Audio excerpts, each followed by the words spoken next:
Welcome to another exciting edition of the College Nation Radio Show. I'm the chief host of College Genesis, guiding you through the next few hours of interesting conversation and stimulating debate. I took some days off one night. I don't know if I'm under weather or just maybe just age is catching up to me finally, And I realize now, man, as much as I should try, like in the poem Beowulf, there's certain stages of man's life. He starts out a baby, he goes to his youth, and then through his youth, he goes to his middle age, and then after the middle age, he goes a different man, same man, but he's different stage of his life and everything. I'm at that stage now where I'm at an older man now. I'm an older man now, so I don't, I have to really accept that. I'm not a young man anymore. So I gotta accept the fact that I'm getting older here, and I just don't can't kick it like I used to. I'm gonna try my best. Every strength I got, because it's something I believe in. It's something I'm not gonna ever give up. If it's the last breath on this earth I take, I'll still be saying the song. I'll be singing the songs of a nation of our own and everything. Gets right back to the topic tonight of mice and men. I decided a long time ago I want to be a man. I decided that by the men in my life that I looked at, my father, my grandfather, my uncle. These were strong men. I knew what a man is, right? I knew what a man is. And angers me is I want to take this manhood that I learned my whole life and everything and give it to this movement. Some people can say, well, why doesn't the Black Nationalist movement, why are they a bunch of clowns, Because we have a bunch of people who never became men. And they're leading a movement that requires you to be a man. Part of being a man is knowing when to deny yourself, to know when to get rid of your capricious whims, to act on emotion, to put pettiness aside, to basically look at the world in terms of what can I add to it? And then always, you're not going to always win. You're not going to always gain. And being a man is knowing how to live with losses, how to live with disappointment, how to live with failure, and be honest about it. That's what I think I did my whole life. When I had a lot of failures in my life, when I own up to them, But I take responsibility for everything I've done. I don't blame no other man for my failures and my shortcomings, whatnot. I just keep pushing on. So that being said, I'm saying to myself, what am I doing? Actually, am I doing wrong? When when our people are being led by somebody like Umar Johnson, that no one could explain to me. What this guy does, he just bounces back and oh, Umar got a good point. Do you care about yourself? Do you care about how you look? Do you care that that other men, the white man is a man, and you're running around being a mouse, talking about, oh yeah, such and such. Dr. Umar made a good point. When that's mice. A mice is in the corner squeaking and squalling about things and everything like that. A man gets out there and do it. I want to become a man. I'm a man. I want to be a man. I want to teach people how to be men. And the bottom line, the success and the failure belongs to us. We fail, it's on us. We succeed, it's on us. But we got to stop basically living in a world where we got packaged, it's almost like we had packaged excuses, plausible deniability. Oh, we don't care what we say in front of an audience. Because even though people can factor, like right now, it's out of control. You got people, black ass people, who are telling each other that they're Native American, they're Aboriginal Indigenous. What the fuck is going on? What it tells me is that maybe these scholars and all these other people that we had back in the day weren't as scholarly as we thought they were. I'm looking at this situation with the Haitian immigrants. Why are freaking black people in America happy for this Haitians getting deported? I mean, I'm not no Haitian fan like that, but why do you get? I don't get it. You know, it's like everything I'm seeing in my Black America, man. I'm just disappointed. We're getting worse and worse and worse and worse.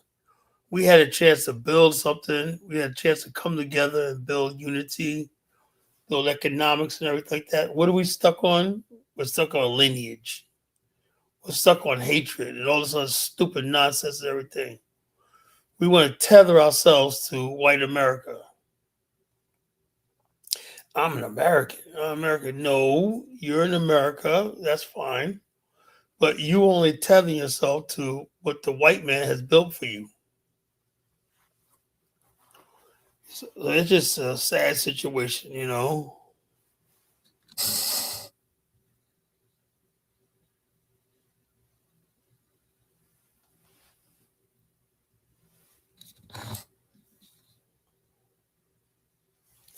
Yeah, I would say like this, Dark Ego. I agree. Haitians talk a lot of shit. But let me tell you something. I grew up in Black America, right? I grew up around some Haitians, and the bottom line is this: there's no matter what they say, you know your history, you know what we got in this country, you know everything you see in America, black is Black America. The millionaires you see, the billionaires you see, the entertainment industry, everything, the institutions you see, the black institutions, we built all that. The entertainment industry, is there a Haitian magazine? No. John Johnson was a genius. Ebony Magazine was a genius, one of the richest men in the world. And so, therefore, when people come and Ebony Magazine showcased Haitian Americans and the Haitian Revolution and stuff like that, they wouldn't know the history if it wasn't for us. We wrote everything for them. So when they come up here, look, just basically they're just they just want to be prideful, man. I get that, man. So sometimes, you know, you gotta step back and be like, put myself in their shoes. You come to this country where these people, black Americans, but just by being born in America, they think they're your superior.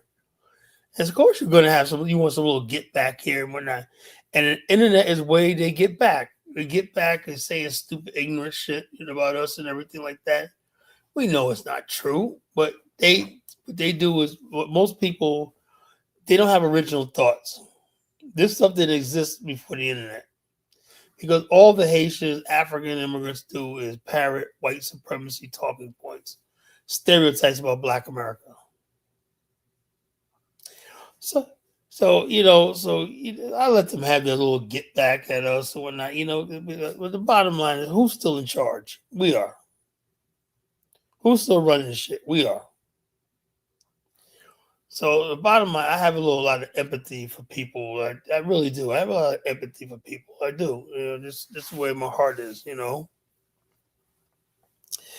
And there's a lot of people, black people, just want revenge. Oh, you said this about us. You said this about us and whatnot. And it's like, I don't know. It's just, I think we could do better. Is there gonna be some kumbaya moment between Black American and Haitians? I doubt it.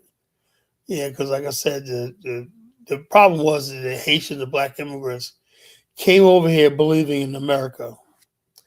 They came over here believing if they just worked hard, got education, they think, and people think they get education, they get their degrees and everything like that, and everything, and follow the white man's rules and everything good. But it doesn't matter. They don't learn the history. We follow the white man's rule. We built Tulsa, Oklahoma. That was basically saying we was pull our books up by bootstraps. We did all that stuff they said, and they still came and burned it down. People overlook that in history because I get it. You come to a foreign land, you're desperate. You don't want to say anything about America. You want to say, "Well, geez, I walked down the street. Nobody lynched me. Nobody did this to me. Maybe I can make a go of this." And the thing is, you do that, but and a lot of times immigrants think our struggle here, our beef with white people, make them uncomfortable. That's what you get when you come to another country. You get in the middle of that stuff. And bottom line is, a lot of people would not like to be bothered with that, but there's the whole thing is, as long as you got that black skin in America, you're involved whether you like it or not. And that's what a lot of them don't understand. As long as you're black or not, you're involved in this race war. Whether you want to be or not, it doesn't matter. As soon as you're black, you step on these shores or whatnot, the race war begins. It doesn't matter how much of a good Negro you are, how well spoken you are, whatnot. There's only the line of demarcation. W. Du Bois said is color. That's the line of demarcation. That's the line where people cross those lines. Say you got to go all the way. You're gonna go to the white side in America, or you're gonna go with the colored side, the people of color. Now, back in the days, it was very clear to a lot of immigrants which side they had to be on to survive. They had to be on the black side because they can get killed. That was like that all the way up until like the 80s, I believe. In the 90s, the new immigrants coming over here in the 90s were some different shit.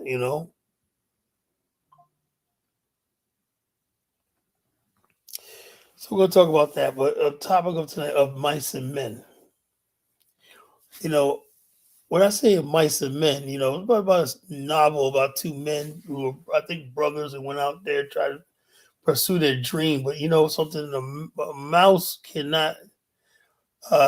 It's like this. These are the type of men who, and we're probably one of the first novels that talked about this, right? What about that man who can't fight? What about that man who can't stand up for himself? What about that man, particularly a white man? That man who can't stand up for himself. That man who can't assert himself. That man who's always getting bullied and dismissed and second guessed and everything. What place is there for mice in a world ruled by men? Have you thought about that? Now, we if anybody want to know what it's like to be a mouse when I did, that's Black America. We had 400 something years of practice and shit. We've been scurrying around the corner, getting our crumbs and whatnot. This is how mice live. The man goes out there, eats plenty, and whatever scraps is left over, the mice is satisfied with.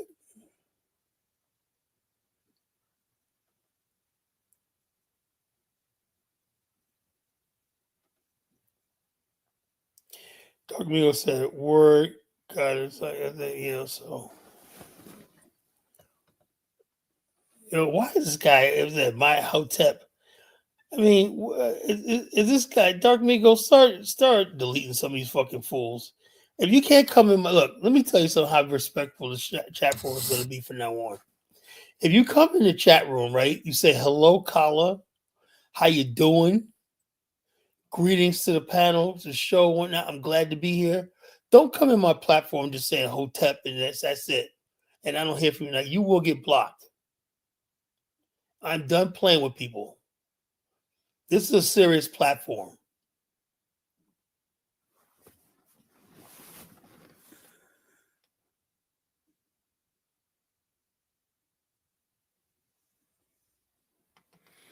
Mayat Hotel. It was some fucking weirdo. Probably some weirdo out of Harlem somewhere, Yeah, I know it's something. Dark Migo likes to laugh, right?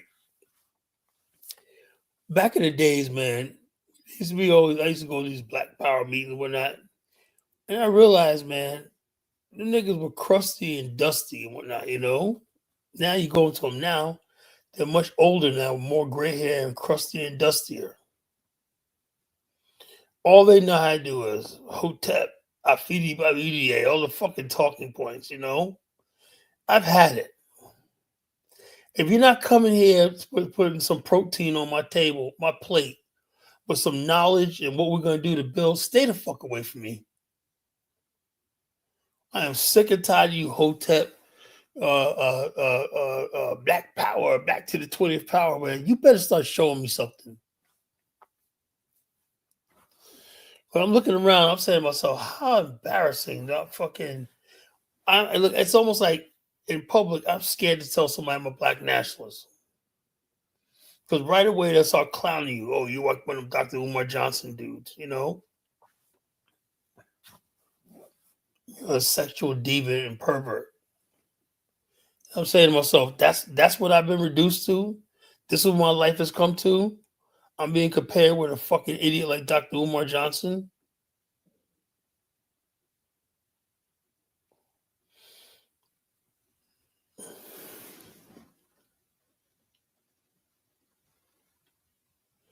Yeah, yeah. If you want to do all that stupid shit, go over inside Netta's channel. Go over these fucking stupid pseudo niggas, you know? This platform is for intelligent black men. I reserve this for intelligent black men. Bruce says, Kala, Jumbo, Special Green.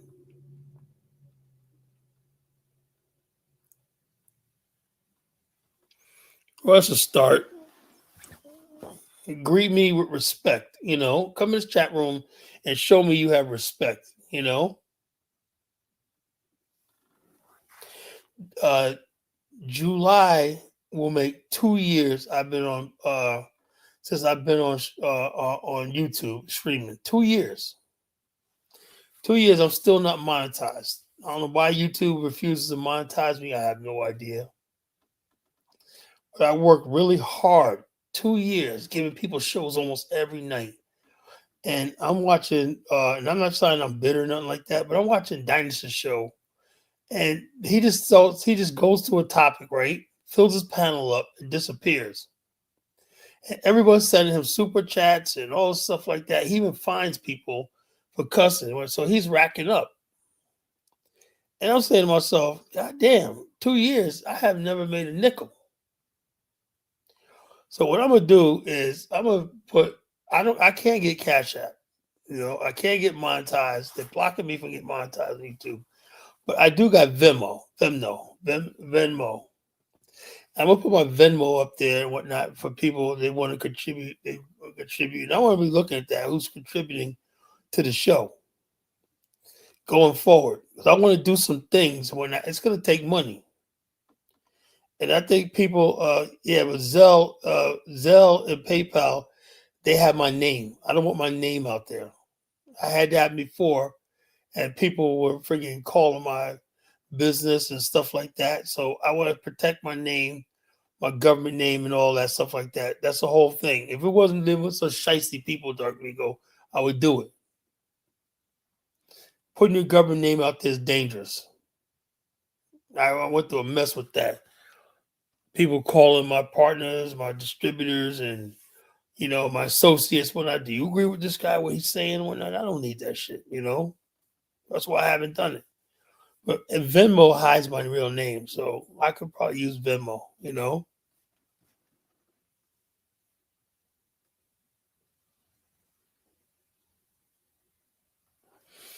Yeah.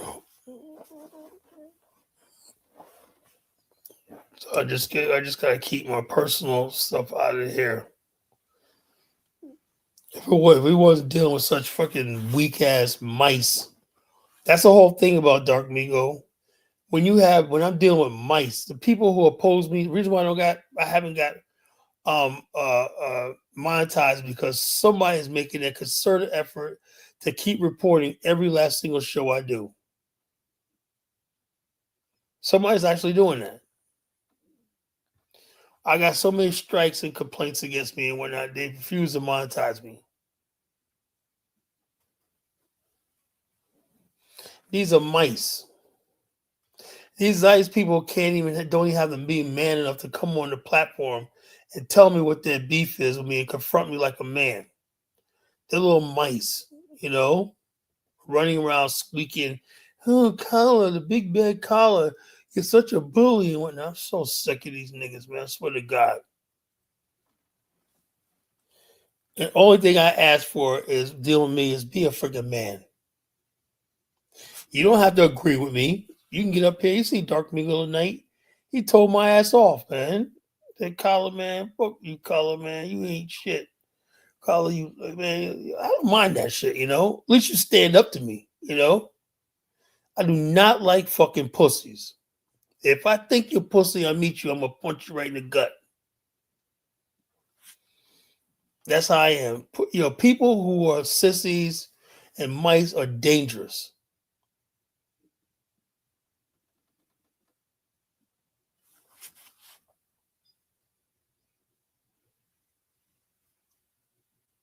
So can you lead a nation of mice? You know, Dark Me goes, you think we could lead a nation of mice?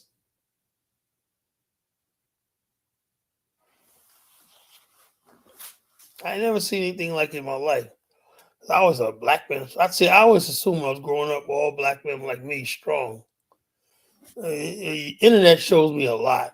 It shows me a lot. I'm like, when you see some of these internet beefs and whatnot, like the Corey Holcomb, Anton Daniels thing, I'm like, two big, grown, strapping men. What the fuck are y'all arguing about? What is your Corey Holcomb? What's your purpose in life, right? Anton Daniel, besides friggin' chastising black people for the amusement of white people, what is your fucking problem?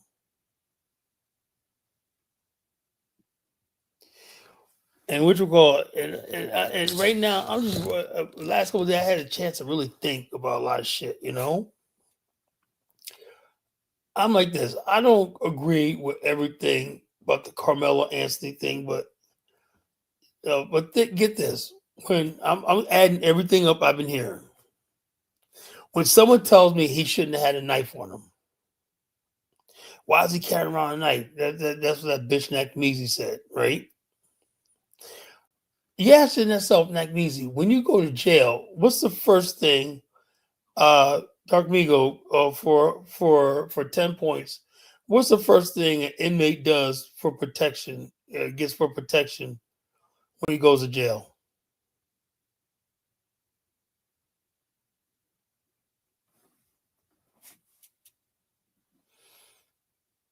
I'll give Dark Migo a second to answer that. A knife, yeah, because that knife is going to protect your fucking life. You come near me, I'll fucking cut you. So why is an angry man acting like, oh, you got a knife on you and whatnot? You know, he's so fucking hurt over fucking Austin Metcalf because angry man's nothing but a fucking fake. I get it. I don't sit there like, okay, you know, I don't see either way, but I'm not gonna be that emotional as a kid defending himself. And you like, oh, you killed Austin Metcalf. What the hell was you, were you related to Austin Metcalf, angry man? You just seen him. You carrying a knife around, carrying a knife, yeah. Obviously, you never been to jail before. The first thing you get when you go to jail, you find something sharp, you sharpen it, put some band-aids on around there, and you make it up a handle. Somebody comes near your ass, you cutting them. What's up, Dave?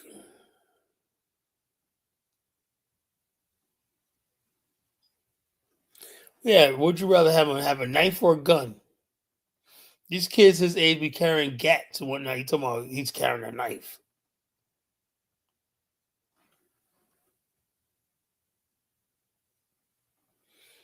So I don't know what these people talking about. You got a knife on you. You got a knife on you. So they're thinking like the white man. That's a mouse. That's a mouse. He's so scared of what his master and his oppressor's gonna do. As soon as you go a mouse, go down the side, you got mice. All you have to do, if you don't want to see your mice in your house, all you have to do is when you get ready to come downstairs, like hit your door or something like that, or turn the light on. That mouse alerts me and he scurries. Before you can even freaking get downstairs, that thing is already back in his hole. That's what a mouse does because he doesn't want no confrontation with you. He wants to avoid you.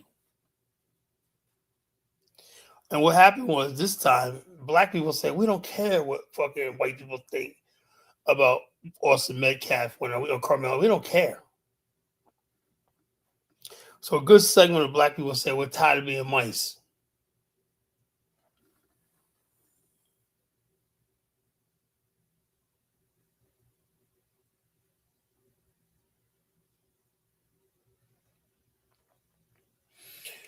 How am I a big bad wolf? You know, I am not. I'm just an ordinary man. Brother Focus Dave in the building. Ruti in the building. Ain't nothing like a good company of my brothers, man, doing the show. And I'm talking to my brothers on the show and whatnot, with camaraderie and stuff like that. There's nothing more better than me when I'm with my brothers doing the show. And we got that camaraderie here. We're building and stuff like that, and nothing like it in the world. This is my safe space.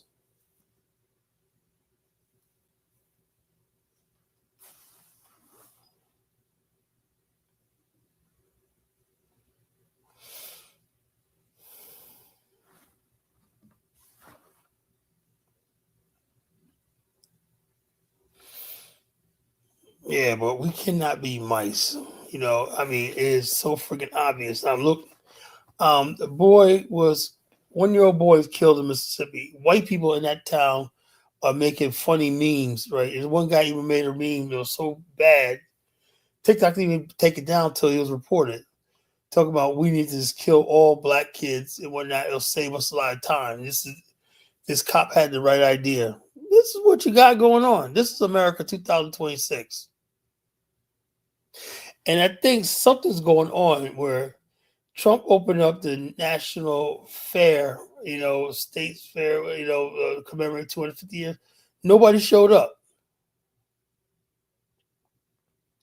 Nobody came to DC.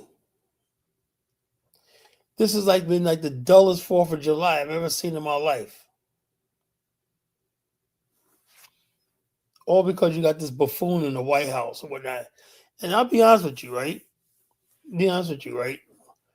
I was sold a bit of goods with this guy. I really thought I still think he's better than Kamala and Biden. But I don't know, something in the last year. It's like I said, power. I guess he got so drunk with himself with power that what the fuck? You had everything going for yourself. You say you're gonna do mass deportations, you're gonna do housing, and you're gonna do all stuff like that. Why the fuck do you decide you want to fucking start a war with Iran in the middle of nowhere? Halfway across the fucking world. I don't fucking get it, right? That's not what we voted for.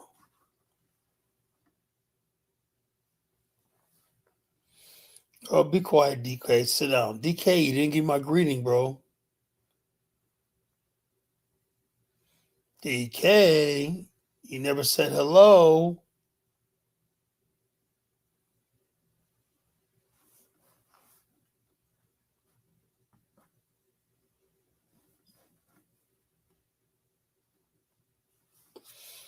But this guy, he had everything going for him. I mean, everything. He says on his inauguration, "You're about to friggin' enter into the golden age." What the fuck is going on, man? If this is a golden age, I hate to see what the fucking the dark ages look like. I ain't never seen nothing like this in my fucking life. This is now worse than fucking Biden. And I'm like, what the fuck is going on in this country?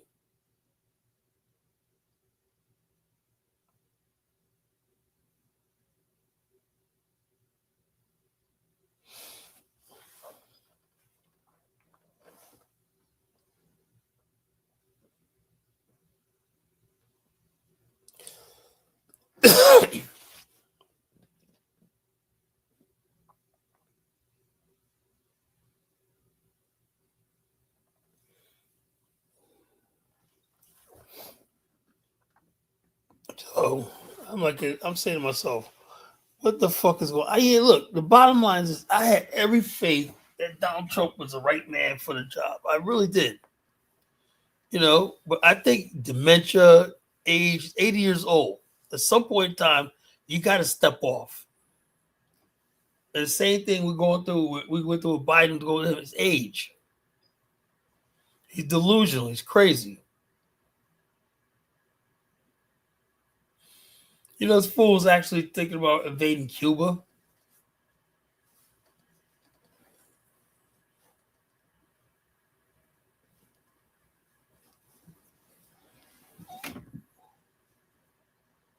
I say to myself, what? He turned the whole country into mice. Nobody's standing up and saying, what the fuck is going on in this country? No one's saying anything, right? The Republican Party, 38 Republicans are retiring. I guess they stand up, they had enough. 38 Republicans are not clear. So he's having his emergency meeting midterms. Trump knows he's finished. He's finished. He had a good movement here when that, but they didn't let he let these racists and these people, when you start attacking black people, right? And you let these racists run, and you don't say nothing about it, and you can't be that fucking stupid to don't see the racial climate and not address it. You're the leader of the United States. You should say at no turn that what we see out here, the Chud bill does not reflect the views of the MAGA movement, my values, or my presidency. He didn't do that. This man has never once apologized for anything. He never once said, something, I may have been judged wrong and whatnot, All he keeps doing, putting his name on shit and egomaniacal. He putting his name on shit, getting into a tissy fist about him and Obama and whatnot, I'm this, whatnot. I mean, just childish adolescent shit.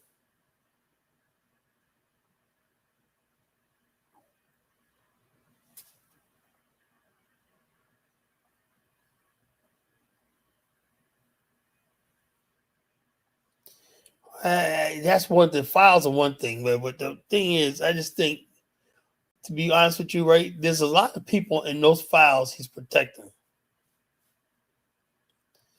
And when, like I said, I have my suspicion that there's a whole world of perverts and just beastie, just deviants and whatnot to actually run the country.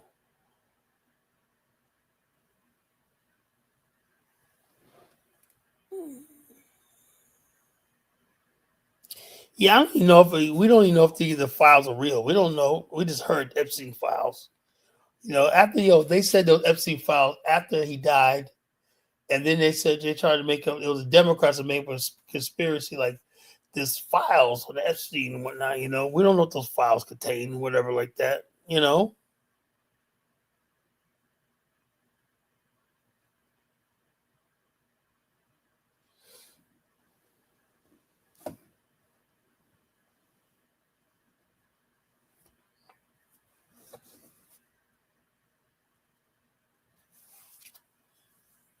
But where's that for us as people in this country, in this republic, whatever? I have no idea. It seems to me like America's on its last leg. There's an old saying: in order for evil to triumph, good men must sit back and do nothing.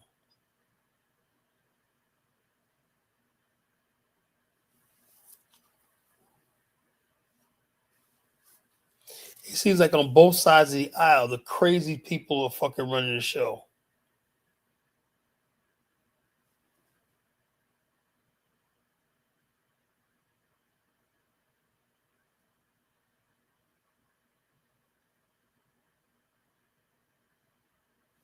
Yeah, I do too. I think the Democrats created that myth about files and stuff like that. I don't really think there's nothing in those things. I always suspected that. There's nothing really. There's no there.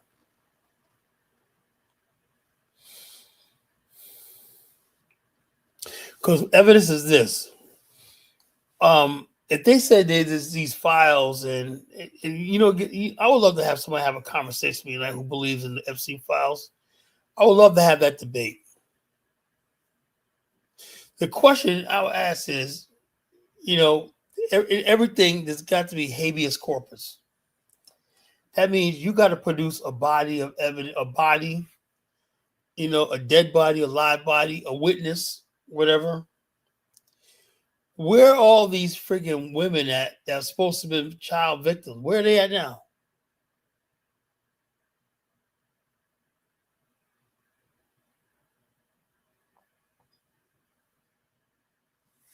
Yeah, I would like to ask DK where the victims at?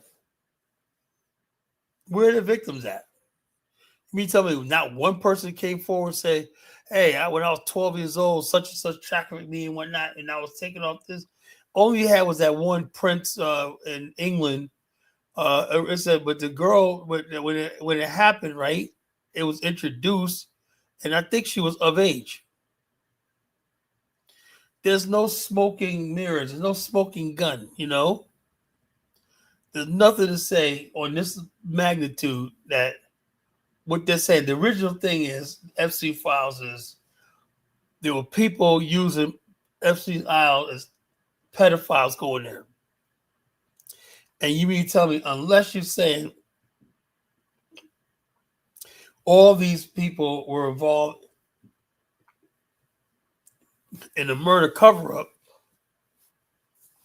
what else are you saying?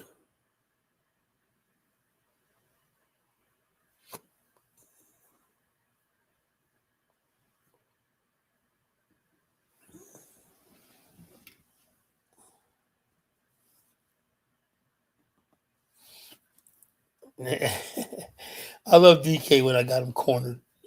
You know,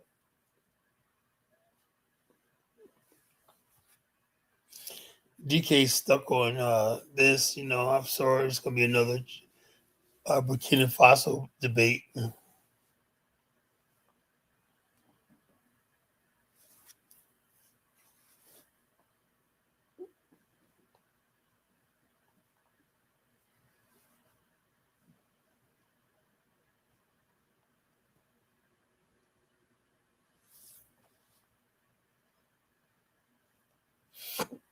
I would like to know where the freaking smoking gun. Where is the evidence? Somebody would have came forward. Files or no file. Somebody would have came forward, and I saw this. I saw this. This is what I witnessed with my own eyes. I was trafficked there.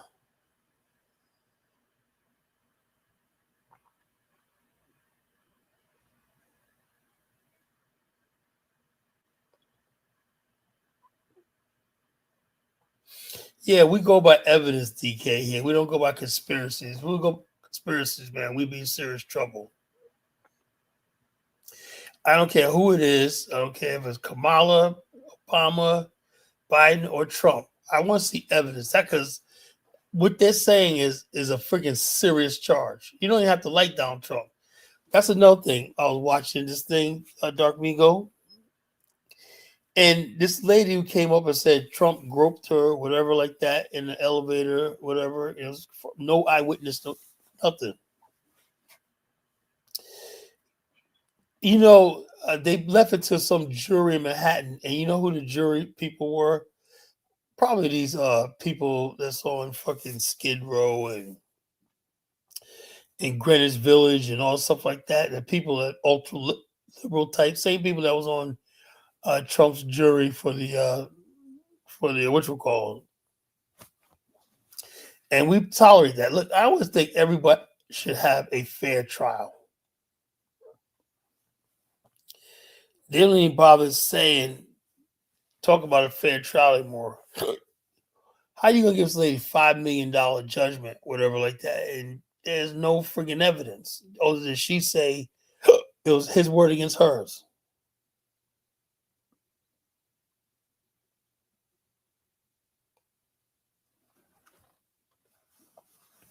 Yeah, a bunch of liberals in Manhattan and whatnot. What do you think is gonna happen? They're gonna say, "Oh, yeah, I wouldn't want to get charged with nothing like Manhattan."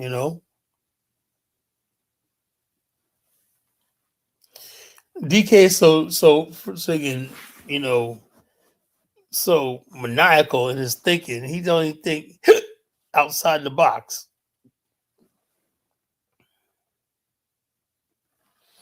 DK can't prove no proof, you know.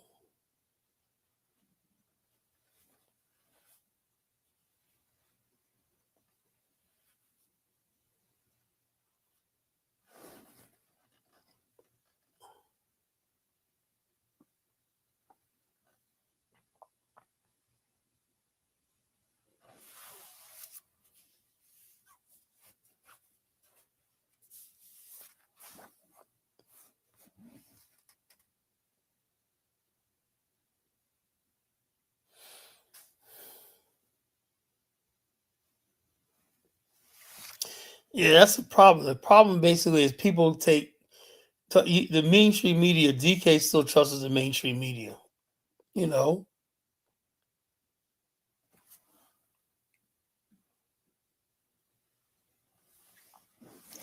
No, I know that I'm not a safe space. I'm just saying the fact that the matter is, if anything, anybody listen to me over the years, bro, I want proof. You know, I want proof. I want proof of stuff. You know, I'm like a detective. You know, I want proof. I used to always watch detective shows and whatnot. You know, and they were like this. I don't have enough evidence. I don't have proof. Give me my evidence. You know, and a good detective got to go out there and get the. He can't just give his theories. You know, nowadays everybody's a freaking half-ass detective, and they got no evidence. You know, I just think it cheapens investigation. Because when I said the Epstein files, I thought there was, you know, what would back that up is a bunch of people. They have a bunch of people to interview. Show me one interview, DK, of a victim that anybody got anywhere. Can you name any of the victims, DK? Anybody's name? Were there any victims of the Epstein case, DK? DK? Oh man, a caller got me trapped, man. I don't know what to do. I can't answer that. No, it's not.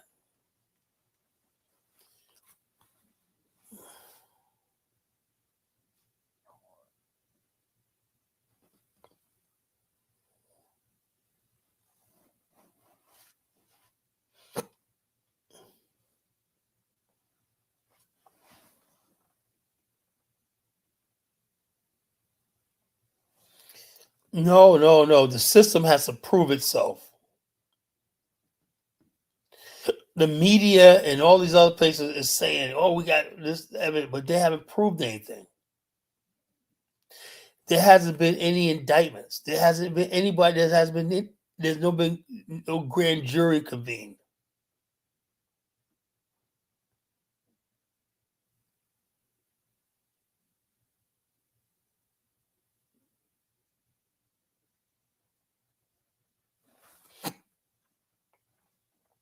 But so I see evidence, real evidence, hard evidence.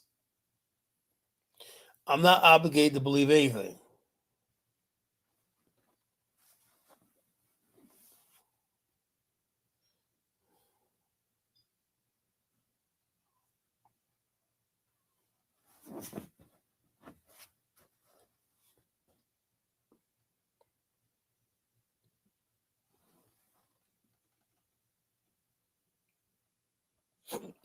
I don't have the facts. I admit that I don't have the facts, you know.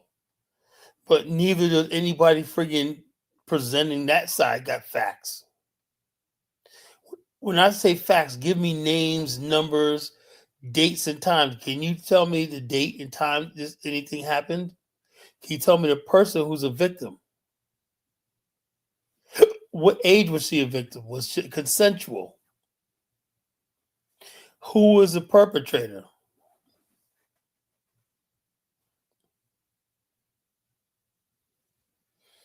It doesn't mean it doesn't mean no matter what I believe. No matter what I believe. The truth is the truth.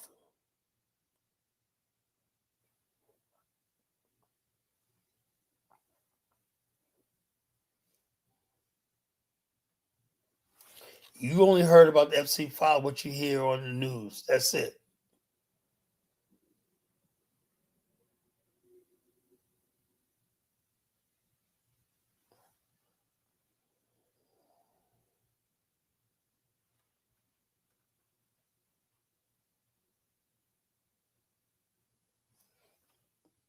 Yeah, but if let's say he released the file, what's that gonna do?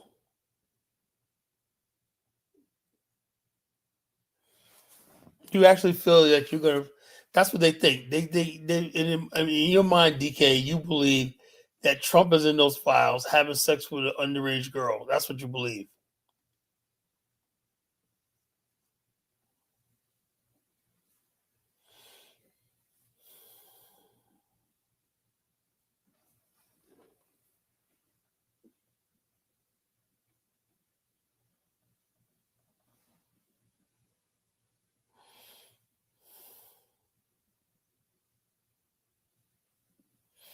People made this hype about the Epstein files and all stuff like that, and it was a straw man.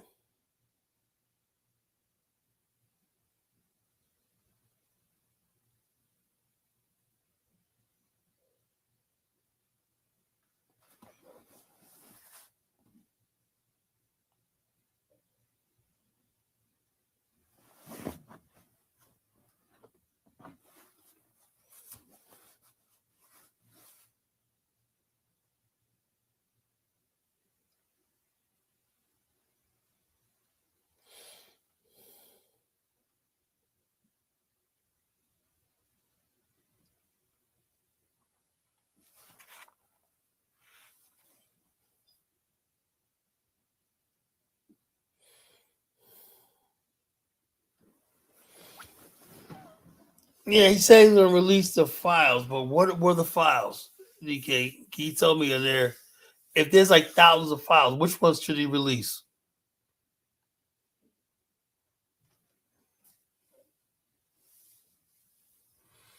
And then also, how do you know you're not getting redacted files or whatnot, unredacted or redacted, whatever like that? You don't know what you're looking at.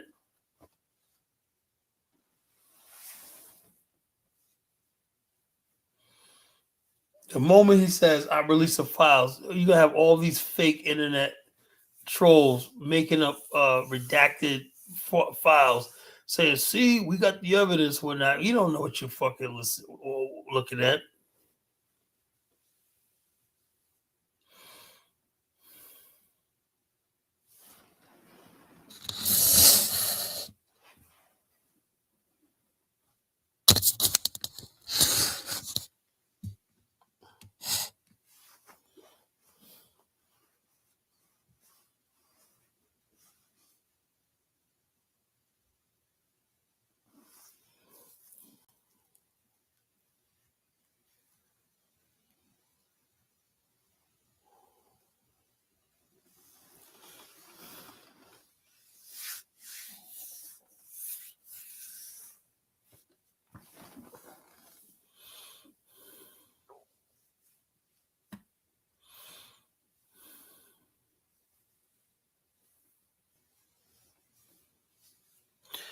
Now, this is somebody that don't. I was always fair with President Donald Trump. Fair, never liked the guy. Everything like that. I thought he was at the time he was better than Kamala and Biden. That was just obvious. You know, my issue with him is he got sidetracked with this nonsense, the war, and all this other fucking stupid stuff he waging and whatnot in his country and whatnot. It's freaking stupid sometimes. That's why he's freaking is took out because people are tired of his egomaniacal ways. And I never liked that. All the years I've known Donald Trump from New York, he's always got that. But he has this pizzazz and charisma about him that makes you feel optimistic. But the thing is, when he said all this stuff, right, all he had to do was convince me that he believed in what he was saying. Now I realize now this guy, he said all the right things. Trust me, he said all the right things. I said everything he said he was going to do, whatnot, but he hasn't accomplished anything. Right, he just says what he needs to say to get elected. I don't know. It's a thing. I still think he was the best choice in 2024. At that time, he was the best choice. But going forward now, and you can't remove him because you'll have JD Vance up there. I'd rather have Trump than JD Vance. So the worst is JD Vance. I would never want to see JD Vance in that White House. Never in a million years. You know.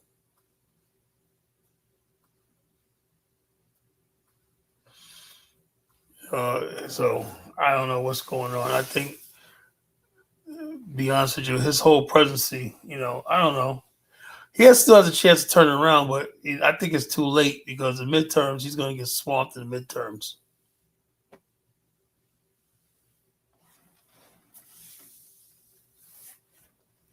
And but all his second term should have been was a victory lap. I mean, my God, you got elected twice. When all you had to do was just carry out all the things you was trying to do in the first agenda to the fullest of the second agenda, and don't make no waves. You had both houses of Congress, all this shit like that. I have no idea what this fucking guy is. A fucking idiot.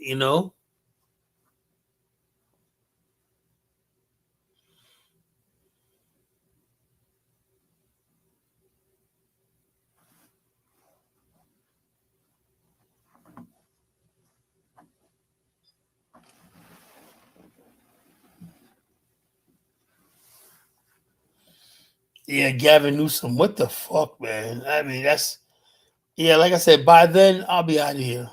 I'll be the fuck out of here. There's no way I could walk up in the morning and say President Gavin Newsom or JD Vance. I will be gone. Y'all can deal with this shit your damn self.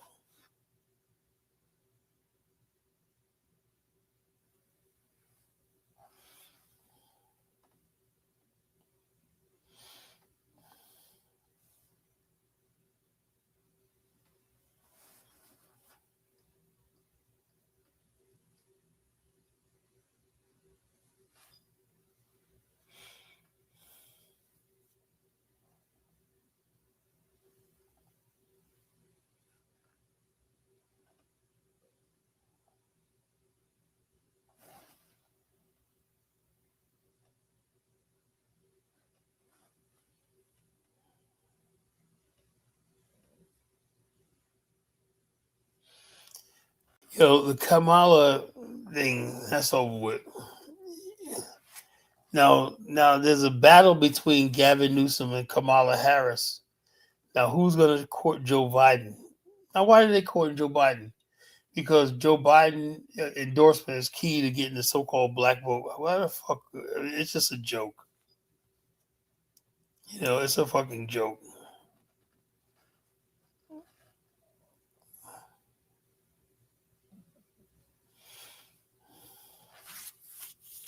But black voter participation is as lowest. We have the lowest enthusiastic about voting in our history. We just black people completely have withdrawn from the political system. So if you get the black vote, you're only gonna get like a 25% voter turnout. Black people, they listen to pundits and all shit like no more. We think we listen to fucking Roland Martin? Are you kidding me?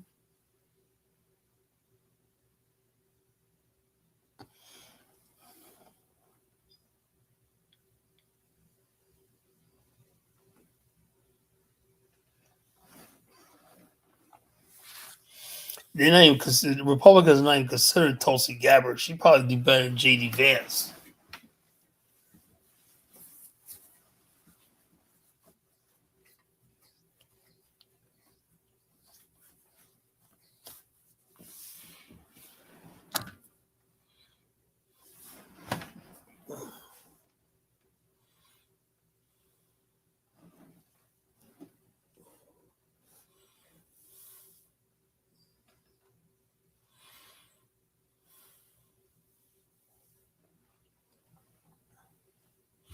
Yep, but we're a nation of mice right now. We let the big man go out there and and take what he wants. He's sitting at his table of plenty and shit like that, right? And all we could get gather for is wait till the midnight when the big man goes to bed. We go out there and see what crumbs are on the table, what's left out, and we can eat whatever like that. That's what we've always been for 400 years. We've been crumb snatchers. We're mice. Our ideology is based on mice. Civil rights, mice. We're mice. We're not men. We're mice. What the white man left over for us and whatnot. Okay, the white man said we got this. Whatever that he doesn't need or is not in his way or anything like that, he has no use for. He brushed it off to the table. If you want to eat off the floor, hey, that's what mice do.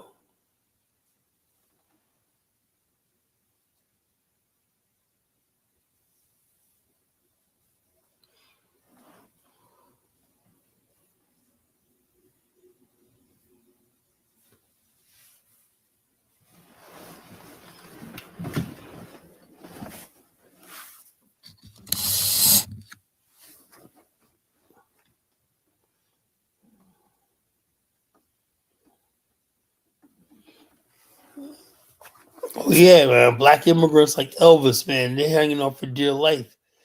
They're watching these things. Oh my God. Because had Kamala Lama would have won, then TPS would have been extended. So it does matter. Black American women and black immigrants, they're like the new black heterosexual straight black men.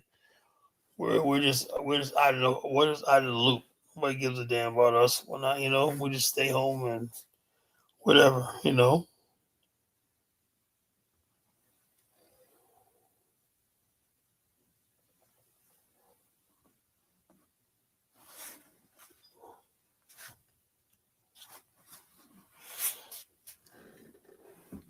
So let them figure it out. I don't benefit from the system, so who cares? That last election was the last election I'm ever gonna vote in.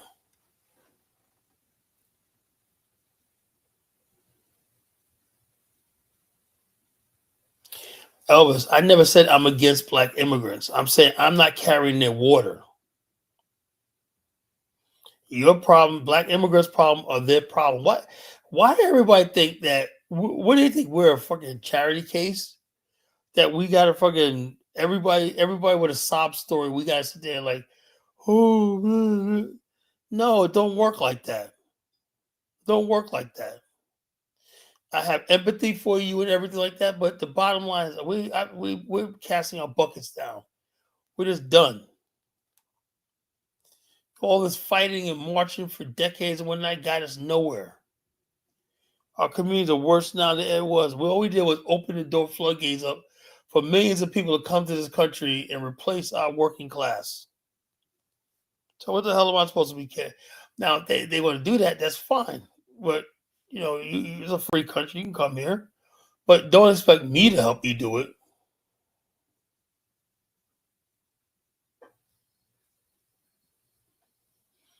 Ain't nobody against black immigrants, right? I'm just saying they got to hold their own. They got to start coming out with their own identity. We got all these people who are black immigrants, right? Who are in the Congressional Black Caucus. They're fighting for immigrants, right?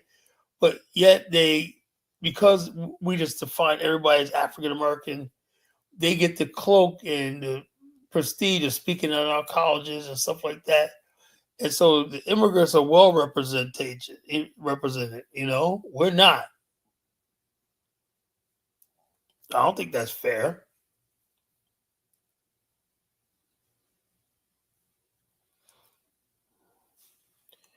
Anyway, I'll just put the link in the chat. If you guys want to call in.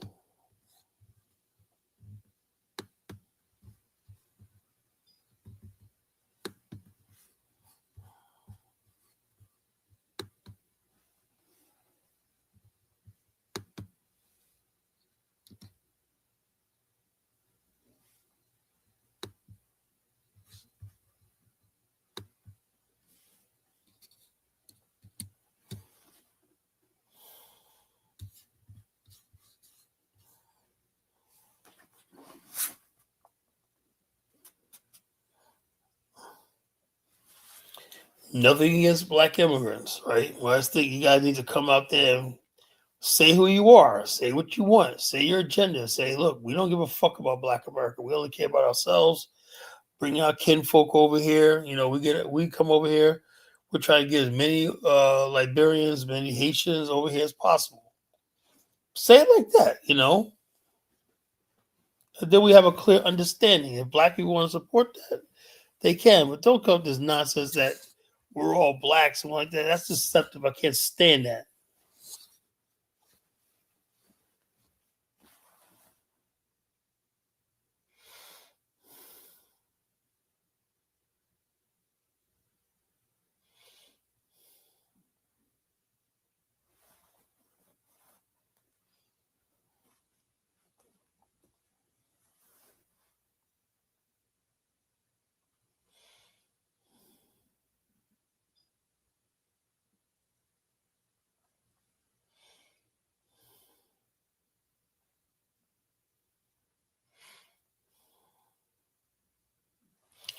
Anyway, links to the chat room. Or call in and talk to College Genesis, about today's topic and the topics of the day, whatever's on your mind, to tell you the truth.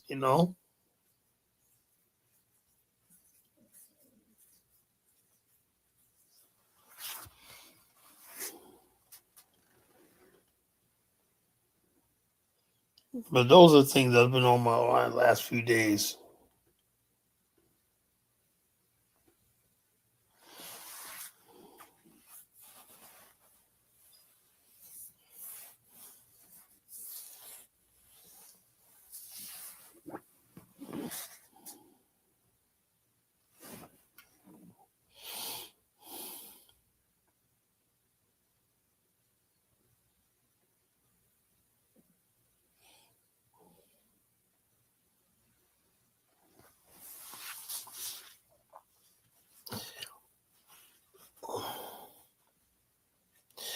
Right now, I'm all home by myself, whatnot, at the house myself, my sister, husband. The whole family went down to Nag's Head, Outer Banks. They got a big house they rented. I couldn't go. I'm just not feeling well. So, and plus, the house is like 6 stories and whatnot. Yeah, how do you have a vacation house? Like on the kitchen's on the top floor, you know. Good. So we got the whole entire family down there. We go there every year. I went down there last year, you know, and the year before, Nags Head and whatnot. Yeah, they go kayaking. I'm like, I ain't going to friggin' Albemarle Sound, man. I ain't going to that shit. Well, anyway, they went kayaking and jet skiing and all that stuff like that, having a good time. So I got the whole house to myself for a week and whatnot. I'm having a ball. I'm here by myself.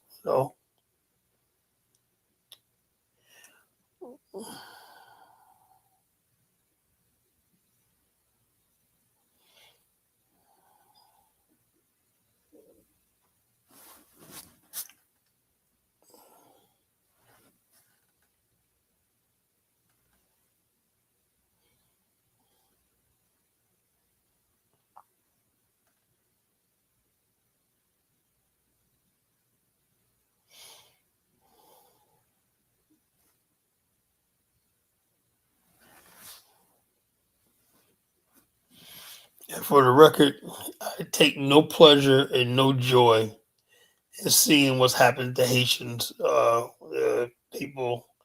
I mean, I don't know. Something's got to give. You can't just send people back to the island. You know, you can't send people back to that fucking hellhole. You can't do it. I don't know. We got something someplace. Go ahead, Afro Theory. Hi, Tyler. How are you? Doing good. That's good. It's good to hear from you. I was calling in to see what was your opinion about the birthright citizenship, and the Supreme Court did not rule in Trump's favor. Well, I'm saying like this. You can be born in America, so, but I don't think it does mean it's permanent. That's the difference. I don't think it's gonna be permanent. Because he That's put what many provisions in place where you could birthright could be revoked, right? What this bill was doing was denying birthright citizenship altogether, and the Supreme Court said no, right? Knowing fully well they still got the power to put you through loopholes and all stuff like that. It's still when your parents are born here, your parents have to have been citizens of the United States or cannot have any allegiance to any other country. You Right. know, that's a loophole right there. So eventually, it's going to be contested, whatever like that. Other cases and everything like that. But for the most part, I don't have no problem with people getting citizenship if they were born here. I have no problem with that. I don't think it's no big deal to me. I'm Yeah. not gonna lose no sleep over it. Right. Yeah, because it's been happening since forever now. At this point. Um, yeah, I seen that and I just thought that was interesting. I think that the Republican Party would lash out. I would be afraid that they will try to do things to discourage immigrants from even stepping foot in America because they're not getting their way. So they'll be harsh. Yeah, And the yeah, they Haitians right now are need up to right strip all now. these programs. Right. And the Haitians are the focus right now. So it's like, God forbid they make them an example. Yeah, but bottom line, a lot of these immigrants they don't stand. There's a system that supports them. Right. And when people say, "Oh yeah, immigrants are doing well," yeah, because they got systems. You got job placement and all kinds of stuff like that. You got, Mm-hmm. so everybody else got to find their own way. The immigrants got a lot of got a lot of leeway. You take all that away, and people gonna stop coming here. Yeah. Me gonna say get them out. but a lot. What do you think about the fact that there's a lot of people that are bitter? The last like few years, Haitians have showed their ass.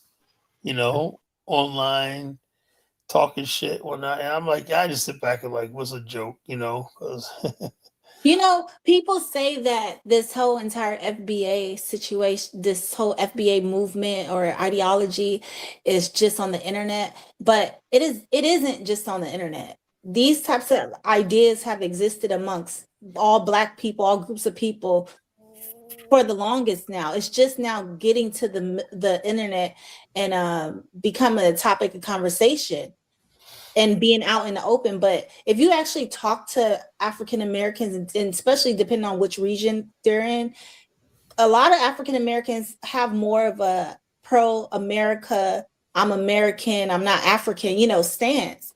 And I've come across that. And but this anti-African hate Africa, hate Africans, that's new to me. I didn't know that yeah, that it's new to existed. everybody because the thing is, this is how it works. This is how it works, right? Uh, I noticed that when the movie Black Panther came out, right? Mm-hmm. Africans will smell themselves a little bit. They're like, oh, Wakanda, black people want to be Wakanda. Oh, and they started making this, okay.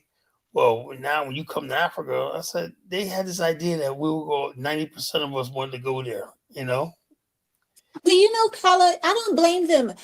Look, Africa and Africans have always gotten the short end of the stick. They've always been the ones who've been bullied and downtrodden on the worst. And so if they saw that Black Americans, we are a very popular, the most popular or influential Black people in the world, if they see that, hey, we're making movies about their culture, we're interested, we're intrigued, we want to know more, But and they they're gambled that away because instead of them building on that, they start mocking us. Y'all not real Africans. When I don't understand the African mind. And then next thing you know, when black people start hearing this stuff like, oh man, you're not Africans, Wakanda's fake, and all stuff like that. Chadwick Boseman, Black Panther should be paid by an African, not Chadwick Boseman. He's not a real African. And people start hearing stuff like that for the first time in their life. And then that's what people start saying. Maybe we jumped the gun with this Africa thing. And Africans are shocked. Oh wow, that's how y'all. That's when Tariq and them came along. Well, I think at the core of Pan-Africanism was really established to help us in the Western Hemisphere reconnect to our African roots, because the Africans have a different idea and of unity amongst themselves on the continent. Because if they were to adopt Pan-Africanism, they would, in a sense, let go of their identities as the different I ethnic talked groups to that they're. Zongo, man. I talked to people like Zongo. That ain't happening. Yeah, exactly. That's what I'm saying. Like Pan-Africanism is not going to work on the continent. I think it just was more It not beneficial really for works us. when people are stateless and landless. You know, we dream about this African utopia. Well, Africans got their own little fiefdoms and whatnot. They ain't think about no Africa. They got their own little fiefdom, Hausa land. You Zongo, Hausa land, and it's like that Zongo land and all this stuff like this. You know, and I'm like, hey, they ain't thinking about no Africa. When we black people in the West think like that, that's why I look at Dr. Campbell and I say this guy's a fool. You know, But I don't. But I think it's okay that we're thinking like that, considering that the conditions, the circumstances that was placed on us, and that we've been placed into here in the Western Hemisphere because of slavery and the impact of slavery, and right. trying to reconnect with our ancestral or our African roots in some way, something to counter the indoctrination and assimilation Yes, that's been forced and upon that's us. more psychological than anything else. Yeah, yeah, that's what I see it as, more psychological. Let It's me so get Dave on. abstract. Let me get focused. Okay. Dave, what's going on, brother? Yeah, good evening, caller. You hear me? Hey, loud and You clear, hear me brother. loud and clear? Yeah, man. How you doing, man? Yeah, man. We dealing with a lot of punks out here, caller, man. Nobody want Yeah, to build no nation. Nobody trying to build no nation, man. We want our DoorDash, our Netflix. You know what I mean? yeah. Yeah, we And chilling, you don't want to man. make. They don't want to make no wave. And you Our know, ancestors did well, I could caller. deal with all that, right?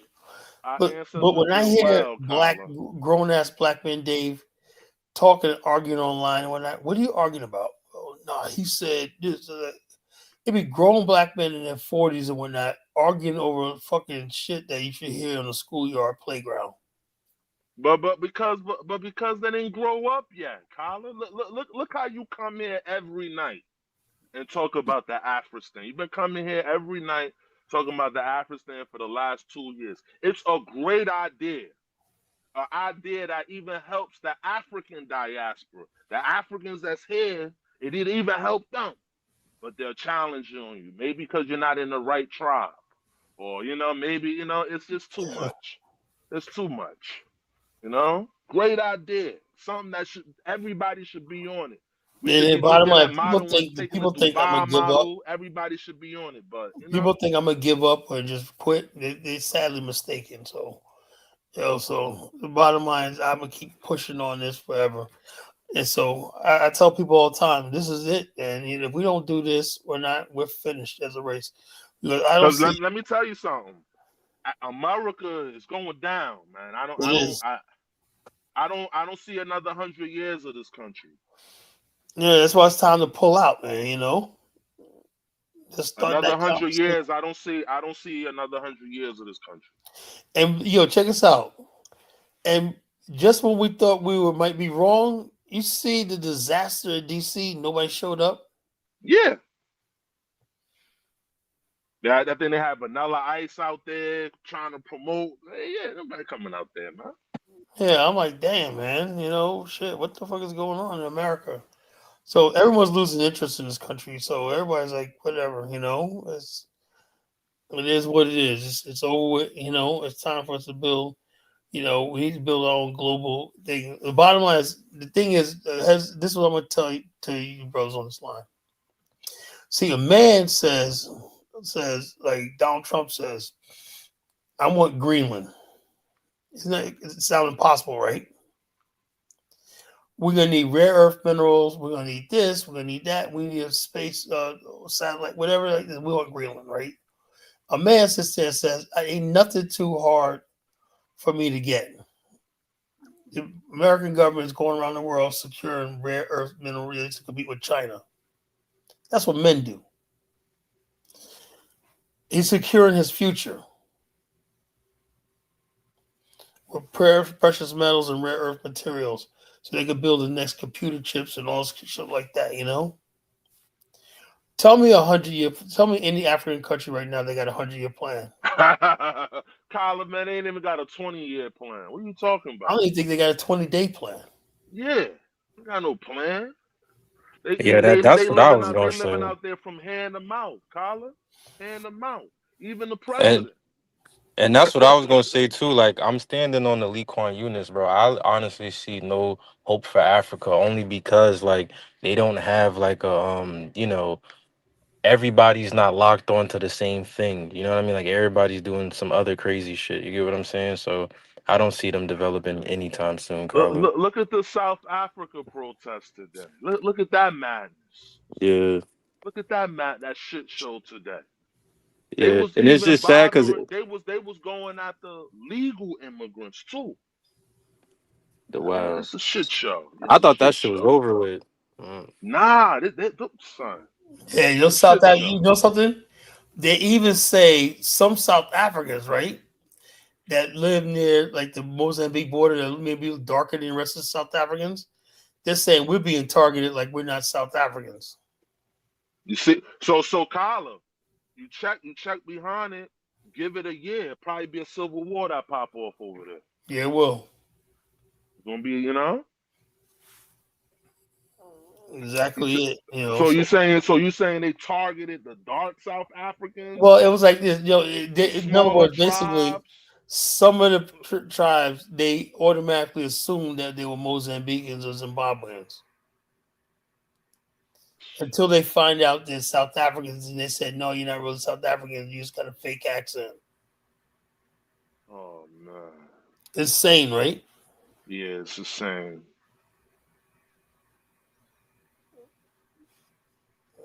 Yeah, that's why I was saying like, yeah, we can't really build with the people that's on that. You know what I'm saying? Like you say, Kyler, we are first world people. They kind of on the third world mindset. Like That's sometimes it's even hard to like territory that's our own. speak to dudes down south. No joke. You know what I mean? Like coming to agreements with them. No Hey, offense. did you So that's see? what, huh? Did you see the video of that tribal Zulu in his outfit, and he saw some like white tourist, some white German lady? He said, "Oh, where are you from?" She said, "Germany." He's like, "You're now one of us." I was like, "Oh my god!" Like, Yeah, I know. how can you build? How can you build with people like that, bro? Yeah, I haven't seen that. Yeah, that's something. It's over. He's in there Like, loving the I don't white know what else man. to We're say. not, welcome them. We're not, Well, I can't really hate on like Black Americans when they say, "Oh, we're different from Africans," because in a way you are. Man. You have a different mentality, different outlook on the world. Most of you. So yeah, like I said, if we keep that mentality, that Yo, is Kyler talking? I think I gotta come back. I think in many ways, Black Americans that live in South Africa are not being touched by this, this xenophobia and violence. We're not, just Africa. for now, things can change. Yeah, it will change in the future, but I doubt if it'll be like way they treat Nigerians, but Yeah, I was just watching the video on them today. Yeah, that just proves Stockholm Syndrome's real, man. That's real. Yeah. Well, telling people all the time, like I said, I had it right with the African. I had it right, Anybody thinks we're just gonna go to any one of these random countries and just fit in, you gotta be kidding me, This can happen anytime in anyone's African country. Somebody says, I want pure Igbos here. I want pure Yorubas here. I want pure. You have to look at it from a. I think the problem with Pan-Africanism is it's emotional. It's an emotional. Facts. It's about people's feelings. Every time I hear this idiot Umar Johnson, man, I swear to God, I do all this hard work and whatnot, and people are still supporting this fool. Yo, Umar got supporters, man. Umar booked from here till December. So I don't. It gets me, and I'm not trying to sound jealous and like that. But it gets to the point where I just think people just like being entertained, not going nowhere with none of this. Yo, Umar. It's them college idiots booking him. Yo, Kyler, Umar booked from. You can't get Umar right now on schedule. It's mostly black women, and you know why they like him? Umar 'Cause makes he's them paying. feel good. He makes Bro, them it's feel black good. women and it's black men in fraternities. Like literally, they the only ones that's like having him come to them college things and talk is the fraternity guys. And you know, it gets me when you hear them. They don't give no Q&A. They just give him a bunch of stupid stuff. Like Umar Johnson pissed me off the other day, right? You know, what he said. He says the black elite and the blue elite are the enemies of Black America. That's the dumbest. Oh man. That's the dumbest thing I ever heard in my fucking life. No, because I'm like this. All black people are the same. You know, there's no different. Umar's angry because he never had a job. He never accomplished anything, right? And he's always taking a swipe at middle class black people. You know, yeah, well, they got this, they got that, they got that, Umar, because they work for it. You're supposed to feel guilty about your accomplishments and everything and feel ashamed. So, like I said, people like Umar are dangerous, you know? I dare anybody to say that to me, you know? I'm like, you know, I don't owe anybody anything. I do this from my heart, you know, love for my people, but I don't owe anybody anything, you know? Some other people tell me, Collar, you ain't doing this and nothing. Look, his idea is if you see a black person down, like what you call it, he had this one chick that was not a good looking chick, right? Fat chick. He says he told the guy, well, she's still a queen. He See, knows he forcing those type of black women that, oh man, Umar thinks I'm a queen. Let me send him $100. You know, just Colin. He makes black women feel good no matter you keep what them level they're at. comfortable in they bullshit. That's what it is. yeah. So they Umar Johnson, they're sadly mistaken if they think we're listening to Umar Johnson. You black women, you think we're listening to Umar Johnson? We have no respect for this dude. You know. You know, he's got all this invite relationship. Invite Umar, where's your woman at? You know, where's your family at, Umar? He has nothing. He always telling people what they ought to have, what we ought to do, and we're not. And he got nothing to show for it.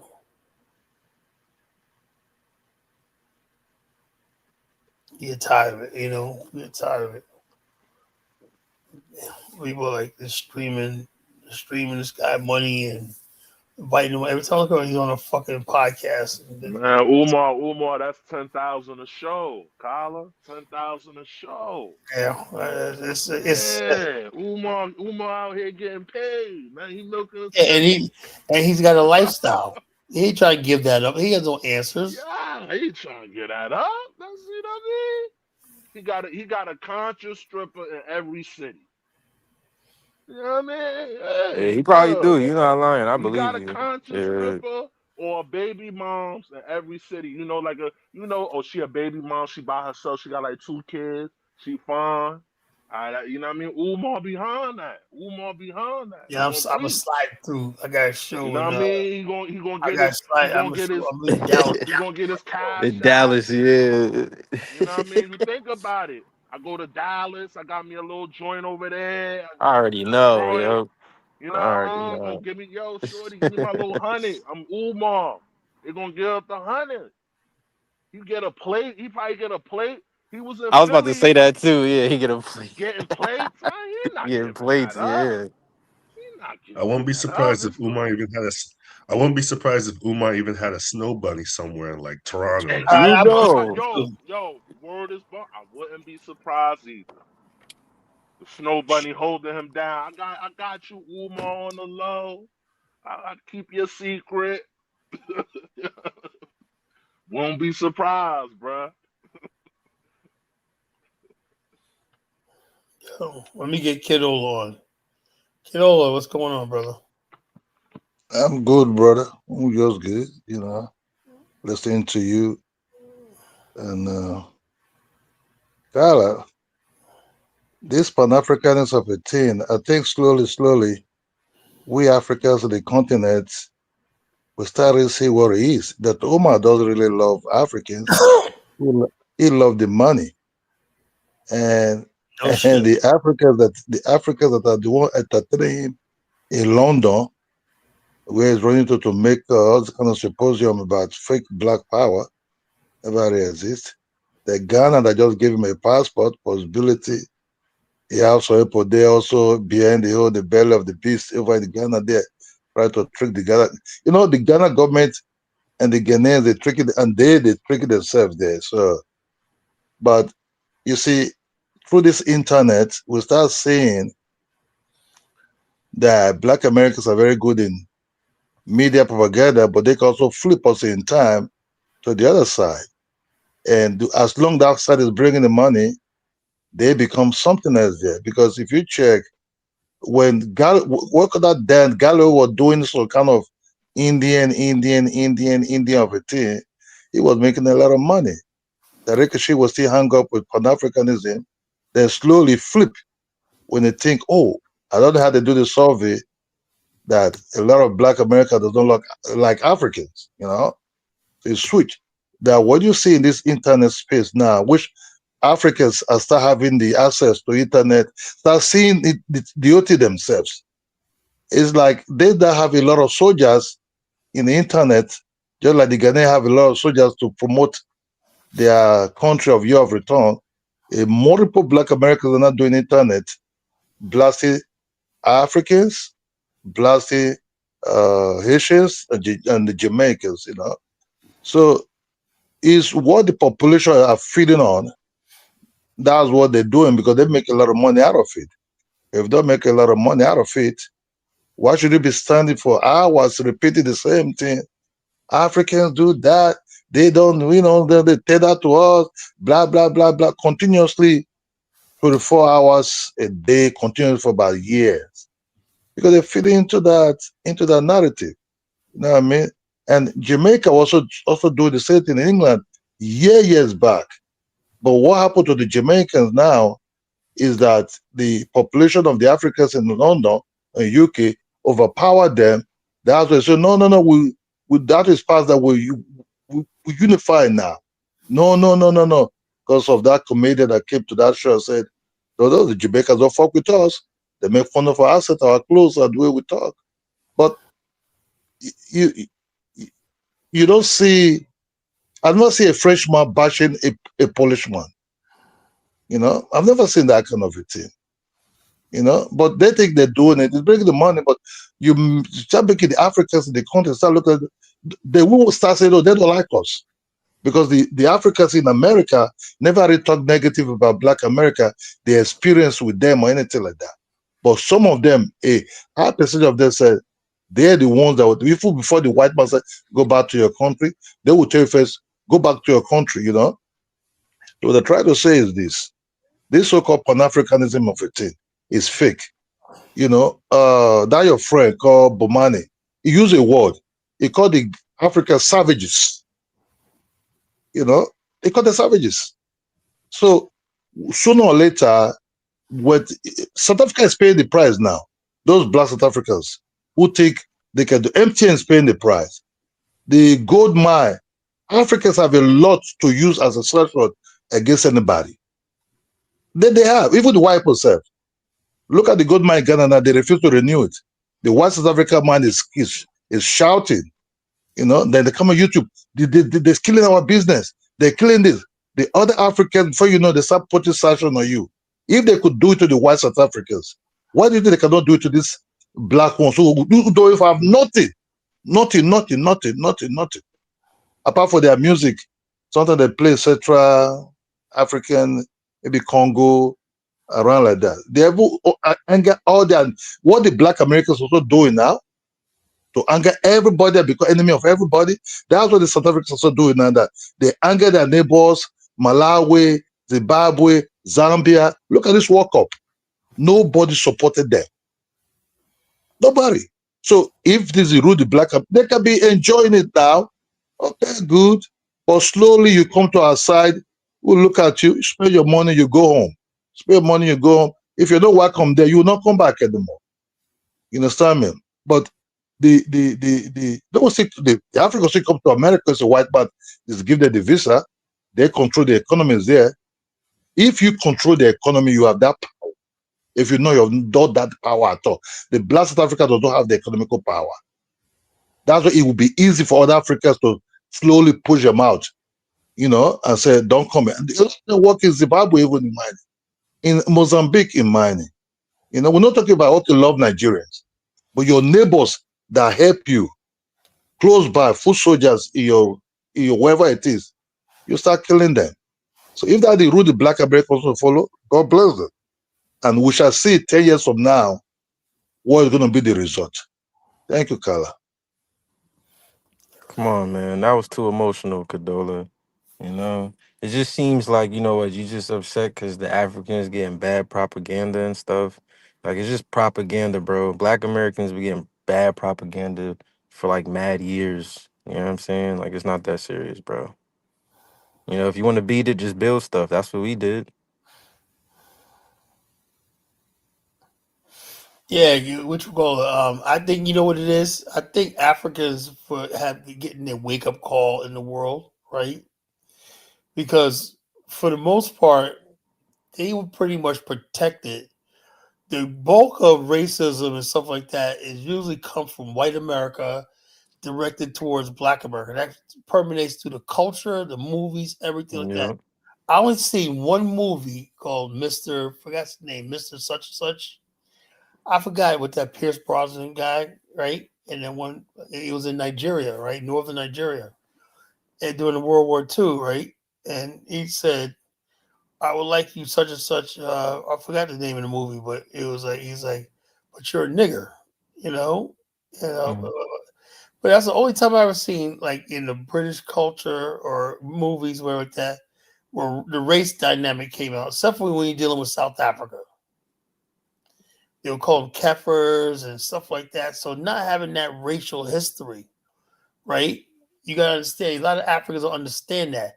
They come into South Africa with this wide-eyed thing, and the Black South Africans understand. If you let these Black Africans in the country who don't understand the racial dynamics, the global racial dynamics of the country, whites are using Africans as a way of taking over the continent. That's the truth. And they see that coming. They say, wait a minute here. You guys don't understand what we're going through here in South Africa. The whites in South Africa want us controlled, and we're battling for who this country belongs to, right? When you come to South Africa, you're tipping the scale in their hands. The only leverage the Black South Africans have, Kadola, was their labor, their economy, their ingenuity, and stuff like that. Now, if you bring other Africans in there, that neutralizes the Black majority population. Why is it so hard for Africans to understand or be empathetic towards that? I think they just don't get it, Like, they probably going to understand that 20 years from now that, that was the route they should have took. That's usually what it seems like. Yeah, because you say to yourself, why are Black South so happy? Because the bottom line is this: it's not so much as the Black Africans, it's the whites that they fear. And the only thing keeping Black people giving them some sort of power is their numbers. Now, if you bring Black Africans from other parts of the continent and they're in their own little enclaves, their own little hovels and stuff like that, and they're not on code with the Black majority, it's gonna be tension. Mm. So you saying like the Africans from like other places go there and they align more like those probably don't stay with They they just, they just in African there trying to people. survive. They don't understand any dynamic. They just sit there living day to day, open businesses and whatnot, but they don't understand. I said earlier in the show, the line of demarcation. In South Africa is a line of demarcation. Now the Indians clearly are on the white side of that demarcation. The colors on the white side of that demarcation. The Black Africans basically have to make a choice. And more, I'm just saying, I don't want to be involved with the Black struggle, which it still goes on. It still goes on. And so therefore the Black South Africans, so then the Nigerians, they make a stupid thing like, oh, Black South Africans just lazy. you're just being dismissive of their struggle and everything they're going through. Of course, it's going to rage people, you know.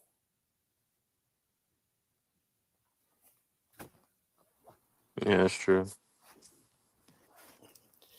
A lot of Black Africans don't understand that. When you go to a country like you come to America, you gotta look at the racial dynamic, whether you want to or not. You can't just say, "Oh, I'm a Haitian. I'm here in America now." So Yeah, you can't. no, you're part of the Black struggle. You're part of the Black struggle. You're part of where Yeah, you come. and it seems like the older immigrants seem to understand that. It's just like I don't know, these new ones don't. And they come over here, they're moving right into the white suburbia and stuff like that. Yeah. Well, it's not even that. Like, they just like, like you said, like they'll say, like, oh, I'm Haitian or I'm, Nigerian. Like the OG Africans and Caribbeans, like, they would still, say that they're, probably that, but like they wouldn't really like, They put that promote on the it too back much. burner. They Yeah, put that on you the know what I'm back saying? burner. Yeah, like it's like When I black was coming first, up, when I you was know what I'm coming up, Cause saying? cause they most can't. people A that lot were of them. Caribbean, they Kala, call it Caribbean. That's a new term. Kala, Yeah, they used to it's call not them West because the Indies. immigrant West does not. Indies. Kala, it doesn't mean the immigrant does not understand what. Let me say this. Let me use Africa as an example. There's Black South Africans, right? If they're looking for is their country, there's the majority there, but the majority does not even have their own independent radio and television station, right? So even they say their movies are they be employed by the white South Africans. So they have to do what the white South Africa has to do, right? Yeah, but the It might not be chairman, bad.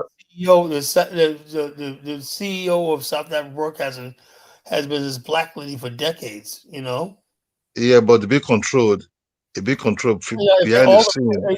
if all the boards of directors and the commission of broadcasting authority are controlled by blacks, Look, and yeah, let's not downplay Black South yeah. Africa. Hold on. But now that the thing is hitting their pocket now, right? That Ghana refused to renew their mining license. They have shaken now MTN in Nigeria. You see the white men start coming out and say, "Hey, don't disturb our business." Now the guy that propagated that hit that came to power, that who called himself color, that the so-called guy Mackenzie, he used that to come to power by calling the other Africa query, right? Now he's the one coming and saying, no, don't attack no foreigners. You know why? Because behind the scene, the white man is telling him, if you fuck up our business, who will take care of you? Because the white people don't play. They don't play. Have you ever seen the black South African crossing their line?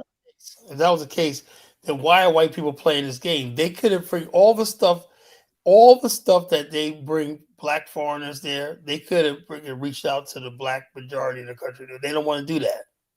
Yeah, but you see, the South Africa started this 2008. The excuse like, yeah, they have apartheid syndrome, right? But now it's getting enough for everybody nerves now in the African continent. Like, you know what? It seems like these people are bloodthirsty. Every few years they come out and eliminate people, unalive a lot of people. They'll say, "Oh no, we are brothers." No, you cannot just start unaliving other ones. Say, "Oh, we're brother sister." This one is like now a short warning to them. Now it's not going to be like that anymore, right? You can allow the government to deport who they want to deport.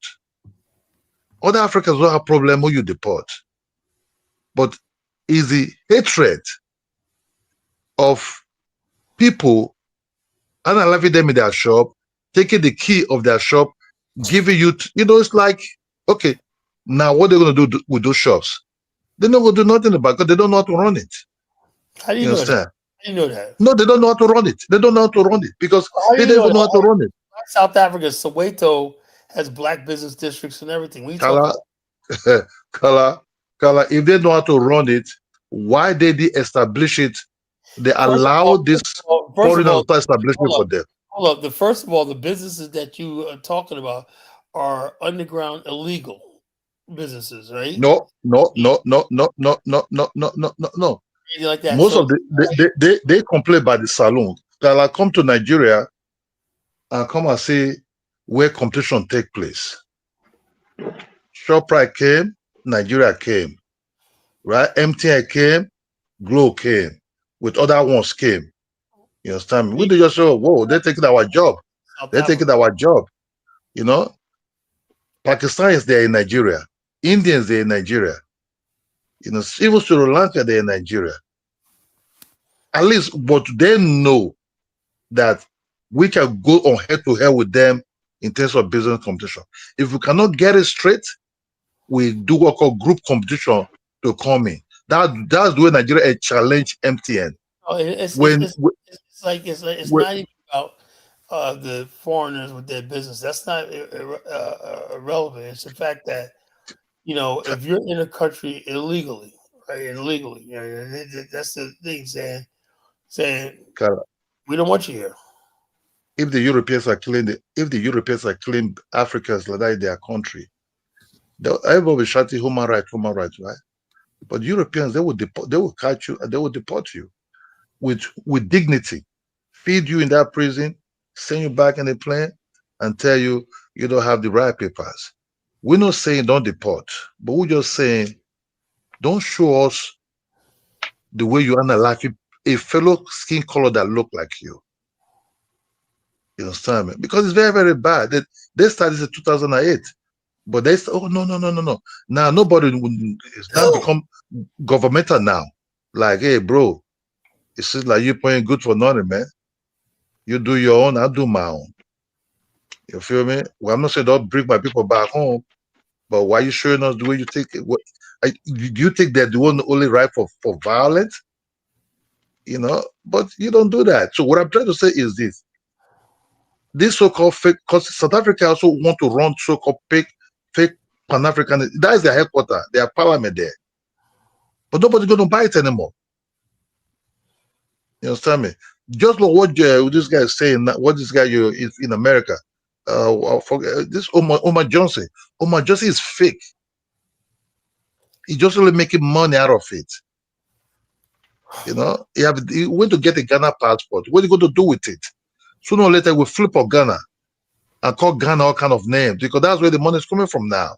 You understand me? You know, so there's a girl also in Britain who's trying to go towards this kind of. Because if you go to TikTok, there are little channels there also.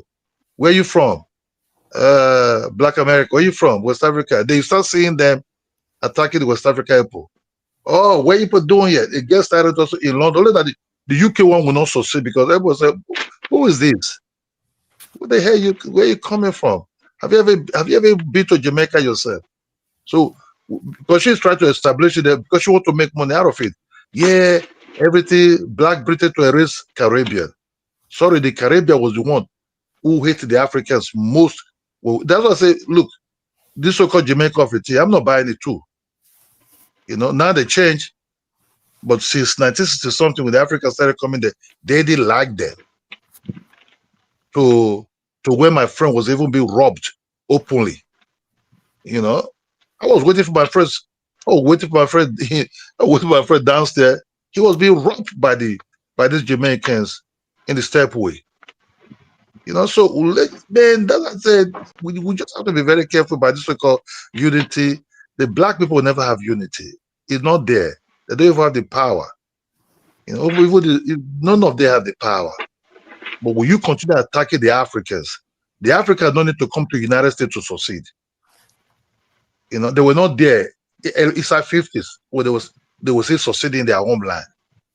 You know, they were still building their places. They don't need to come to London to succeed. But the white people need them to succeed even in their country because of the minerals what the Africans have. You understand me? So what I try to say is this so-called Pan-Africanism is not needed. It's not needed to bring unity. Even the African continent, they will need Pan-Africanism to sanction white South Africa. They just come together and say, you know what we see in TV, we don't like it. What they do to our people, we don't like it. We don't want to sit with you in UN. We don't want to do no sport with you.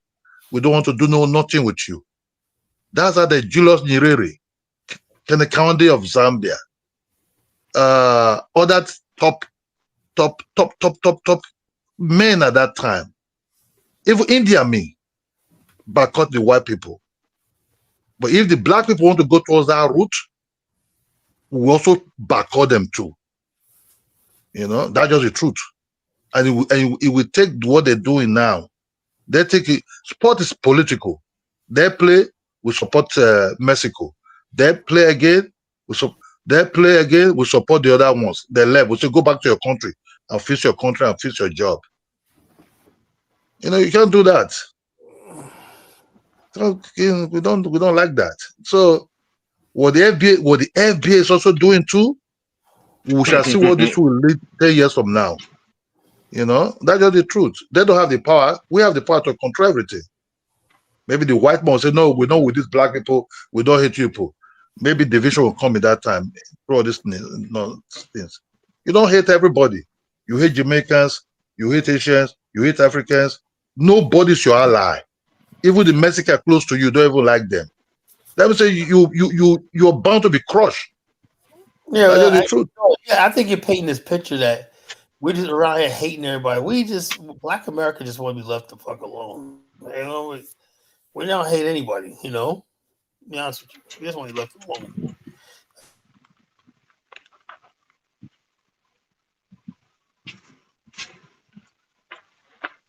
We don't hate anybody, you know. Nobody. There's not been one incident in Kinola in Black American history where a group of black people have attacked an African and killed them or harmed them, you know, as a bias. We don't beat up Haitians. We don't beat up Africans. We don't do all that stuff like that here. You know, that's not fair what you say, you know, because we don't do that, you know. There's no essence of violence towards Africans in America. Yeah, but it's not yet now. Not like it's happening, you know. Plenty of time. Some incident in the debate has never gotten to the point where it's violent. Never. Kala, there are some instances. It's not about the propaganda yet, right? Try to set the propaganda. You don't need a whole group of black Americans to be. You only need 10% or 5% of black Americans to be on the internet. To start propaganda bad about Africans. What they're doing now, right? If you look at them, they're all there, Kala. They're all there doing it. They say it. So if for some Africans to come into this YouTube and everything, so Africans will do it, maybe return back, but somehow maybe inside their living room, somebody said, "Man, why you wasting your time for this nonsense? Forget this thing, man. Let's move on. Let's go and look for money." You understand me? Come a time, Africans will be challenged about other Africans. What are you doing? Forget about these people, man. You know, let's move on. Let's go and look for money. I mean, this can make me. I want to build my house. You know, we just leave them alone. We just go our own. But when people sit on the internet, do caricatures of Africans, what you say the white people are doing against you. Yeah, caricatures every time. What do you think? That's ignorant people. You know, it would not, because like you said, like Umar Johnson, Tariq is trying to make money. The people on the internet are trying to make money. They're trying to make money. They found a niche that, you know, there's a certain segment of black people in America that don't like Africans. And they like that. 99% of us don't give a shit about none of that, man. You know, trust me. You know. But Kala, but that's what they slowly, you know, Africans before they're not just too much on YouTube or this is kind of a thing. They just start coming in slowly. Or some of them, they're even there. They're discussing about their politics. These be the same people who got no jobs. They spend all day and all night talking about Caribbeans, talking about Africans, and whatever, like the FBA, and pretending as I'm an Indian, and all stuff like that. Am I telling the truth, Dave? You know, if people don't travel, go on vacation, the white people never ever want you people to travel to go on vacation to tell that place. Yeah. Yeah, man. Most of those FBAs, they don't got no job. They got to do that. They got to hit the algorithm every day. Yeah, they're trying to make So money. You on the know, algorithm, the who ain't got biggest no thing right. job, no nothing. And the bottom, line, they got to do that, or they go back to McDonald's. So what do you think they're gonna do? And Yeah, but Condola, some of these guys making $5,000-$10,000 a month just talking about Africa. You know that, right? they make you Talk what? about black. I said some of these guys making $5,000 to $10,000 a month minimum just talking about Africans all day. How Uh-huh. much how much money you think Tariq Nasheed makes? She makes a lot of money talking about tethers Uh-huh. and Africans and stuff like that. He makes a lot of Yeah. money, Yeah. you Yeah, know. but So he's kill look, this is not the first time. Look, Africans don't talk about it, but even with the Africans come to Nigeria that live in the United States, they don't really discuss about Black America does not like Africans. They know what they discuss about really. They don't even talk about it. They don't want to do they far away from any of that. But now it's not making people to start asking, hey, how far? But those people there, we saw YouTube. Like, did they how you people cope with them? That may not open the door for their family to yeah, where do you yeah, man. No, bro. Don't cover up. We see them on YouTube. Look at this name. You know, it's just like when my mother came to the States, he saw Jerry Springer. I don't know why my in-law, my sister allowed his husband to open this kind of channels whereby, you know, a woman date 5 men and, have all kind of things. And does he have, my mother starts saying for somebody that is older, started, oh, I saw these things. My mother never want to come to the United States again. He never. He said, no, I'm not going there. Okay, that was even California, Los Angeles, the busy city, the big city. She came 3 times. He said, no, Mama, oh, they asked you to come. No, I ain't going now. I'm not going there. No, I'm not going there. Before she passed away last year, she don't want nothing to do with the United States. But at first she was anxious. She was very happy to see how it looked like. He saw it. Okay, the second time went, he thought like he really opened his eyes wide and saw people are suffering, Nigerians are suffering, because my in-law might be showed in a very big part of this place is not just easy grammar. This place is people don't have a job, they're homeless, people don't have this, they're this, people don't have this. He started asking, why they not coming back home? After that, she didn't want to go back anymore. She refused. He said, oh, let it be there, it's okay. I'm here, I'm an African woman. She live in rural. I love my farm, I love my chickens. I Hmm. love people that pass by my house that greet me, you know, so she love that type of African lifestyle, that Yeah. go over there start seeing things. So what I try to say is, if I don't need to come to Bronx before I know much about Bronx. I was even watching the Bronx even yesterday. I just on my YouTube, they just show you the Bronx. See some people walk and shake, those people that on high level, you see the way the place look like. You understand me? You don't need to travel over there. You see everything, clear eyes, bro. That's what Hmm. I'm trying to tell you. You don't need to travel to United States before you just zoom into these places. You see the way it look like. You know, Hmm. for me that spent years in Europe before, I don't need to, if for see if you live in Europe, you don't want to stay in America really because you start seeing a very big difference. America become like, oh man, no. If those that move from Africa are anxious to say how United States look like, for Africans that live in Europe, they really don't want to do with United States. Yeah, You that's know, true. That's true. That's true. I'm, I'm telling the truth, That's bro. true. No, that's true. Yeah, Cause I know some Liberians that live in the Netherlands, and I know some Liberians that live in the UK. They actually curse out the American Liberians. They don't like the Americans. They don't really like the American Liberians. yeah, because yeah. Oh. So, but they cool though. It's all family love. They say, "Oh, y'all living crazy over there. You in America? You guys are crazy." Yeah, because you don't need to. And that's what I try to say. We can just keep, even if we hate each other, let's keep it low. The French doesn't really like the Polish if you have to, but they're hiding it. Black people will never Yeah, know it. They will yeah. never know it. Why did the British left European Union? Not because of the Polish. They left European Union because of the Polish. A lot of Polish was rushing towards that place. Open supermarket, open this, open that. But they hide it. You know, Hmm. but the Africans are just, oh yeah, yeah. Data must fit. Da da da da da da da da da. This is that. But you created this, you might be making money out of it, but you created an enemy for 10 years from now. You know, your money will be gone. If the white man block you off, you're gone. You know. Tariq Rashid is using total different name now.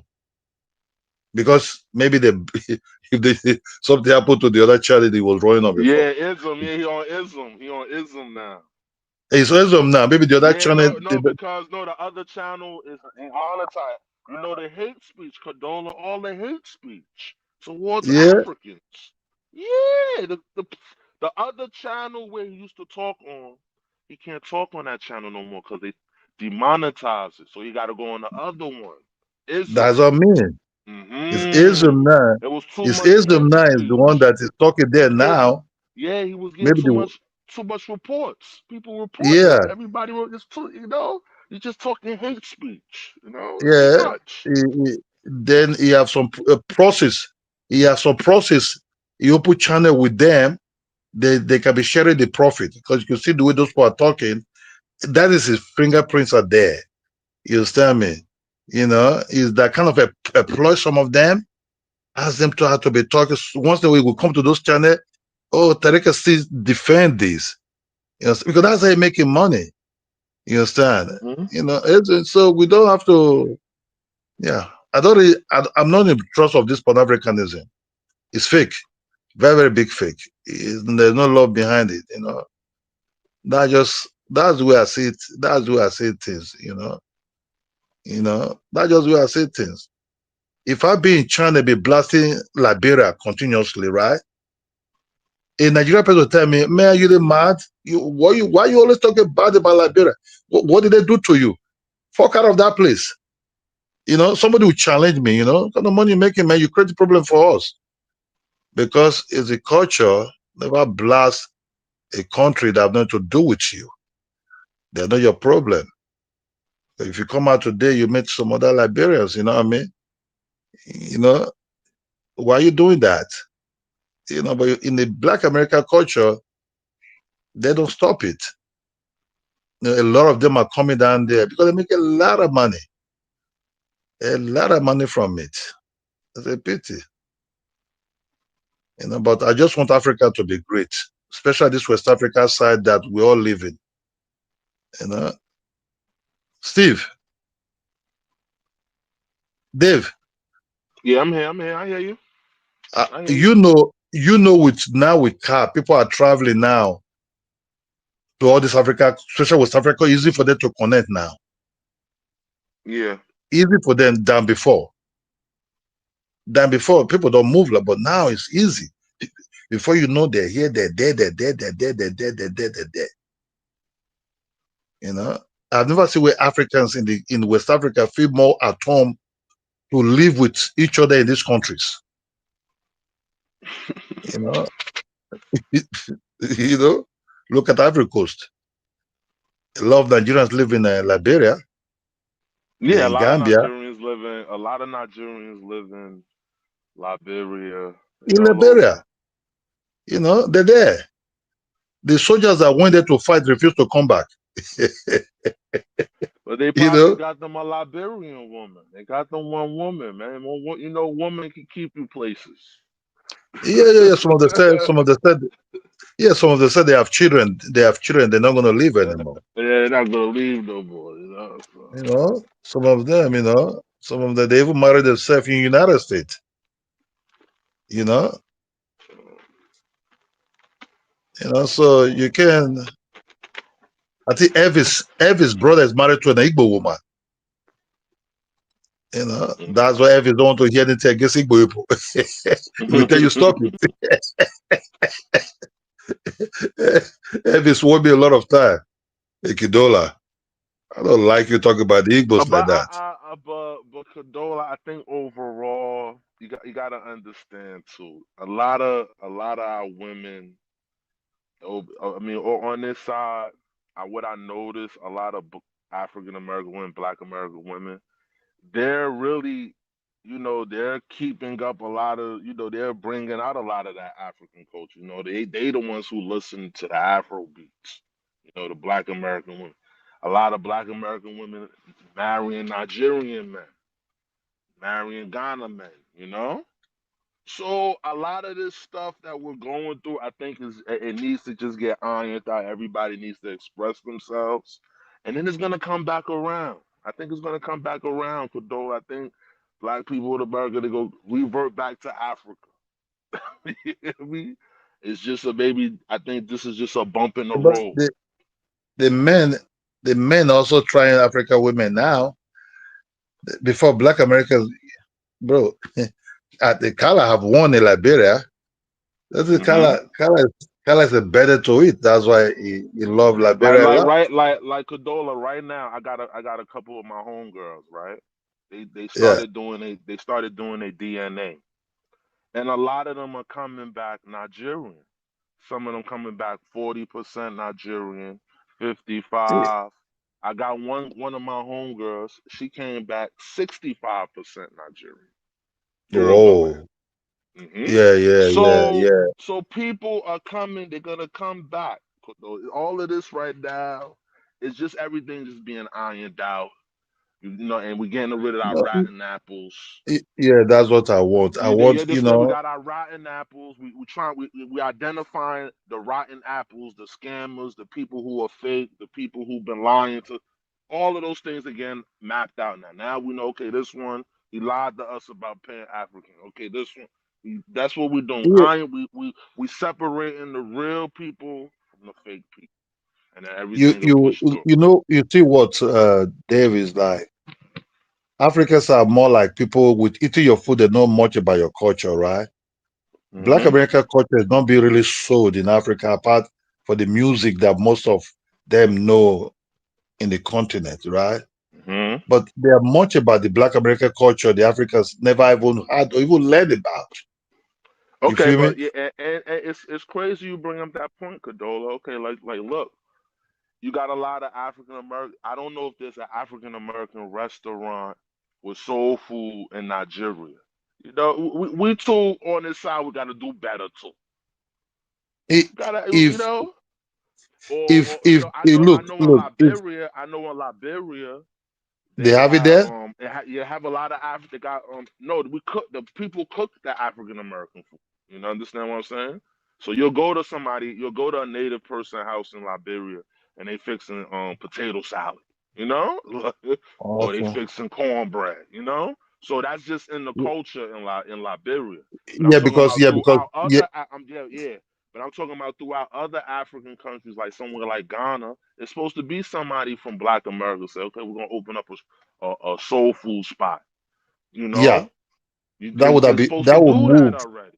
Yeah, that's what I mean. That's what I mean because what the Africans know about Black Americans is just about their music, but they have a lot that Africans will enjoy if they establish it, and Africans will run even to that place. Like there's soul food I saw other people eating.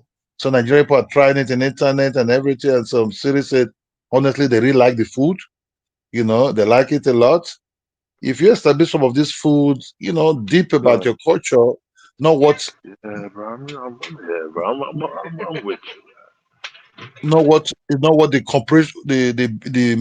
businessmen are trying to sell to us, but we see the real authentic of them. You know what I mean? They have a lot of culture that Africans really like. The other Jebalala, if they have to come to Africa and spread it and sell it, they'll buy into it. Then from there, the other culture, their nuances, who are they, you know what I mean? You start seeing it. You start seeing it. You know, you start loving it. You know, you know. Then the boundary, there will be this boundary, whatever, will be broken because you start seeing these people. But that will still take some time, anyway. Because Liberia, you and them have Liberia and Black America. You people have similar type of culture, the food, because you Yeah, people, you yeah, know, yeah. So the you but what I'm know, saying, but that stuff should have been spread out already. Somebody from Ghana who from here, he's supposed to go over there. Okay, let me open up a soul food spot. Because even in Liberia, we got Jamaican restaurants in Liberia. We got a Jamaican restaurant in Liberia. You see? So people in Liberia too, they know Jamaican food now. They know oxtails and beans and rice. They know that now. But yeah. sometimes my people too, they don't like to open. I don't know. I don't know. Yeah, because you feed these African guys that you get married to your food, but you don't want to sell it to other people. I think you have to sell it. You see, these African guys are married to these Black Americans. They're not eating the soul food. They're eating it. No, You no, no, know. no. The African guy, the Black American guys I know married to African women, they're eating fufu and soup. Uh huh. They're eating So fufu and so soup. so why don't you sell your food? You know, yes, it's So come. Let's share cultural exchange together. You know, not just the music that they're showing us. We don't see that. We want to see your food style. You want to see deep about you that we never saw before. You feel me? You know, yeah. The Jamaicans, they are Gambia open restaurants there. Jamaican food. The Jamaicans open restaurants in Ghana. You know, there's one Jamaican American that went to Nigeria. He have a stand in Ghana. Also opened a place in Nigeria now. You know, selling Jamaican food. Kala, I don't know where Kyle at. what Kala doing, man? Kala is chilling, man. Yo, Kala, my guy. Kala, man. Catch I'm still listening to your Kala. conversation, man. You know. Yeah, Kala, you know, I don't know how old is Dave. Dave, when you get to the age that me and Kala we're into now, we just chill. Yeah, I'm not getting any younger here. You know, we just chill, man. You know, we just chill. You know, Dave, we in the 90s. I told people, I said, we have the best of time in the 90s, the best music, the best everything to the 2000. You know, I start seeing myself old 2000 and from 2000 and well, 7, 8. You know, I start feeling, man. I go to club, I don't enjoy it anymore, Carla. Feel me? You know, this you knew things change. You know, I'm happy I rocked myself in the 90s, man. I was very young and I've seen the world. You get me, Dave? You know, Dave. Dave is gone, man. No, nah, Godot, I'm here at work, bro. I'm here at work. I said, I, I'm s- a, I said, I said the 90s, man. I've seen nearly the Europe, Western Europe, man. You know, been to the States, move around. I've never even, I think I've been a lot of country Europe than even Africa. You know, I'm not chilling, man, just chilling. You know, waiting for my patient time slowly. You know, that was it take a couple of years, but just chilling. You know. Kadola, they don't have no soul food spots in Nigeria. No, no, that is not even there. I would have loved that to be there because if you come to Nigeria, they have all kind of French type of restaurants in the island. You Hmm. know, they sell you spaghetti with olive oil, with garlic Nah, bread, man, we need to get one of them old big mamas from North Carolina yeah. to come down If you want there, to eat, man. if you want to eat French food, you can just take a drive down there to eat French food. Olive oil with toast with baguette or stock broad with some kind of spaghetti and olive things on it and all kind of uh all kind of the way the French eat with some kind of cheese, old cheese and everything on it, that they scrape on it, Sometimes you eat it without meat, sometimes you eat with shellfish, you know. I don't know how those people brought those food down to Africa, man. I really don't know this.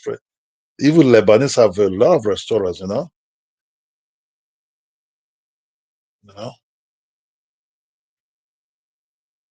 So, but the Black Americans are not there yet. Might be one day, maybe some of these Black Americans. I think this girl that married to a Nigerian guy who live in Nigeria. You know that girl called Brittany something? It's a girl that live in Abuja that married to one Nigerian guy. He he cooked soul food to some group of Nigerians that he want to introduce the thing with. They really like it. You know. So not there yet. No, not there yet. We got to get a big No. mama out there, man. And we need a couple big mamas. You know what I mean? We need one big Mhm. mama in Accra, one in Abuja, one in Lagos. You get them the kitchen, man. Yeah, fill up. I put some power back in those restaurants, man. Some things that will attract people in, man. You know, put some light and serve the cornbread. That cornbread look like cake sometime, right? You know, I've tasted it. It's not that you mistake it for if you eat a cake or shortcake or something. Yeah. Especially, Yeah. especially, I have one of my aunties when they fix the cornbread, they be putting like corn inside, real corn, actual Hmm. corn inside. Oh man, it be hitting. So Yeah. Maybe if Africa want to try some of Black American food, maybe they have to maybe come to Liberia home sometime. yeah, gotta come to Liberia Hmm. because even collard So, greens, the settlers they brought collard greens over there. hmm. So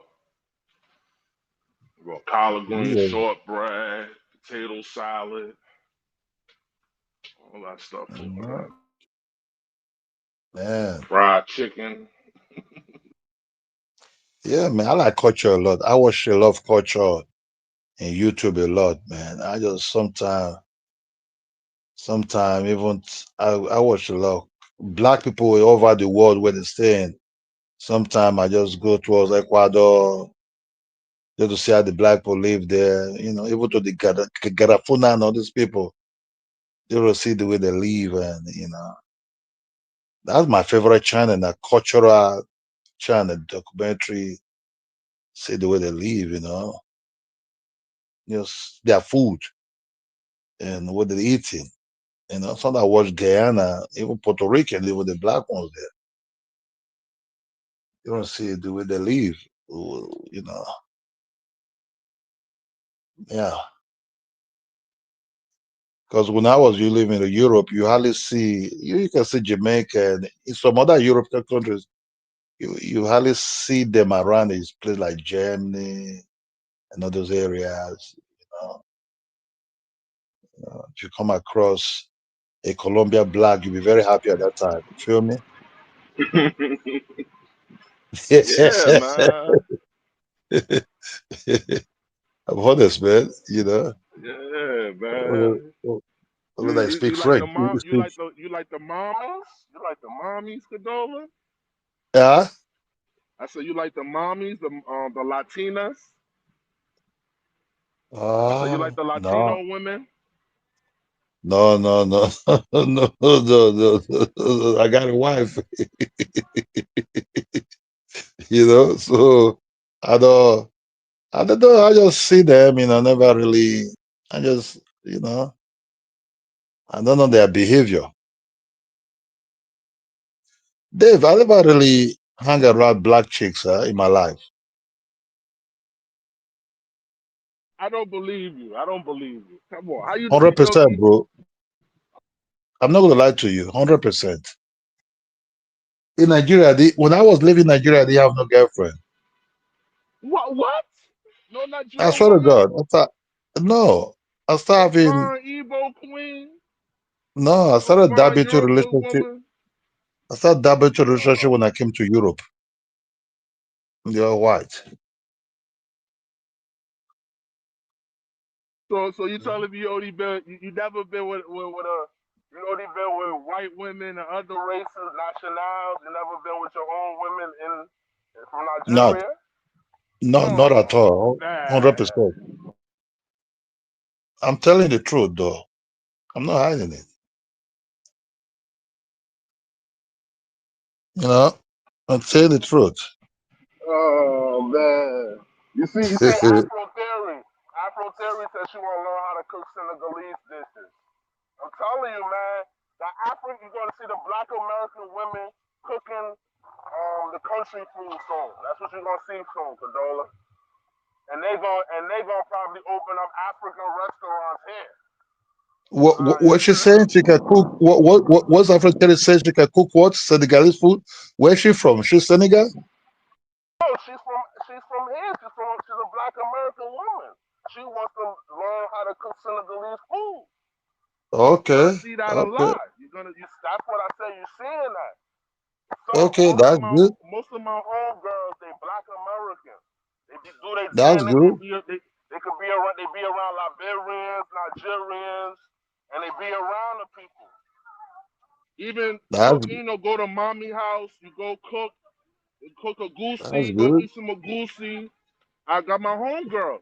So my homegirls That's be like, good. man, let me just take my I, DNA, and they stuff is coming yeah, back big, yeah. man. Yeah, man.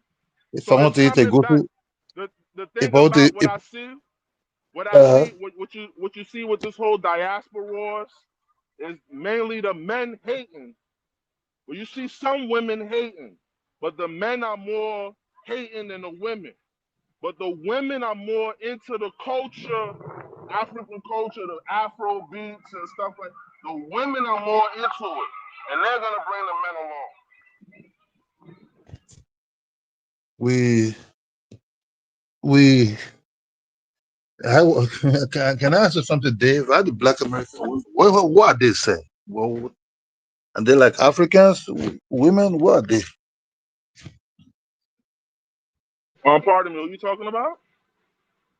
Yeah, I'm saying in the Black American women, are they like Africans in behavior, or Yeah, they they like far from Africa. Africa? They're getting more in like I said, black American women. A lot of black American women, they're getting into the culture. That's what I'm saying. They got they All got right. their they got their Nigerian girlfriend. They go to Okay. they got their Ghanaian girlfriend. They got they on the job. People are going. People are relating to one another. One of my homegirls, she's Nigerian. She married a Haitian. You know.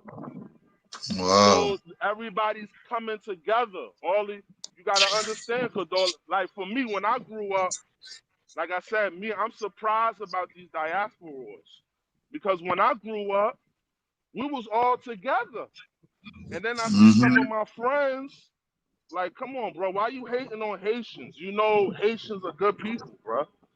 I Yeah. don't have no problem with no Haitian people. I love Haitian people. They show me mad love. Any problem I'm in, I can call my Haitian guys up. I But deal then with I'm looking. It's like even too. Most of us went to school with Africans and Caribbeans, and we didn't know that there was African and Caribbeans until after high school. We were all together. You understand me? It wasn't no hate. that's it, man. We were just all together. So now it's like, I'm surprised at it. I'm seeing 40-year-old men like, come on, bro. Most of y'all went to school with Caribbean and African men. It shouldn't be no hate. Most of all those FBA guys, most of them they went to school with Africans. Some of their best friends are African. Even that Tariq Nasheed. Tariq Nasheed, his assistant was from Nigeria, Ola. He got an assistant named Ola. So, it's like all of that shit is bullshit, Tariq Nasheed assistant. His main assistant was a Nigerian named Ola. Yeah. Some guy. Yeah. So, I've, we're if I all want to eat, cool. if I want to eat, Dave, I like a goosey soup. I eat it maybe once, sometimes once a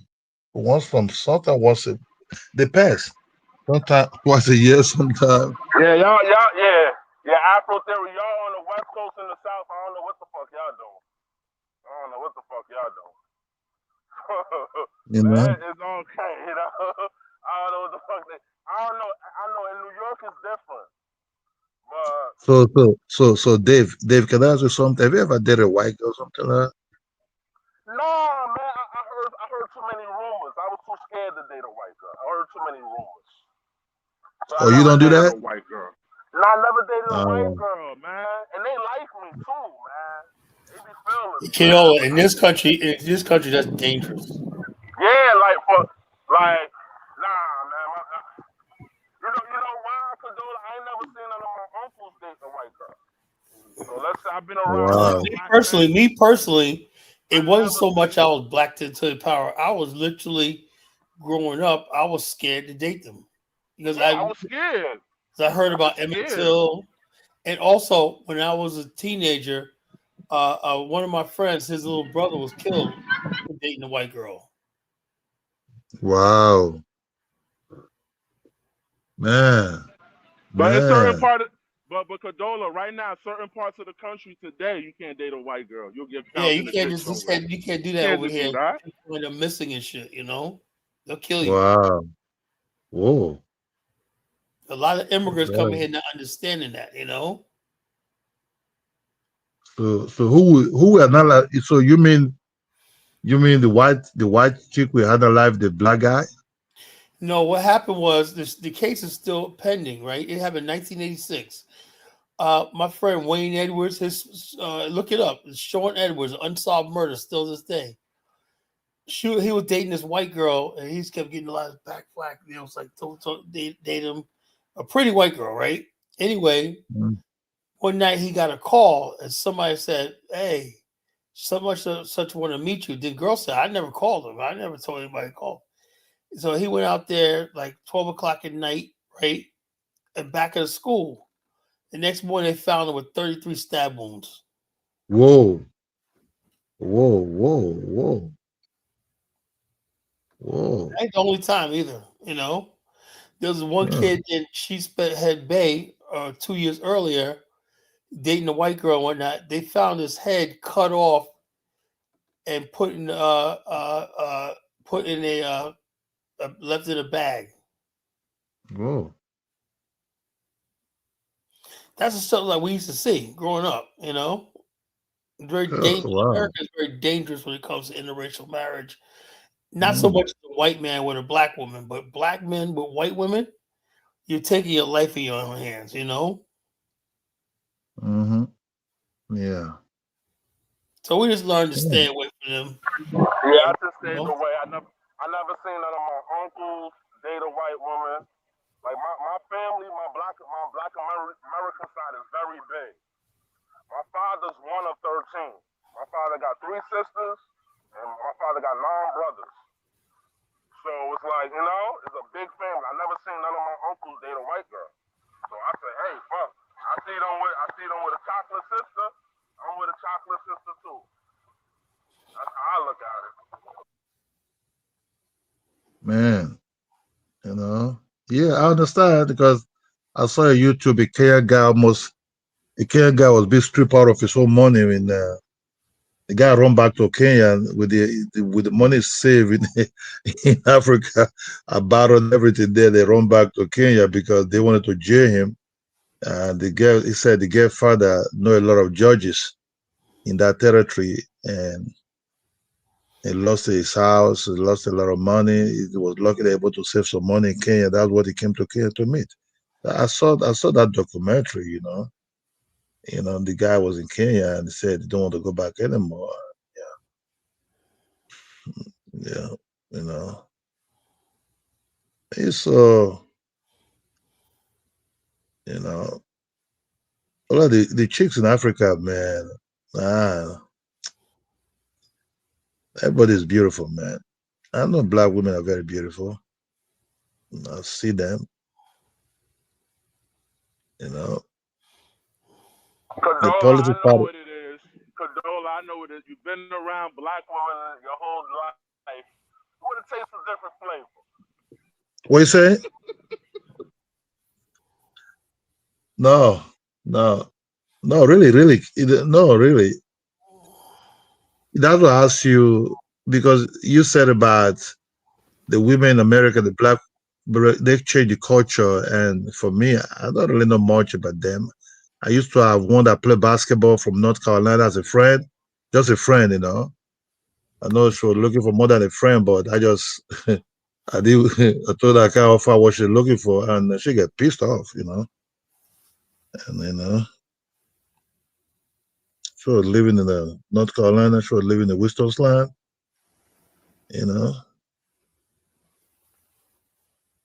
she said, I know it. I know you don't like black women. I was very distant from her a little bit, Far from that. Just a friend, nothing, just a friend, but she was cutting in like, hey, she had a Polish friend, Dave, when you play basketball, you can get close to, you see a lot of people, right? Yeah, I know A you're lot going of to see a people. lot of people. You're going to see a But I lot of just believe everybody's beautiful. I would just keep it like that. Only that I just, I never really have the experience of all those things, and I didn't miss it, but I just keep it cool like that. You know what I'm saying? I eat all kind of. I'm I'm ready to eat any type of food, but not the other ones. So yeah, black women are beautiful. I can see them. I can see them.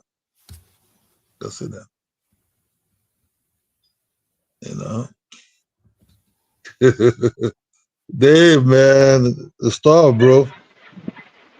Nah, man. I mean, I'm just here, man. I just want the best for black people, man. That's all. I just want the chaos to stop.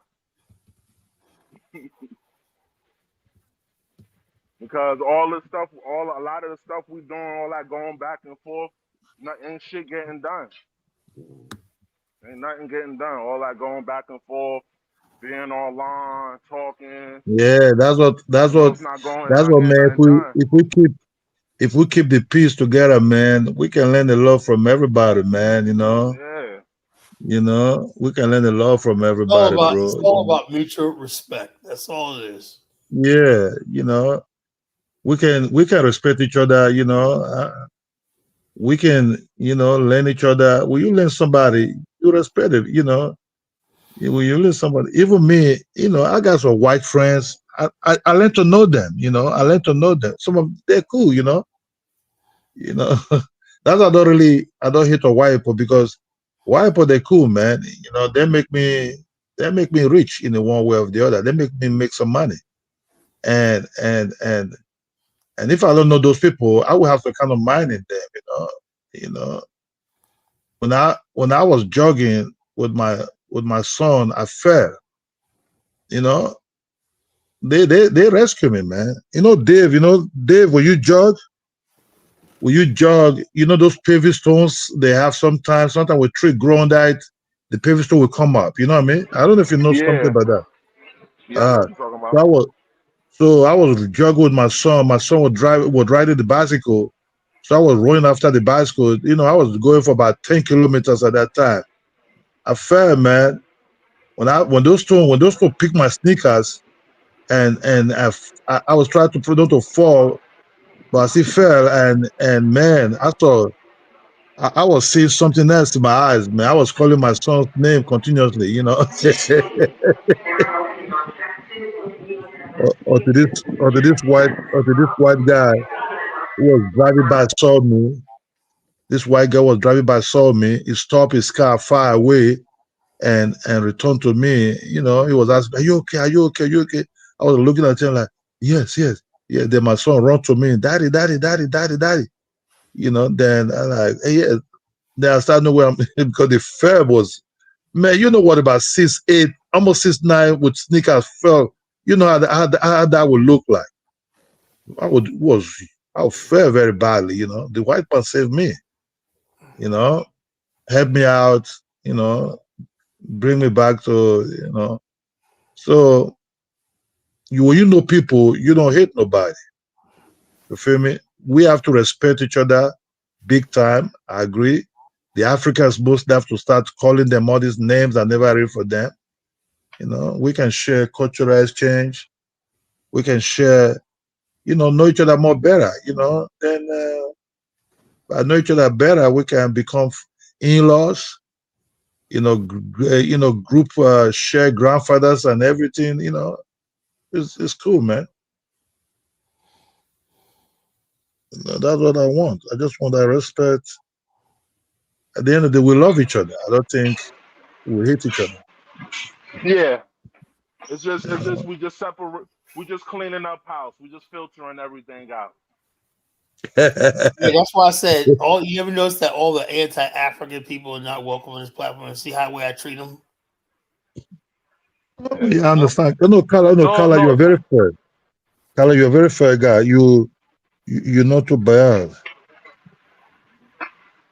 I'm fair with everybody. Kala, don't mind my OG Kala. Kala is frustrated because he wants to see change. He's been in this movement for decades. People been bullshitting him around, and he just be frustrated. Yeah, I got So some of my guys, man, call me yeah. today, man. And I don't mind people calling me like Dave, because Dave always got some news to tell me. But one of my guys calls me. I'm like, dude, man, it's been 3 years. You call me frustrated. He got a book out, right? And he's saying he's gonna come on my show and promote his book. He hasn't. He's a fucking procrastinator, you know. And so anyway, I'm just like, yo, today you call, I didn't fucking answer the phone. You know, call me a messenger. I'm like, dude, man, you know, I don't got time to waste for people. If you gonna do something or not, tell me your plan. Yeah.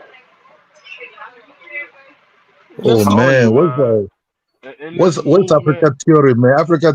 Africa theory. You need to free your mind, sister. You need to free your mind, man. You know, Africa theory. You need to free your mind, sister. Don't be, you know, if you free your mind, you're far more beautiful, man. Don't do that, Africa theory.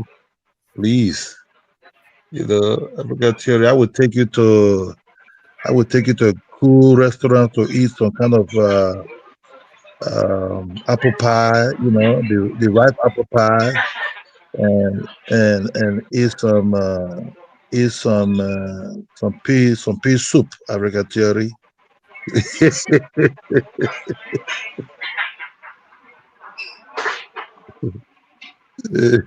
How do y'all get apple pie all the way over in Nigeria? That's what I like. No, the British, they British. Apple pie is something that was created in America. No, Europeans are making it. If you once you have all the you can make apple pie with the green ones and the ripe ones. You know, the green ones is cool, but I like it more with the ripe ones, the ripe apples. You know, here they get. You know, I got a lot of. Here you can get a lot of stuff, Carla. You can get. Some beautiful European food you can eat here, Carla. You know. Yeah. The only food that I think I've never tried in my life is Russian food and Hungarian food. I've eaten a lot of British, Germans, Dutch, and French.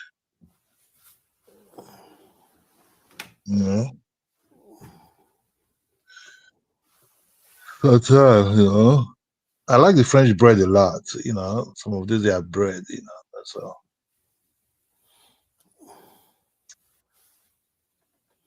Yeah, I'm France, just French a, best cuisine. yeah, French cuisine. Some of the Italian cuisine is also. I like Italian also a lot. Also, you know, the French and the Italian, you don't even know the So difference because they serve the Italian food. food is like the soul food of Europe. French is like the exquisite, cuisine. The aristocrat. Oh yes, oh yes, oh yes. You know, I really the difference between the French cuisine and the Italian cuisine sometimes the one I've eaten but sometimes I don't really know the differences. Just okay. The one thing the Italian ones they will serve you food. So a lot of their food actually they involve made of cheese and hardly they eat meat differently from their some of their food a lot also, you know. But the British food is more like easy bread toast, stew sometime. I think of British food. I just think of meat and potatoes. That's what I think of. Yeah, pudding. Even the bread that is some of their food, even Irish food. Those potatoes with chicken and everything. So their food are Irish food. You know, those are fish and chips. You know, they eat a lot of pastry also a lot in the English also. All kind of pastry with Kyler, you got that pudding. picture I sent you? You see people bowing to you, man? Where you send me a messenger? Let me see. Yeah, I said, yeah, people bowing to this guy, man. You got to get Which some of guy? his juice. Which guy Umar, is man, that? people. One of my friends, one of my peoples, man. You said Umar bless him.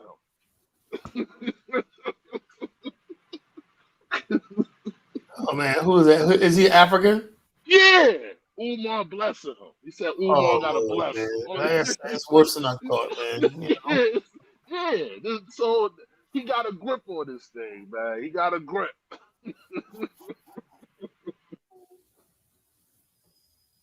That's why I said African. is only thing's gonna save us because Umar's not on this level. He gets me when the Uh, Africans start kicking off. He'll be the first one against it. I don't see how. Get prepared for that. Dr. Is that Omar? Is that guy Omar the buying for Dr. Omar? Dr. Umar. Dr. Omar is just a scam, man. You know, leave that guy alone. He might be. Well, he's You see, taking his sometimes, he's taking the scam to Africa now. So yeah, Dr. Omar might be secretly having a white chick somewhere. He's just making money, and living a life, you man. know. Going around bullshitting people. Getting paid. What did he say? It said. I don't know what he's talking about. Say queen or black forever, nobody for never, something like that. What he's saying. Nobody's never black queens forever. Nobody's never, but somebody's never wanted Yeah, a black queen. yeah, yeah. That what he's always talk about, man.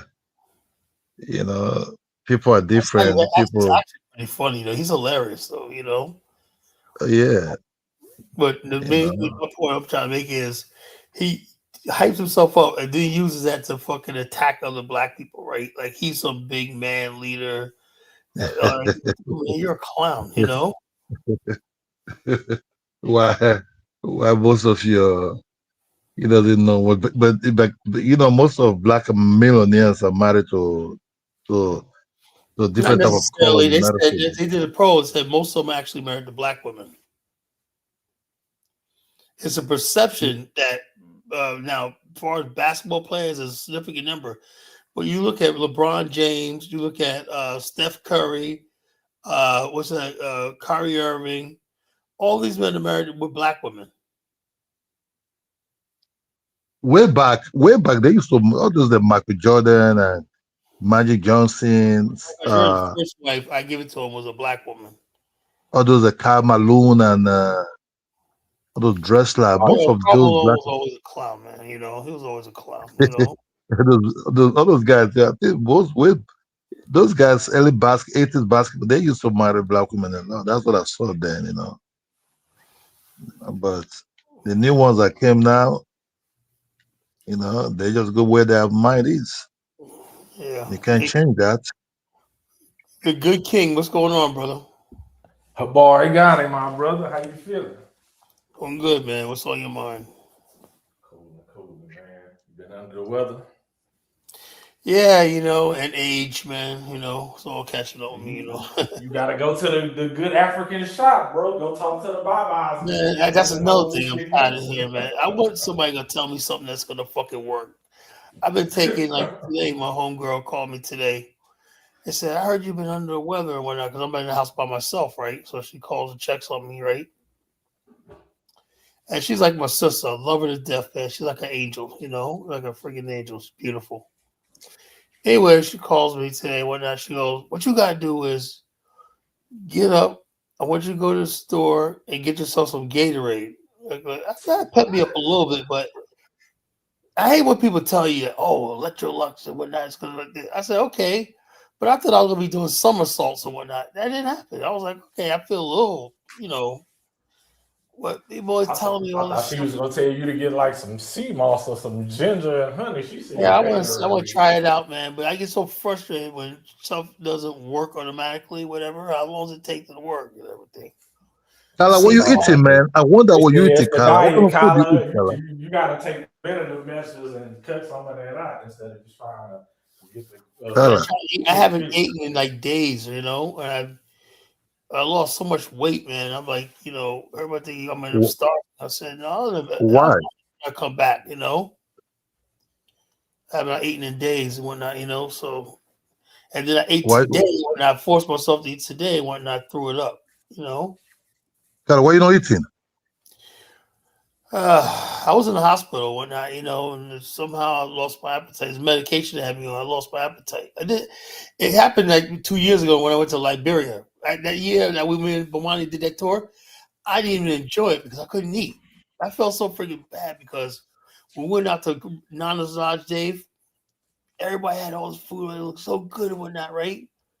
I'm sitting there picking on a fucking lobster, you know, because I didn't have enough saliva in my mouth to freaking eat, whatever. And I said to myself, man, the next year, what was it, 2025, went there, I tore that friggin' lobster Nana's Lodge up, man. That's what I'm gonna make up for Is it last is year. it is it because of the medication you're taking that Yeah, sometimes cut the food away from medication you, man? makes you lose a lot of fluid, right? And what this Yeah. does, it drains it out of you, and also drains your saliva glands. Saliva without saliva, you cannot eat.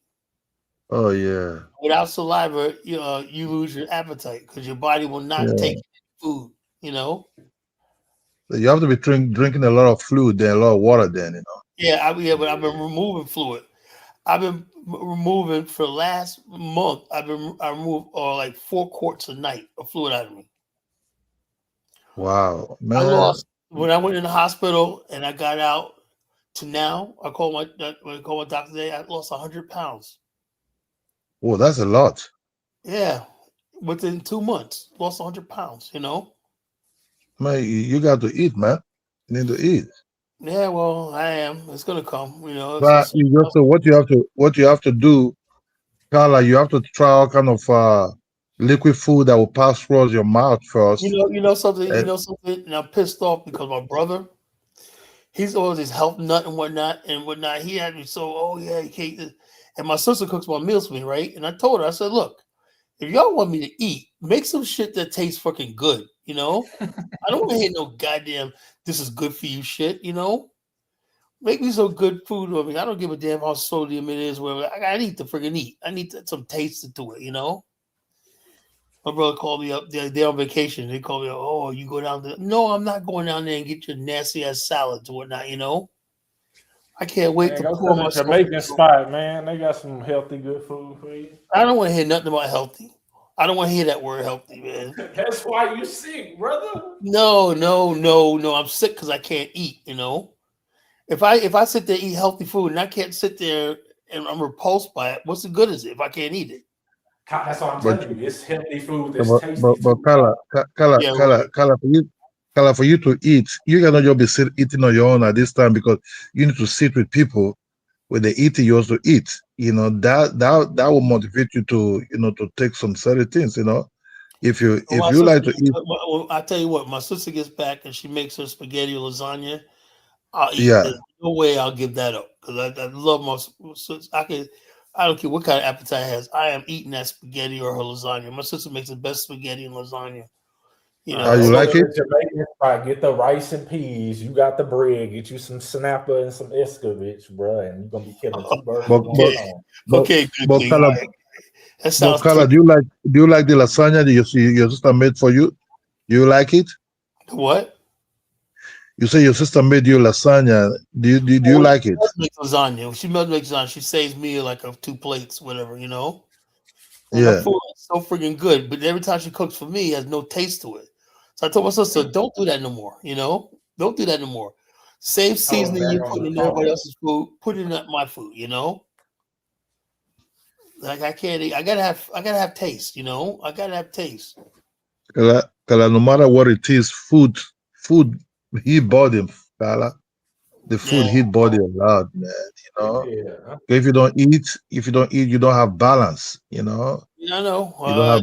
What I'm gonna do is I'm gonna try to get protein shakes. You know, Yeah, that was good. Protein, yeah, you can get. Yeah, you need a lot of protein for your muscles anyway.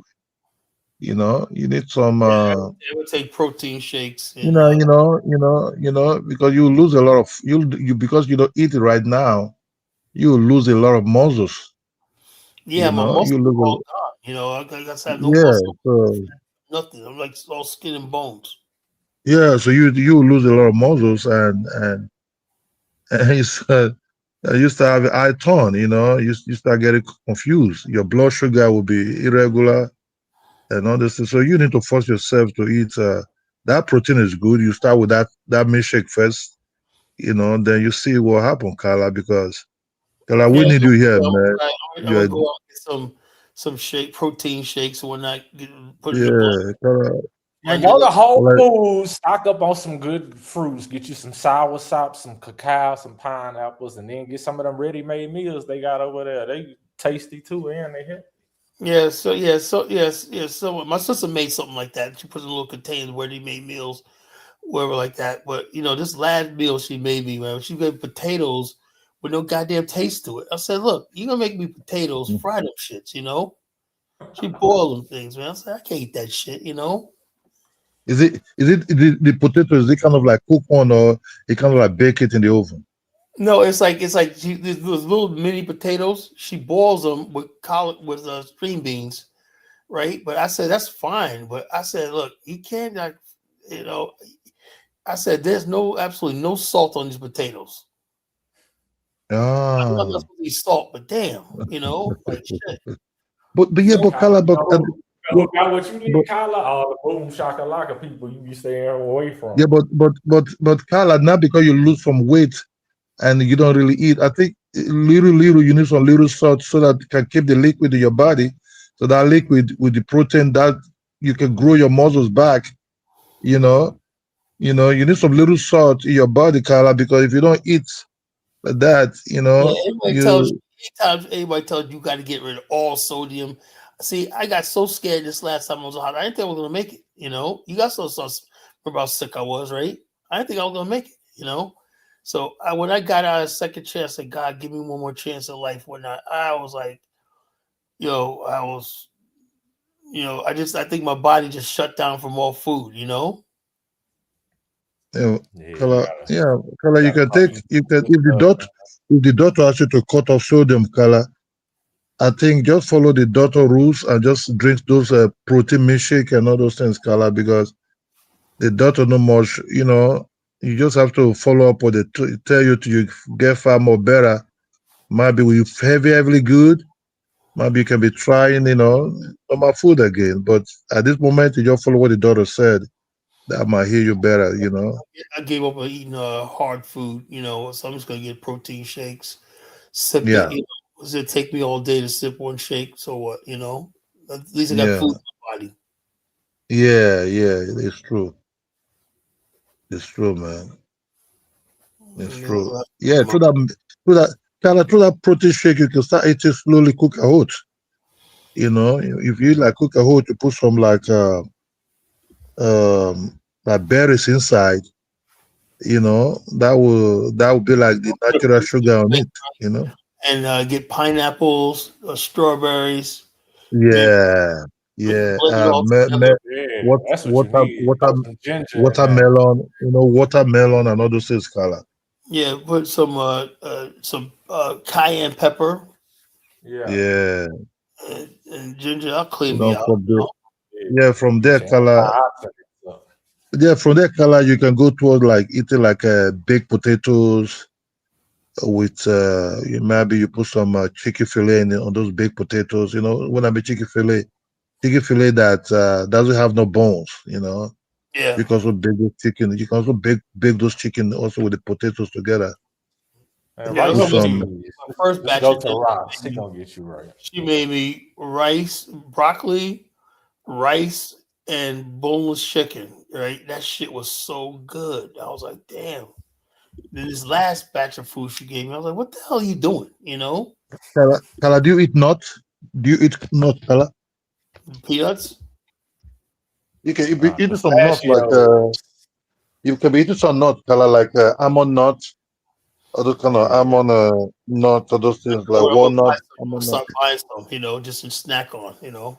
Yeah, yeah. You can just Pistachio. you can so that your jaw can be moving when you chew those things. You know. For men that are growing, nut is also very good. You know, you like almond nuts, uh, yeah, Yeah, some of these I like nuts. walnuts, and when I crush walnuts and peanuts and stuff like that. So I start eating stuff like that. You Yeah, know, you Carla, know, because those are how much sun you get on a regular? me, Yeah. I try to stay at it. It's hot here, but I don't really go out until the sun starts coming down, like in the evening time. See, you gotta start getting you 30 minutes of sun. And Yeah, voila. so I sit out back, my backyard, back patio when that's huge. Yeah. And if I go out there in the daytime, shit, there's no shade, so it's like sun just hits me right there, boom. So I step on my back patio, So for color, you need I mean, some that's vitamin D to you need some strong vitamin D color, to wake up you up also, but just follow what the daughter said. They don't they're no more better than any other person. What they ask you right. to do, you just do it, then this will be great. Life is life is all about hope and courage, that's yeah, just the truth. I've been fighting this thing so hard, man. I could just crawl up in bed, be an invalid, but I said, hell no, hell no. Yeah. I And I get was up. having the opposite side where you have it also because I was so training for 4 years. I stopped eating salt, stopped eating sugar. Man, Kala, I'm not gonna lie to you, man. I lost a heavy amount of weight. I was just only eating like what they call those things that they just scrabble. They call it carrot rice, uh, broccoli rice. But these are like all these are broccoli. Man, I lost a lot. Man, my daughter had to Magic ask me to eat. food. Yeah, my daughter asked me to eat. Come on, stop. I lose balance. I lose balance. I have to start eating back again, start eating like That's what I'm going cupcake. through right now, trying to keep my balance. Kala, Kala, don't go. I start rushing like chips, eating like cupcake, eating like beef, eating anything that come around me. I know when my hunger comes back, I'm gonna come back it's gonna come back with a vengeance, man. Kala, I'm not gonna lie. I'm not You know gonna what I lie to mean? you, Kala. Yeah. I was eating because I'm gonna go to the restaurant like, give me everything. yeah, man. But Yeah. at this moment, just follow what the daughter said that you can come back again because, Kala, it take me a whole year plus to get back my body back. I have to start eating like um these multivitamins for men, for about men of 50 plus. I have to start eating a lot of those things, man, just because I was climbing hills. I was running on the hill a lot. Hills for 4 years, and I stopped eating salt, sugar. But My daughter said, it seems like the way you look like now, you need to You're go. always gonna need. Don't let anybody tell you. You're gonna need some sugar to give you energy. Some. Yeah, to keep that was to keep the liquid in your body, man. You know, Color, you need some salt and you know, something like that. man. You just get rid of all that all together, and you got no salt, no sodium. You have no energy. You know. Your pee, even your pee would be called crystalline clear. Your pee would be like if you're too clear even because if you don't eat all this salt and sugar, your pee become like crystalline clear, and because you don't have things holding back in yours. I've tried to try exercise. I don't want to go down that road anymore, man. You know, because the doctor said, "Oh, I'm too heavy." I was weighing about 115, 120 kilo at that time. You know, you know. No, So I yeah, just health run is for 4 years. important, man. Yeah, I just run for 4 years, which is about you put 260 pounds at that time. And doctor just said, no, it's too much. Okay, that's how I run it. I start getting used to it. I become addicted to it. At least 3, 4 times a week, I can run almost about 10 kilometers every day by just putting my daughter on the bike. I just run after them. You know, before you know, I become an addict to exercise. You know, I start going more deep. I tell Carla, I almost was I like to be a model. You know, I say, yeah, I like doing my shape, bone come out, that come out. But I'm almost killing myself. You know, I lose my balance. I can't even stand on one leg. You know, that kind of one leg trend. So if you have balance, I could, man. But Yeah, later part, you're going through what I'm going through right now. yeah, man. Before you know, man, I start. I eat cupcake. I'm not gonna lie to you, Carla. I buy cupcake. Tell me there's a light at the end of the tunnel. This shit's gonna go away, man. 'Cause I'm going Oh through this. yeah, Carla. Yeah, Carla. I told me my vein in my legs, they were all showing, man. You know, a vein everywhere, you know. I'll buy cupcake with yogurt. I'll put a lot of groundnut inside. These are high protein things I was eating, man. You know, my wife would make me rice. I'll eat it quick, you know, with meat. I don't care if it's beef. I was running for beef before. I eat just beef, you know, eat anything that will make my brain and my body come back. It take me a whole year. When my mom saw me, man, my mom shout, "What are you turning to?" I'm like, "Oh man, you know, are you okay?" I'm okay. So it take me a while to gain back the weight now, man. What I'm just doing now, I just maintain. I walk a lot, but I eat a lot also because this life is just only part one, man. So we just have to. You follow the doctor advice. Then when you get better, you can go on that revenge and start working the food color. Yeah, You know? Colin, let me ask you Yeah, something.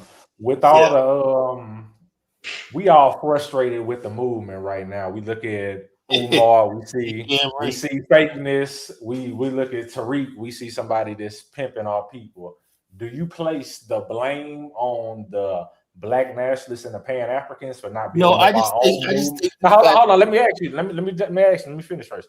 Do you place the blame on the Black nationalists and the Pan African movement for not building up our movement and creating this vacuum for the fake people to come up, or do you just attribute it to Black people being in America and the mind state that comes with that? Well, I say like this. When the internet came around, right? I just said, "Oh yeah, we got this way of communicating." But the thing is, the white man's smart. He knew that as soon as, and I saw this even all the time, right? When you had Brandon and Dynas and all that, there's no way all these guys, these young guys, shouldn't we all should have came under us 6, 7, 8 years ago? You know, when I first met Dynas, right? Imagine what we could have built, but everybody, Yeah, because the internet yeah. got their own little domain, their own little website. Everybody's trying to get monetized, and everybody's trying to make their own money. I'm bigger than this. I got more subscribers than you. It's all about ego and all that. And then people pumping certain people up or not, and there's no cohesive message, right? Right. It's so it's just I don't blame that. I just blame the internet, and just the way we are. But the thing is, what we have to do is this: we got to call out this nonsense. We see it, right? When Umar says something, we got to all stand and say, "No, Umar, you don't speak for us." Like we said, "Oh yeah, I gave her that good somebody he was talking about. So that he said something about some female. He put her down with some good dick. Whatever. What kind of Yeah, fucking? Umar be tripping. Yeah, What kind of shit is that to be saying? If you call yourself a fucking leader of a movement. influencing the people, you're before the people. Yeah, That's disrespectful, you know. And I'm saying to myself, and then people, and then also you gotta understand something too. Not everybody that supports these groups or these fringe groups are things. I know a lot of people that hang around these groups. I be catching them in other FBA channels and everything, doing the FBA bullshit, right? right. And they come around acting like this. They like causing chaos, confusion, and all the stuff like that. So I'm saying to myself, we got to check people like that. You know, we got to start making people put a line in the sand. Where do you stand? Where's the line of demarcation, right? We didn't do that. We just let anybody come in. That's why people ask me why I don't like 1776 up here, because I set a line. I drew a line, you know? Right. I Yeah, said, it's no. like you can debate, but it's only a certain amount of foolishness. Like the man in the high castle. Like, what's the point of talking to somebody like that? You know, Who was that? the dude that always come on Dinah show with the pro America shit. Oh yeah, I think I heard some fool. I had to turn it, man. It's some fool. He was talking about the FBA and the FBA Bible and some shit like that. What the fuck is he talking about? You know? Yeah, the dude that's always like, we're gonna get the golden stool from Ghana and shit like that. I'm like, bro, this dude is crazy. But So we let anybody on, and we just give them a platform, you know, and let them talk. But if you're just looking for views, you're gonna do that. Like that's when you see the difference in people's agendas. Like if you just start your show and let people talk for 3-4 hours, you know what I'm saying? I understand what you got going on. It's like, okay, yeah, you're not trying to direct this anyway. You're just trying to get the watch. And that's why I'm disappointed in Dynasty. You know, I'm disappointed in the fact that, you know, instead of being steering his platform, he doesn't have an agenda. All is just like get up to entertain people and sell tours. Right. At first, I thought he was like more so on like a Black American version of Wody Maya. And I feel like if he would have just kept going the travel route, he probably would have been way more successful than I mean, he's successful regardless, but Wody channel is fucking through the roof right now. Yeah. So I'm saying to myself, okay, you got, if you're about travel to Africa and stuff like that, why do you got people on there who you see some of the stuff some of these people be saying? Right. Now it's clear it's just about the watch time in the show, like when he does that. Like you can see through that. Yeah, no so other reason I have those people. It just frustrates me because it shows me years ago that this ain't a serious movement. Everybody's out for themselves. Look, let me tell you something, good King. As long as there's people got into this movement for monetary reasons, I knew it was going to go downhill. Right. Instead of using the internet as a tool to boost what you're doing on the ground with brick and mortar and stuff like that, right? Everybody thought there was a way how to make a living off of this. And when you get when you talk about doing it for a living, of course you're going to be steered towards entertainment. Yeah, you're gonna put a cap on how much facts you can really give people before you just start boring them. Yeah, so that's what it is. And so therefore, when people hear all this nonsense and everything like that, they don't know how to distinguish between somebody who's serious, like you, myself, and somebody like Umar Johnson, you know? Right. But that's why I asked you, because I feel like we sort of inherited, like even your generation. Like if you look at the big dogs of this, Farrakhan, for as much black stuff as he talked, what did he really build? You know what I mean? Yeah, look, I would say like this, and not disrespect to Mr. Farrakhan. I love Mr. Farrakhan. But when you look at it, right, people say, yeah, Khalid Muhammad. I love Dr. Khalid. I listened to one of the videos the other day. All you get is a bunch of speeches. Right. You know, and that's why people think I could build a movement by just doing speeches. There's no, okay, what do you build? What do you have? What do you have? What agreements do you have with a foreign government? You know? Right. if we're just gonna get up there and fire us up with speeches and whatnot, and that's it, what's the point? What's the point of all this? Because 20 years from now, they're gonna pull this out and say, when you had your chance, what did College Genesis say? What did King Good say? Good King say? What did like that say? Well, I can look at it in shows, and they did a lot of good shows and everything like that. That's all people get. I don't want to be Like, where's the tangible? It's like, where's the yeah, I don't material want to be results? Ali Muhammad. He was a great man, but all he left us was speeches, Right. I think he was like, I go back to it. I think even he inherited, because even if you analyze a lot of his speeches, he was expressing the same frustration we had with the movement. Oh yeah, Like, that's why a lot of us. he was against the reparations movement. He said, look, you ain't gonna get reparations. And what's that do? Just sit back and wait. Yeah, y'all just waiting. Yeah, I was like, waiting. You don't have no power to force the white man to give you nothing. Like, that's no movement. You basically just begging forever.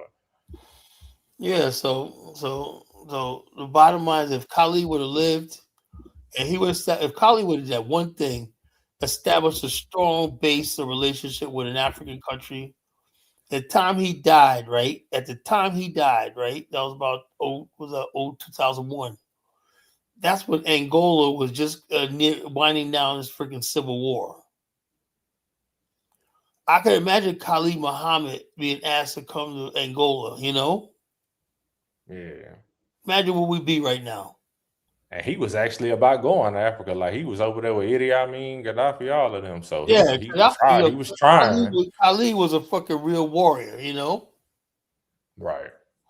But the bottom line is this, then it just seemed like every one of those, you got 100 fake people. You know what I mean?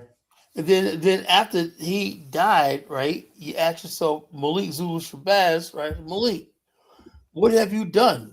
Malik has done a lot of speeches. I guess he's a lawyer. Malik got a sports car. He got a lawyer. I guess he got, I guess you want to live the good life. Attorney Malik Shabazz, Malik's a good guy, man, but he wasn't ready to take the mantle because Khalid was the brother that had nothing to lose, Right. I just think it's been a power vacuum in Black America since Malcolm X got killed. Like, I don't think this shit has been really right since then. And we've been running into the same problem over and over and over. Like, because we've been had scammers with the Malachi Yorks and all of them guys way back in the late 80s. But no one calls it out. No one says this guy's a scam or whatever. Everybody's scared. But even when people do, they still got supporters to this day that love Dr. York, even with all the accusations, him being in jail and everything. So right, these people we gotta stop letting how do we treat people like that? You gotta stop letting these people intimidate us, I think we just gotta separate the crazy motherfuckers from the people that actually got sense. Black people basically think loud talking is gonna win them an argument. It browbeats you into submission, Right. All the jokes and that's like with FBA. Like, man, this movement is going nowhere. All y'all call Black Americans. They come to bait me when I'm going to drag it out, and then when it comes down to it, they're like, "Damn, man, I've been surprised myself, man." I said, "I thought that's all y'all got. That's all y'all got." That's all y'all. I mean, it's hard to combat somebody intellectually that don't even bring facts to the table. Though, like if you tell me slavery never happened, like how I'm supposed to debate that? Right. So I just think it's about infrastructure at the end of the day. Like if a 21-year-old right now wants to join the United States military, he got benefits and a paycheck coming. If he want to join, he got a life. He's making a life. You know what I mean? No? Yeah, if you want to join the Black Panther Party, you ain't getting nothing coming but heartache. Yeah, and indictments and law enforcement and stuff like that, Yeah, so it's like that's the part we need to be able to fix. But that's the easy part to figure out if you were really serious. That's what tells me a lot of people aren't serious, Right, because we don't even have conversations like that. I know. It's like, oh yeah, I'm gonna get out there and do this. You can't just basically talk about this rally every time somebody gets shot. That's not a movement, Nah. That's emotionalism. Telling people all the time, hey, look, Brody says, Kala, most Black YouTubers don't really post pan. That's another thing. Yeah, Broody is in left field, right? I'll sit, what do you mean by Pan Africanism? You know, Baruti, I understand him. He an Orthodox Pan African. He the Pan African from 1968. I understand. He think he's still he's going still on with on the them Pan old, African religion. You know, yeah, he on the old principles, and it sounds good. It's just the application on the ground isn't there. That's what we got to fix. you know. Ubuntu is a beautiful concept, but until it's real and materialized, Yeah, that's it what I'm doesn't mean saying. They want anything. me to materialize. I said, no. If that's your concept, come up here, show us how it's done, and give us an example. Don't tell Kyle Jenner I got to stop my agenda to go by your vision or what you talking about. You know. Right. Really, it's we missing a Pan African billionaire. Like we need a Elon Musk. Yeah, we need Pan African billionaires, Pan African institutions, you know, and stuff like that, academia and stuff like that. Right. You know, Right. that's because the Pan African have an end goal. You know, Right. We turned the movement just into like analyzing politics and just romanticizing about history instead of building stuff. yeah, that's not Pan Africanism. You know, because at the end of the day, you cannot talk about anything if Black America and the diaspora is left landless. Right. Yeah, because you can't do anything without the land. You know, if we don't have a base to operate out of something, you know, as goodwill to say, hey, look, you know, we're building something new, whatever like that. We got nothing. Right. You know, so how you gonna call yourself a Pan Africanist? And like I said, and I look at some of these Ghanaians and everybody else, they're talking about coming like the AES and all these other people. It's like, hello, man. Like DK, why are you against the Charles? I said, because I don't like these people telling Black America we gotta come to their country and give. You ever notice that? Right, and receive nothing in return. We get nothing in return. And then they get angry that we ask for something, demand something in return. But I think it's because we don't have that organized body over here that's asking for something like in a cohesive way. Like if we had the equivalent of what the UNIA was in 2026, I think they would have to respect what we was asking. Or the ANC. Yeah, anything. Just at least like 1,000 to 1 million African Americans that were actually together on a cohesive plan and presenting that to Africa. Then they would have But to how kind can of you do that when as soon as you form a plan, the white man will put somebody up there and say, you know something, we gotta do this. And everybody start following that person because the algorithm will pump him up more than you. And next thing you know, or the white man got you distracted with people like Umar Johnson. You gotta outbuild them. That's one thing as like a leader, you gotta be able to figure out. So, like I said, only thing I could think of is if I'm on the continent, right, and I'm not here in America, I'm on the continent and I'm building over there. That's something you can't ignore. No, you can't ignore it, but you're gonna have to have being that you one person, you're gonna have to have people over here. That's what I'm gonna start recruiting. Going back, yeah. Because the media in this day and age is what's gonna trump everything. Like you could be doing the greatest thing in the world, but if don't nobody know about it, your movement not gonna grow. You know what I mean? Yeah, so I said that's why I said that's gonna attract people's attention. Also on the continent building, you know? Right. Because people are gonna look at these other people sitting here in Philadelphia, like, well, what are you doing? You know? Right. Because that's what kind of got Umar to support. It wasn't just that he was like speaking, it was the fact that he was saying that he was actually trying to build something tangible. People fell off because they noticed that he was a straw man. That school was a straw man, you know? Yeah. And now he doesn't need that no more. He's like, man, he don't even care no more. That school's not gonna get fixed, whatever like that. How many grand opens he had? Like 5 years? Yeah, that's insane, man. I don't understand how people are still falling for it, but at the same time I do, because it's like if you just not figuring out who he is and one of the videos come across your page, you're not learning about all the other egregious things he's done in the past. So your Yeah, only people point of say reference we're is not, you him know, speaking so we about don't hold history or something ourselves like to that. standards. We got to hold standards, right? In other words, basically, black people got to get out of this idea. When you start talking standards and rules, you're being white. You notice that? Right. Because if we build an organization, right, and you say, well, this is where it's going to be, this is protocol, this, that, the other thing. If you break protocol, what else can you break? You going to embezzle money? Right. So we got to get out of this idea that the only people you got to be accountable to is the white man. Yeah, that's how really people think, especially our people. Oh, he's black. Oh, we can do whatever we want to do, you know?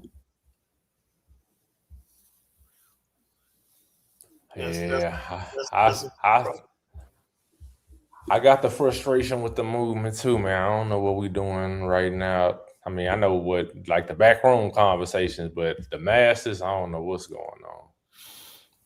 And then the foolishness of this Native American crap, you know? Yeah, that shit is. So, what do you think about Lisa Ray acting a fool out of herself, singing some rapper song? She's gonna boo something in the store and take it and wear it the same day, something like that. What do you think about that? Man, that's another problem in our community. All the women that let her do her thing, she looked good when that. We got a lot of old people that ain't acting their age. Yeah, she's 60 years old. Yeah, like go play with your grandkids. There's something freaking wrong, you know. I mean, but it's supposed to be something wrong with us. We literally free slaves still living under our slave master. Like we supposed to be crazy as hell. I don't act like that. That's the whole thing. The people, I don't mind people acting like that, but why are they always the ones in charge? They're always the ones out front. You know? Right. Every community is gonna have fools. Right, but they're not gonna be the ones in the forefront or the leaders. Yeah, but why are they always in the forefront of leadership? That's the only difference between us and everybody else. The fools are always in the forefront. I mean, if you were colonized or enslaved people, that's how your enemy would want it. So that makes sense too. It's just on us that know better to build the systems and the infrastructure to get us out this situation. You know, all these women out there. Oh yeah, she looked good, man. Let her do her thing one night. I'm like, you talk about. What do you think's gonna happen with that chick? What's that chick that likes Travis Kelce, a black girl? You got all these black women out there. We're praying for Travis Kelce. What's her name? Taylor Swift. Oh, before he got with Taylor Swift, yeah, I forget that. Yeah, I said anyway. With these black women out there, we have faith that he's going to come to his senses, come back to a real woman. Their wedding is this week. What do you think these black women they're going to probably commit suicide? You know? Yeah, they're going to be all over the internet with it. They really thought that they had one, a white guy, Travis Kelce. You know, no, he ain't with that black girl. You know. That's another thing the internet does. It kind of blows up insignificant situations because the majority of black people still getting with black people. So much as we outrage about interracial marriage, it's like they keep pushing it like it's a norm. Like black women, we're throwing an option. Like sister, you ain't got no damn options. You know. It's like the African hate stuff. It's like majority of black Americans might not be thinking about Africa every day, but the majority of us don't hate Africa or Caribbeans. That's just some internet conversations. You know, I tell people all the time, we're not sitting. I told kiddo, we're not sitting around talking about Africans all day. We're not sitting around talking about Haitians. You know. Yeah. Majority of people are apolitical. They don't worry about any of this stuff. We defend ourselves when it comes up, but it's not that important, you know, because. To be honest with you, man, when I was growing up, right, and I grew up around, maybe I did come from a different era. Haitians were no threat to us whatsoever. You know, competition-wise. I'll tell you a story. We was growing up, man, and I feel bad because we used to clown the Haitians when our Haitians. Hey, yo, this new kid, man, he come in. It will be a new kid. He can barely speak English. He got glasses on, nerd glasses on. He has high waters. You know what high waters are? Yeah, he flood. Flat pants, high waters are, and skips, you know.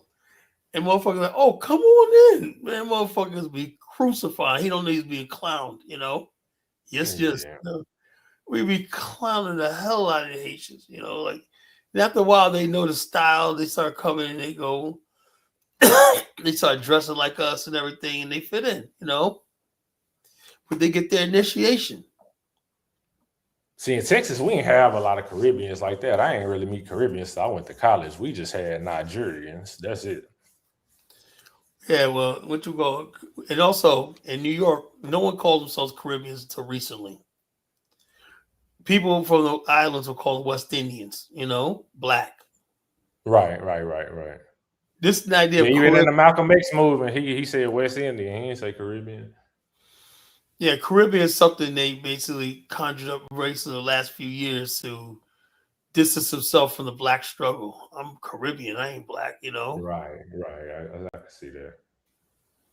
And it's probably to promote what's like the Jamaican motto, or out of like many one or something like that, when they try to big up all the other races that was on the island. Yeah, Caribbean, all that. They're trying to link with Puerto Ricans and then the Indians and the whites and shit like that. Yes. Yeah. West Indians knew that they were West Indians. Puerto Ricans were Puerto Ricans. Right. Two different races, Right. Now you got people from Haiti and Barbados, whatnot, call themselves Caribbeans alongside Dominicans and everything like that. And so it's like this. Before, when they came here, they was with black people, it was black. Now they don't want to be black. They just want to be coming here I'm a Caribbean. That means they're linking up with Dominicans and all these other people, Aruba, and all these other people like that. And so that's what it is. Well, before, back in the days, it was West Indian. West Indian means you're black. Right. West Indian origin. Yeah. I think just the future is just going to be Pan-Africanism in a nationalistic way, like all black people taking care of their own countries and then reaching out after that to other people. Yeah, that's what I think we ought to do. We take care of ourselves and whatnot, and then we share notes. Right. That's the way it should be. You shouldn't lose yourself. Lose yourself. Take care of home base. Take care of Nigeria. Take care of Ghana. Take care of Liberia. Yeah, that's how it should be. Part of it. I can be part of it. All right. And then if we could do gradual unification, maybe, but I don't think the whole one Africa thing is ever gonna happen. At least no. The culture, we have individual significant histories. Right. Philly Yard says in the last 10 years, Caribbean has been used more frequently than West Indian. Yeah, that's because you guys are trying to get away from that. The term West Indian meant your ass is slave descendants, black. We know y'all ain't slick. We know what y'all doing. Caribbean just like the Caribbean breeze, the Caribbean islands. It sounds exotic, Right.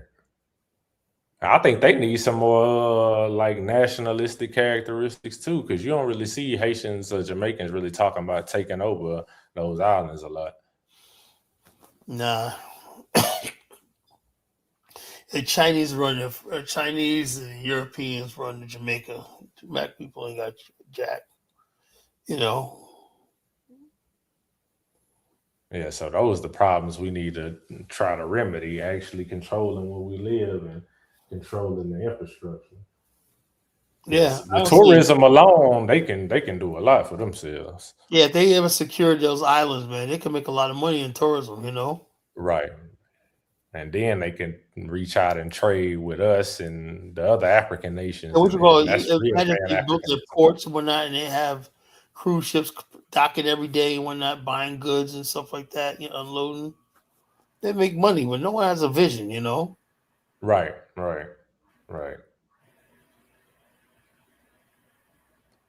Yes. Some sad situations, but I'm trying to stay optimistic for my people. Yeah, man. So am I. I know. So this too will pass. This too will pass. This too will pass. When we get over this, we'll be back to like it was 10 years ago.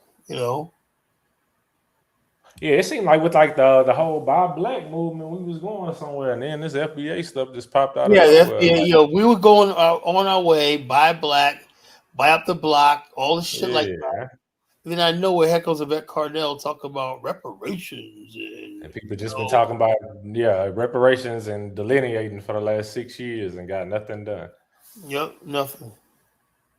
And I'm like, with this many people under one umbrella, y'all should have done the same, a lot more. That's my critique with like the Hebrews and the Moors. It's like, all right, bro, if y'all got all these people that believe in this shit, start opening up some stores and building some infrastructure for y'all. You're doing something, you know. If you're organized, man, I can only dream about being organized, you know. Right. Because that's one thing I can say about the Black nationalists. They can critique us all they want, but it was never this huge number of Black people advocating for nationhood in America. We was always a minority of a minority.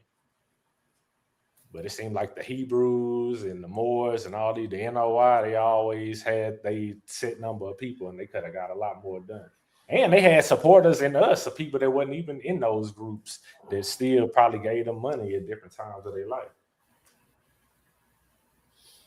Yeah. Like I said, let me see. Philly Yard says, Kyle, I think Caribbean started gaining more popularity in the 80s when Jamaica and the other islands started to become more and more tourism centric. Yeah, that's what it is. They sold out the tourist dollar. Yeah. I knew it. Yeah, they sold out for the tourist dollar. They wanted to be more exotic. I'm from the Caribbean. No, Negroes, y'all still Black, you know? It is different how they not viewed as the transatlantic slave trade like we are. Like we all descendants. Oh, yeah. They never mentioned the transatlantic. You think they came from Jamaica. Yeah. You think they came from Aruba and all that. No, your ass are Africans like we are, transplanted in the West. I think that's just the power of being the majority of where you are, though. Like, even if you don't control it, people to see it as yours. Like us over here, they know, y'all the minority living with whites and all these other races, and y'all don't control nothing over there, and y'all don't have the numbers. At least in Haiti and Jamaica, they got the numbers, even if they don't control the island. Carl, hold up. Marie says, your idea of taking care of your geospace home base and sharing notes does not contradict Pan-Africanism. This concept must be anchored in Afro. Dude, I'm Black in America. How Afro fucking centric can I get? You know, I've been getting kicked in my ass for 58 years or whatnot. How the fuck am I not Afrocentric? You know, where am I at, Birdie? You know? Everybody knows an African American and an African. Now what?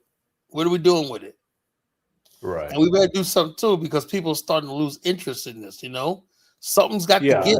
That's the thing, and that's what I was saying. It's like if we would have been, well, I ain't gonna say me because I was a fucking kid and even before my time. But if the Pan-African movement and the Black nationalist movement would have been built up in like the early 80s, the early 90s, FBA wouldn't have had a chance to breathe in 2000 because it would have been so much infrastructure. People would have been hired by these Pan-African organizations and movements. It would have been feeding them. So it wouldn't have had even been a conversation. Trade, we have international banking, we have all that shit like that, you know? Right. We were like the Asians. Asians are globally connected. Same thing with Europeans, you know? We're the only group of people think that, you know, we can't do anything outside America. We're mice, you know? Yeah. We just have to become men. Men want what they want, right? Men says, this is what I want. And they stand. Like Donald Trump says he wanted Greenland. He got it, didn't he? You know? That motherfucker said he wanted Venezuela. He took it, you know? Ask yourself this question. Why in the Black man in America ain't allowed to get what he wants out of this world? Not even a piece of land. Not even 20,000 square miles of land. Because we lack military might. And we don't have military might because we don't have organizational unity. Wherever there's a will, there's a way. There's a way we can basically set ourselves up so we can get that military might, you know? No, yeah, I agree with that. But I'm just saying the reason why we don't have it as of now is because we don't have military might. Well, let me ask you a question. Why is it that Black men, when I say stuff like that, they piss their pants in fear?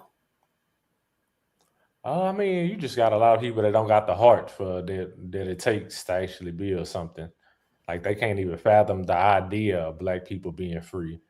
So you got to deal with that too, and not waste your time with those people.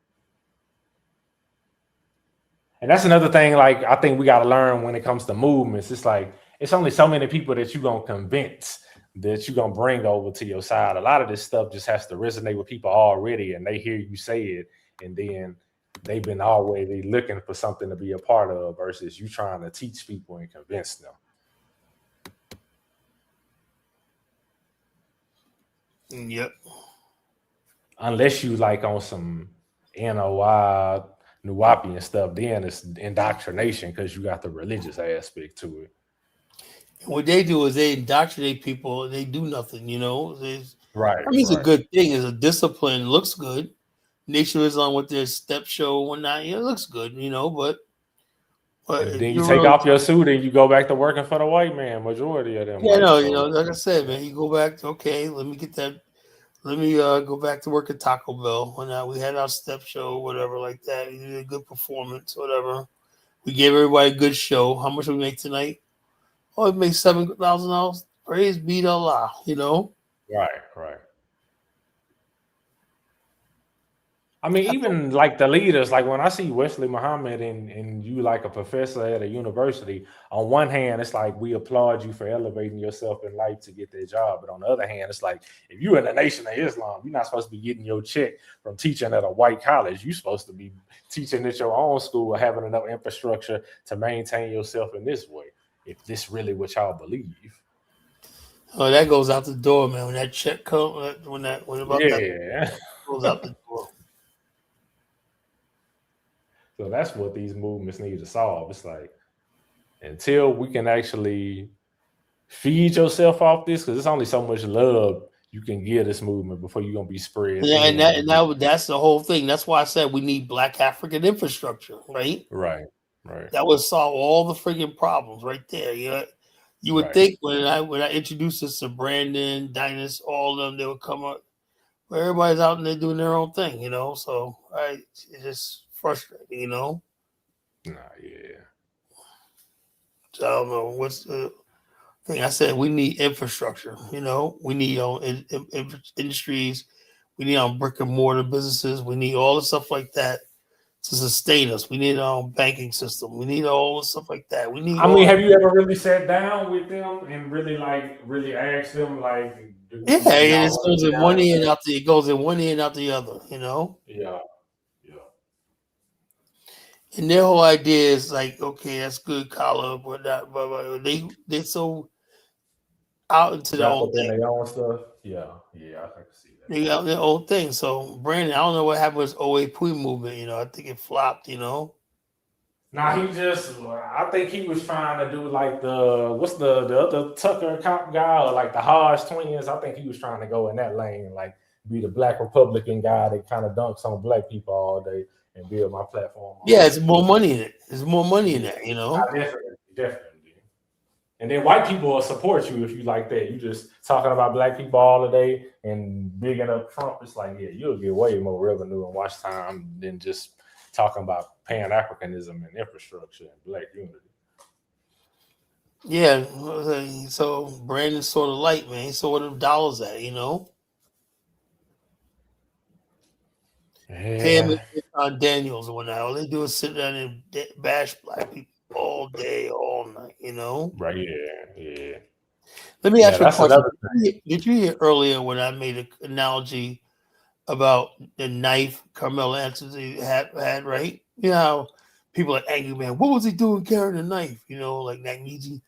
Yeah, they basically saying we don't have a right to defend ourselves as black men. That's all. No, you go to jail. What's the first thing you do before you crawl into your bed? What do? You're gonna get a knife so you can protect yourself. Right. Exactly. So why are they acting like it's bad? Oh, you got a knife. You carry a knife. You're a punk. You carry a knife. Are you fucking kidding me? No, that's what Nagneji said. You know, you carry. No, it's scary times in America when you, as a black man, will have other black people telling you that you should not defend yourself in a certain way against a white man. Well, yeah, That's how you know where we that's are. what terrifies me. You know. Yeah. Because it's like not only does my enemy not want me to defend myself, but my own people are telling me if I do defend myself, y'all ain't gonna take Because that our shit. people are what? Colonized and still enslaved. No, no. Look at the title. Look at the title. Are you talking about mice? Yeah. A mice doesn't. When a mice, you come out, you have a mouse in your house. He don't defend himself. He just runs. Scurries. That's what they think we're gonna do. Just run scary and whatnot. Come out to get our little crumbs of cheese, whatever that fell from the table. You know. Yeah, and that's it. That's it. We don't have that natural urge to friggin' defend yourself. That natural, survival instinct that God put in everybody. First new rule of nature is self-preservation. Yeah.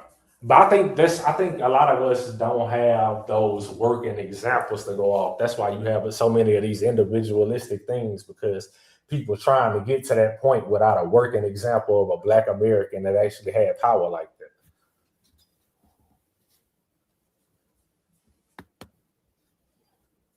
Yeah, it's ridiculous, Because we still haven't had the Black American equivalent of like a Andrew Carnegie or something like that, or George Washington. I mean, I guess the biggest we've had is like the Bob Johnsons and people like that. John Johnson, a beat of Ebony Magazine. That guy was a beast, Yeah. Yeah, he was one. So it's like we've done great things here in America. They just haven't all been connected because we haven't been under one banner. No. Most people don't even know who Robert Smith is, or David Stewart, whatever. They don't know who, all our inventors and scientists. We're so disconnected, Right. And then when you do look into a lot of these successful people's story, it's like you were damn near tethered to white people just to come up. Yeah, that's just reality, Yeah.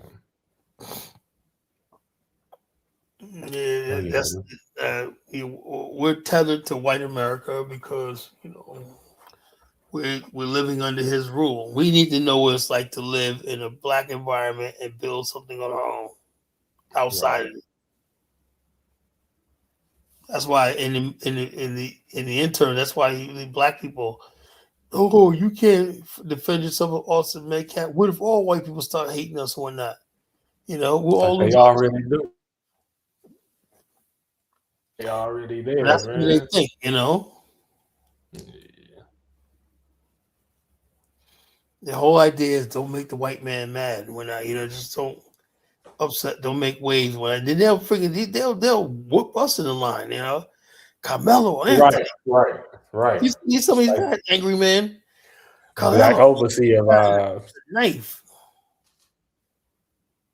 Yeah, Brandon was doing the same thing. It's like a lot of people just. Oh man, you gotta be kidding me. Brandon's taking Austin Metcalf's side. Hell yeah, you ain't been seeing that. No, I'm glad I didn't, man. Yeah, he done did a couple of shows on Carmelo. I'm like, man, this shit is sad, bro. Like, man, the dude just got sentenced to 35 years, and y'all just all on the internet just going off on the kid for defending himself. Y'all ain't like he ran into a bank and committed armed robbery or something. And you would think he was the aggressor, Right. It's like, man, that just shows a lot of our own people's thinkings. Yeah, it's scary. Like BB Rodriguez, she one of those people that wakes up every day and just hates Africans and Caribbeans for no reason. I got nothing to do. She has Africans on her mind all day and all night. And how you Black American with the last name Rodriguez? I have no idea. That literally makes no sense. There comes DK, man. He wants to come back up. DK, what's on your mind?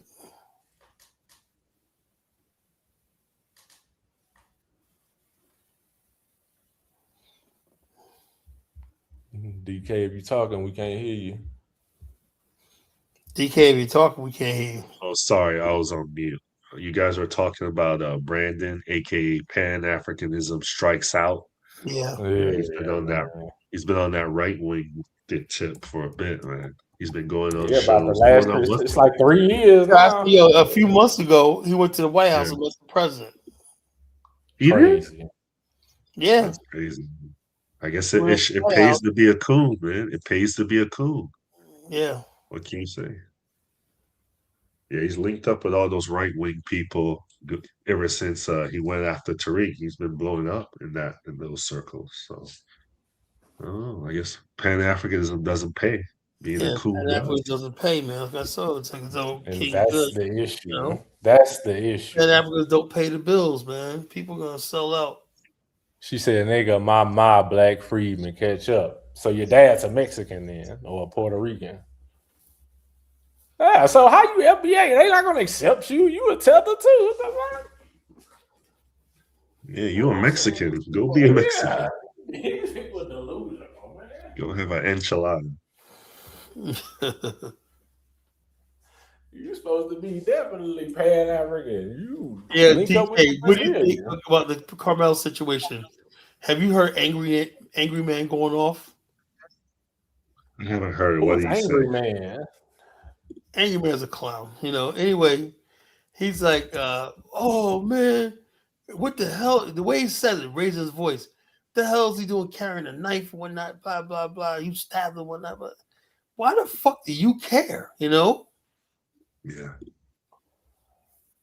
My take on it is it's kind of the price you pay for living around. I believe he lived in what, Frisco, Texas? Isn't that like a white area? Who, Yeah, Angry White Man? Kevin. Yeah, nah, Yeah, Carmelo. I mean, and even if it was self-defense, who's gonna be your witness to be Right, your right. character witness? They're all white people, so they're not gonna help you.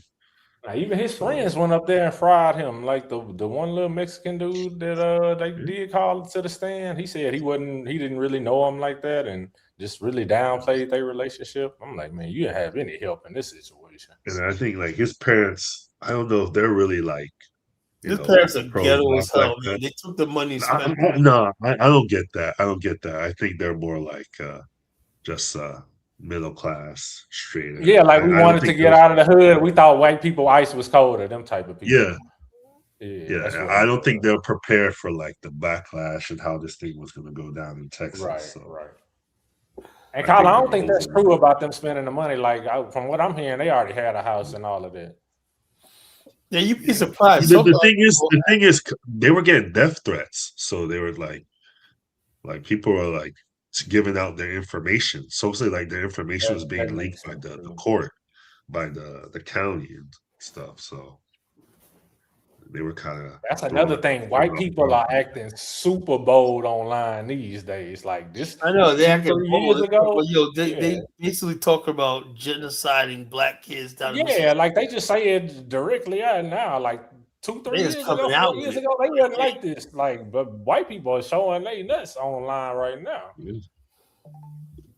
Yeah, but I'm putting hope. I went to the gun range a few times the past month. I've been seeing more black people at the gun range. So Nah, we need to get ready because it's only a matter of time before they take it offline and really like a lot of these incidents become more and more prevalent.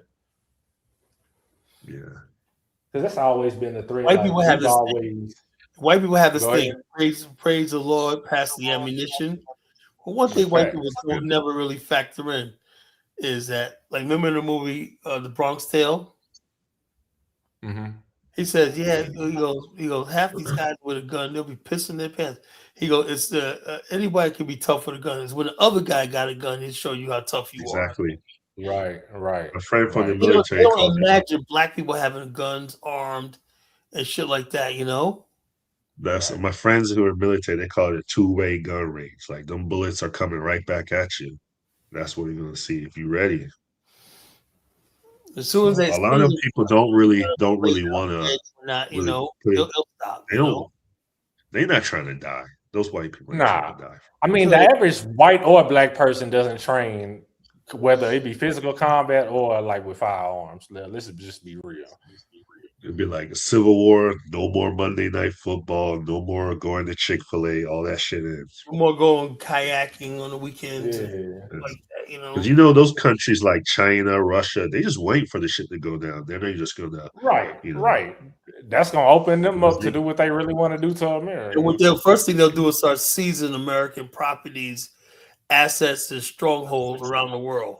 America will be too paralyzed inside to do anything, you know?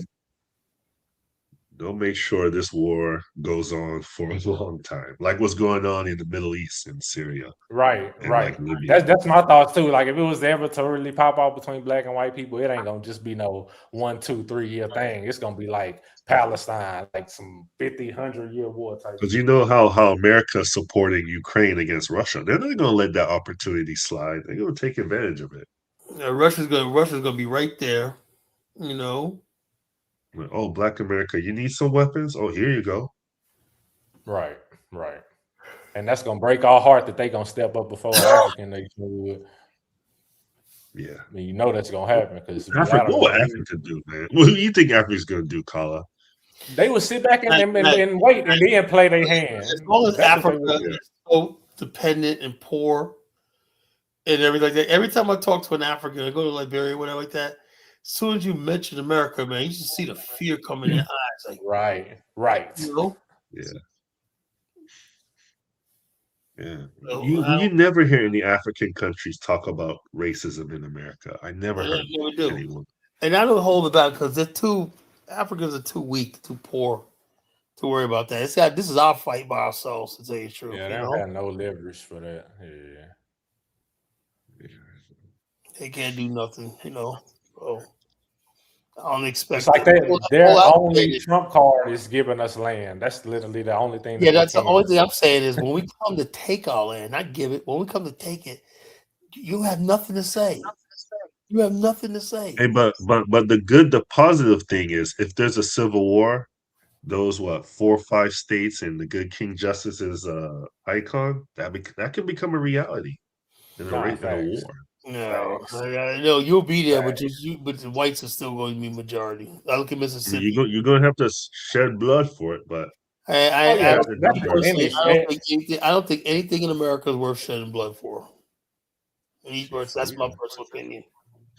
I think with white flight, it all just depends on how much infrastructure we have built among ourselves. Because if stuff starts going down, I'll be honest with you, King Good. Once I used to think like that too, but once I went to Liberia for the first time, and I got off that plane and whatnot, you know, you felt like you was home. Damn, I'm free. But the problem is, like, most Black Americans, they're not thinking like that. They're thinking about. I know that most Black Americans, most Black BET awards, stuff like that. Right. And those type of people will be still following Umar Johnson and whatnot. People like me, I'm gonna be the fuck out of here. You know, that's all I'm saying. You know, I'm not trying to convince anybody no more. You know. And then they'll be complain like you know. Funny was when I'm in Liberia, and I'm sitting there chilling on the beach, whatever like that. You know, in a hammock. When I'm like, this is so therapeutic. On a big screen TV, Wakala Lodge, when I big screen outdoor TV, and which it's sitting there, sipping a Mai Tai on my hammocks with my cigar, whatnot. You know, just got to have a nice lunch. And I'm saying to myself, you know, across that Atlantic right there, people are still talking about racism, white supremacy. That is out of my mind right now. I could care less. You know, that's what I love about going overseas, man, because I don't have to deal with none of this stuff like that. So the problems in America stays right there in America. I don't have to worry about white people. You open yourself up to another set of problems. No. Look, let me tell you something, DK. One thing I was searching my whole life for, and I found in Liberia, is a simple word called serenity. You know what serenity means, DK? Yeah, I know what it means, Kala. No, give me your definition of serenity. What do you mean?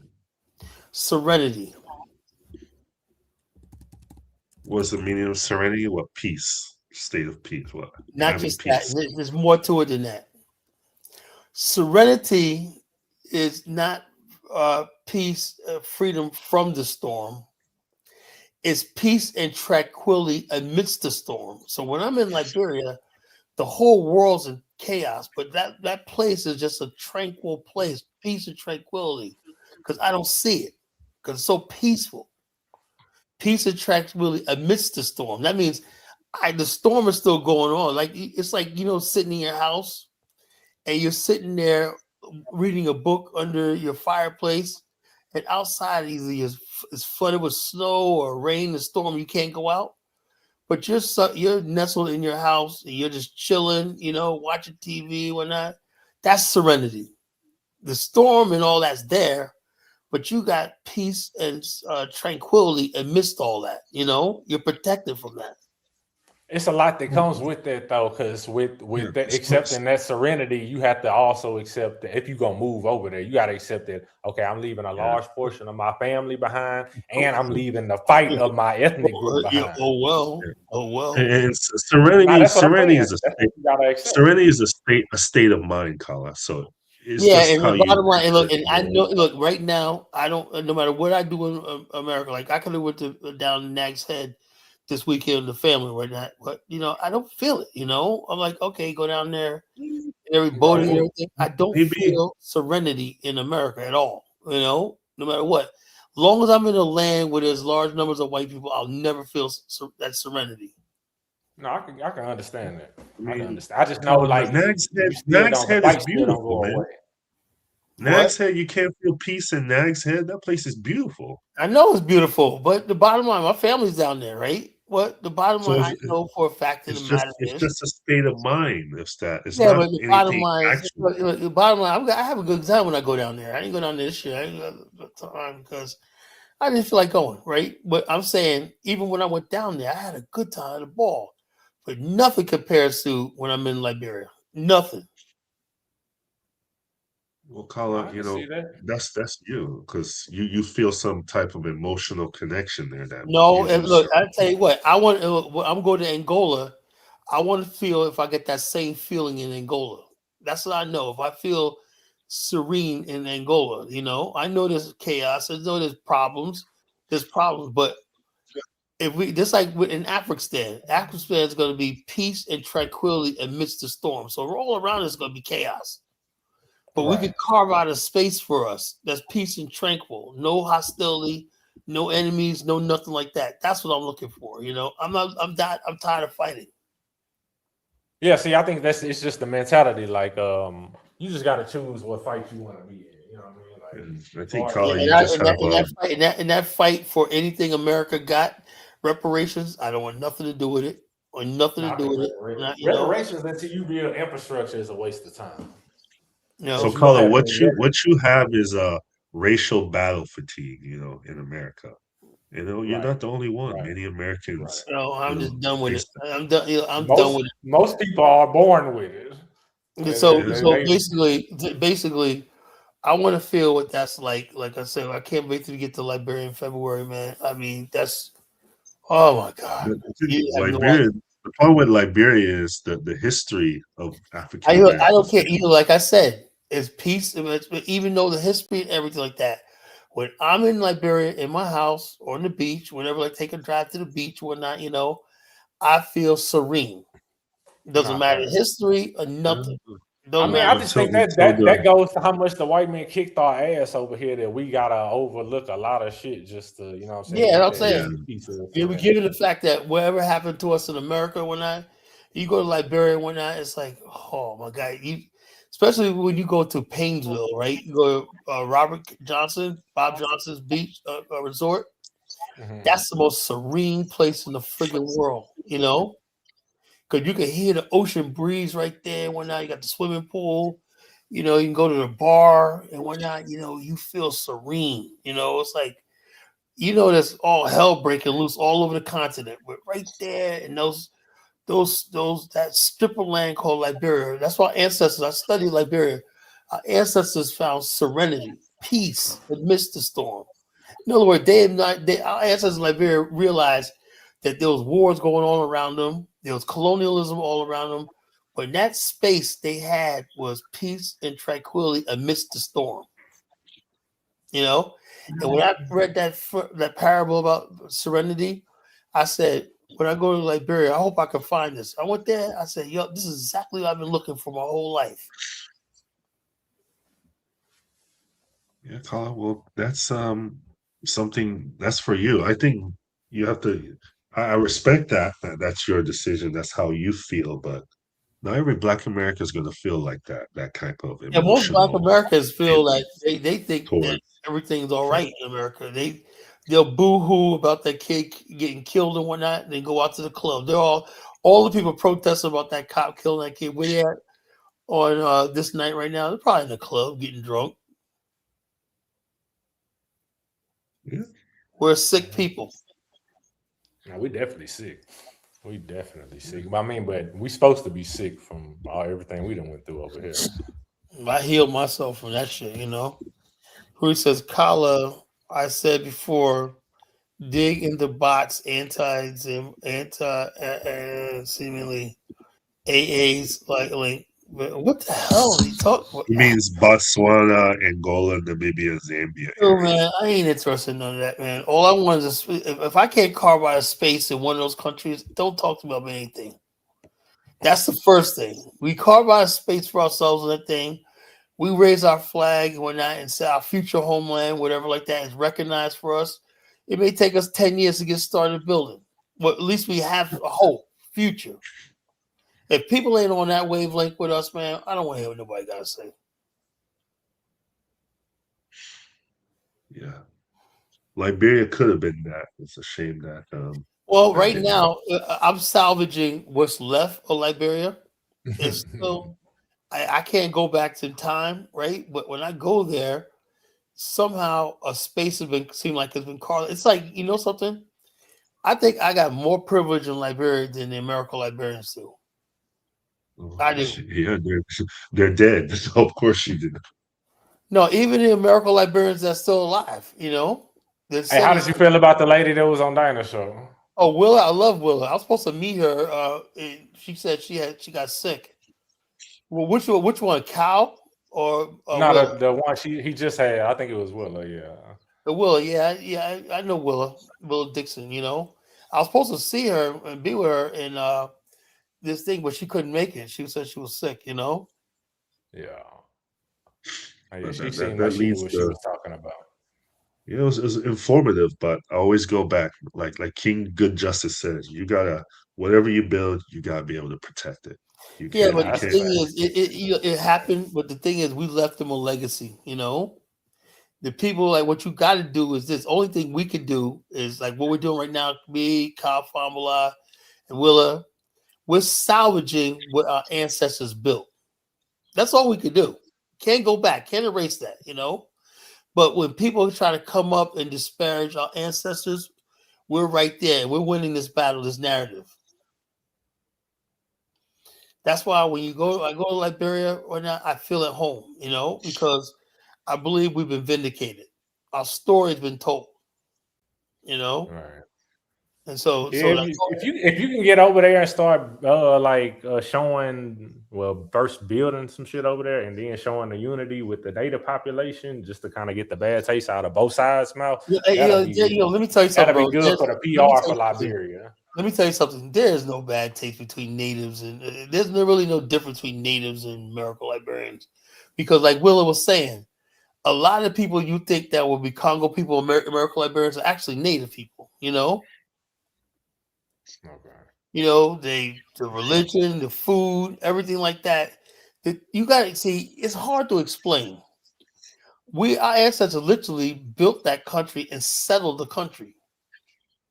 That means the native people had to adjust their whole living pattern and way of life around us.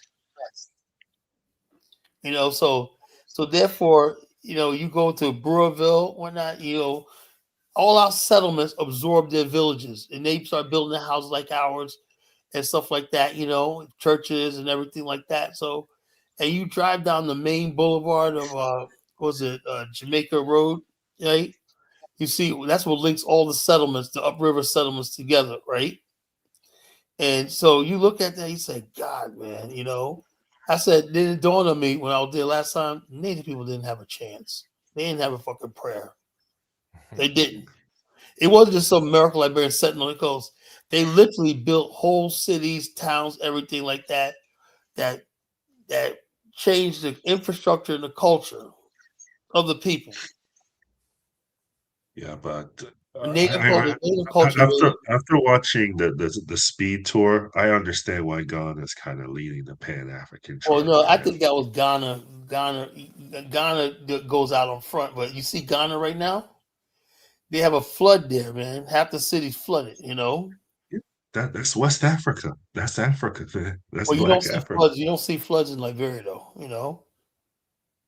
Yeah, but man, when they showed Speed that old Ducor hotel and it was that bombed out hotel, man, I Yeah, really yeah. felt sad. They destroyed the I hotel. felt really sad, man.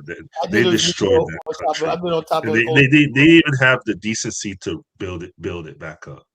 And But also, you got to understand something. The Ducor Hotel can't be built up because, like I said, it's oversees the U.S. Embassy. When you on top of Ducor Rock, the mountain right there, with J.J. Roberts statue, you can see the U.S. Embassy. And so the United States government's like forbidding Liberia from building that hotel because then that's really higher up. You can see the whole entire embassy. See, and that's the thing that's gonna keep a lot of people out. It's like, all right, why are we gonna try to leave So I America would tell, just to go but back to Liberians America? are so weak. I would tell the United States, you know something? Why don't you take your embassy, right? I know you spent like $160 million right here. Use that for one thing, but make your embassy right off the RA highway, right off where the airport is. You know, no American embassy.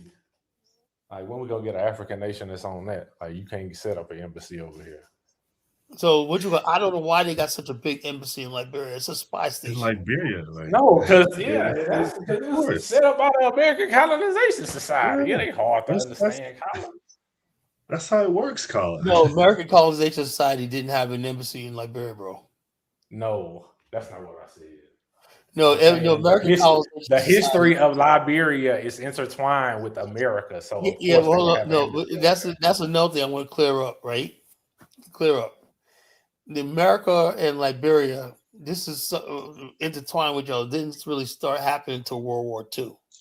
You know, for most of Liberia's history, America ignored the country. You know who was Liberia's biggest partner? We get I love it, you, Colin, but that ain't true, man. Yeah, Colin, man, I appreciate your passion for Liberia, but the truth is the truth. We can see it. We can see it, Colin. We can see it in the flag itself. They named the capital after an American president. Man. I mean, let me tell you, DK. I'm gonna tell you the facts. The United States was a Pacific power. It was expanding coast to coast to sea to shining sea across the Pacific. It had no interest in Africa. You know, when Firestone came there and saw an opportunity, right? And Liberian government rejected Firestone initially and said, "No, I'm sorry, we can't. No deal, no deal." President Firestone tried to get President Harding to send gunboats in and take over the country. President Harding said, "No, we're not going to do that because we're not going to use our military for some business venture." And the truth is, if Liberia was in South America, exactly what they would have done.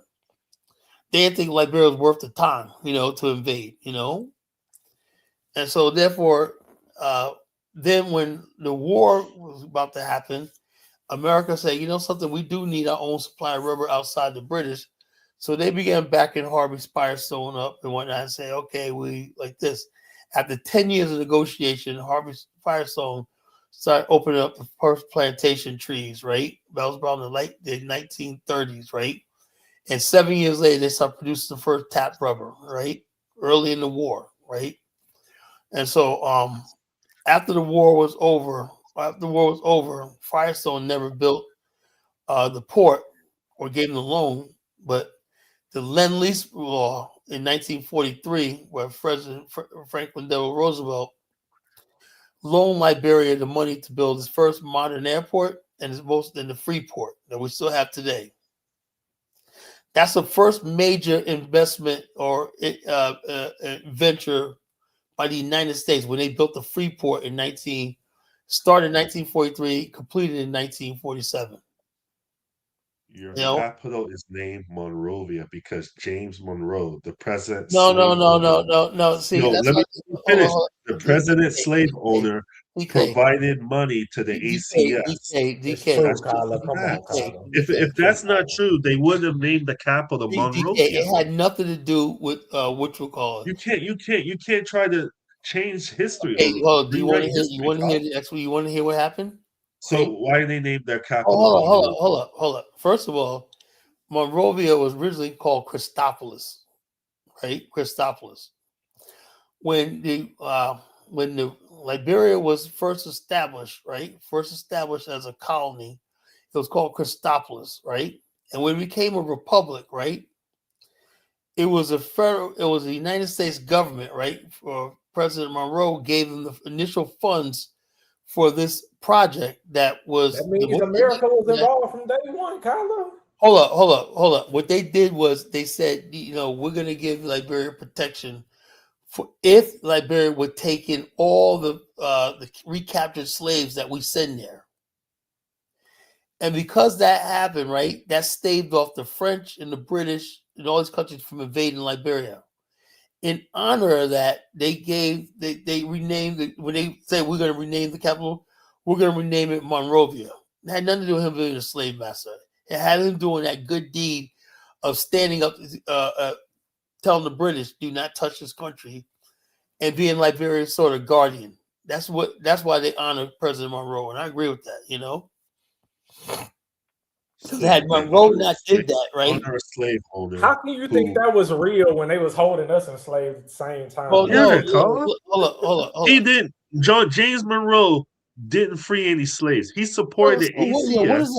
He supported the ACS. Here's the reason why he supported the ACS. He supported the ACS because he wanted to maintain the institution of slavery in America. And that's the truth, Kala. Look, what you guys don't understand is Liberia was not founded by free slaves. You know that, right? No, they were free people of color. I didn't know it. It was Liberia was founded by.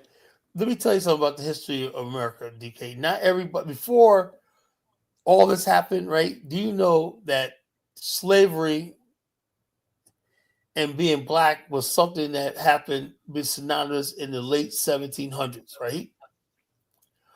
Before that happened, right, there was a large number of black population in America, right? Kyler, Kyler. I understand that, Kyler. People from Liberia had slave lineage also. It just wasn't immediate. Oh, no. Show me anybody that has slave lineage. Okay, let's pull it up. I got you. Nobody else. J.J. Roberts was born a free man. Stephen Allen. No, you're not understanding what I'm saying. They were born free, but were their parents and their grandparents? Yeah, a lot of these people came from the north, No, a lot of them came from Mississippi and Louisiana. They didn't have any slave lineage. No. Most of the early settlers came from New York City. Well, JJ his father was a white man, bro. No, JJ's father wasn't a white man. His father was an octoroon, No, his father was a white man. His father was said to be a slaver of Welsh origin. Yeah. Look. The thing is this: he basically don't rewrite history, Carl. I'm not rewriting history. I'm not rewriting history. Look, the original founders of Liberia, the people of the Elizabeth, right? The people of the Elizabeth, the people of Sale, Liberia, all of them were free blacks. None of the slave descendants didn't start coming over until like the 1850s. But Colin, even if you're a free black, you're still a slave descendant. Daniel Warner, the third president of Liberia, his father was a slave. Hold up. Look, let me look. Paul Coffey was not a slave. I agree, but it was still. You guys don't understand something. Not everybody in America was free. There were free black communities in America. Yes, they were free. And how did they get free? And the bottom line, and they had thriving black communities in America. Yes, and how did they get there? You have people that escaped. Look, let me tell you something, King.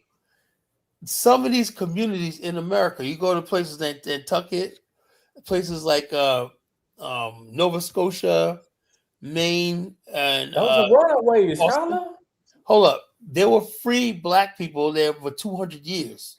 Yes. How did they get free? How did they become free? 1680, in 1780 and 1880, my No, people no, would no, have been there was, free there for was free 200 blacks in years. this country as early as the 1600s. You know, But communities. Colin, they You know? became free. At some point, one of No, their no, no, ancestors no. got their Actually, freedom. no. Actually, the first blacks who came to America came from Europe. They're called Atlantic Creoles. They were Oh actually my descendants of the God. Dutch, Oh the God. No, Spanish, Carla. the Yeah, yeah. English that lived in England, So Portugal. Colin, The first hold up, the first slaves came to America in 1619. No, that's not true because Cortez and all the conquistadors had Africans with them also. But that's in North South America, and which we call in America, the first documented slaves as chattel came to Virginia in 1619. so you Okay, and if believe in those people got free that Boers were year, black they in still the would have early had years? slave lineage, Carla. So therefore, what I'm saying is this: slavery as an institution began in 1619. No, that's not true. This isn't true. Slavery existed long before that, Carla. No, chattel slavery did not exist in America until 1619. Well, that's because the white people wasn't over here to build plantations.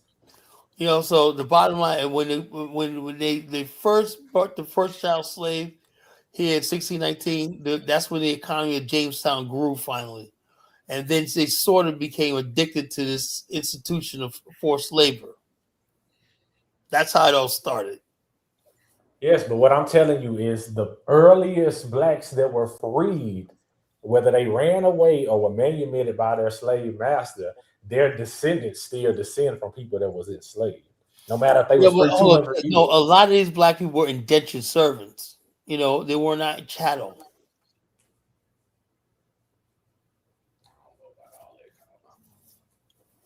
So you gotta get our history right. You know, you gotta get our history right. You have you had black communities that erected churches and halls and stuff like that.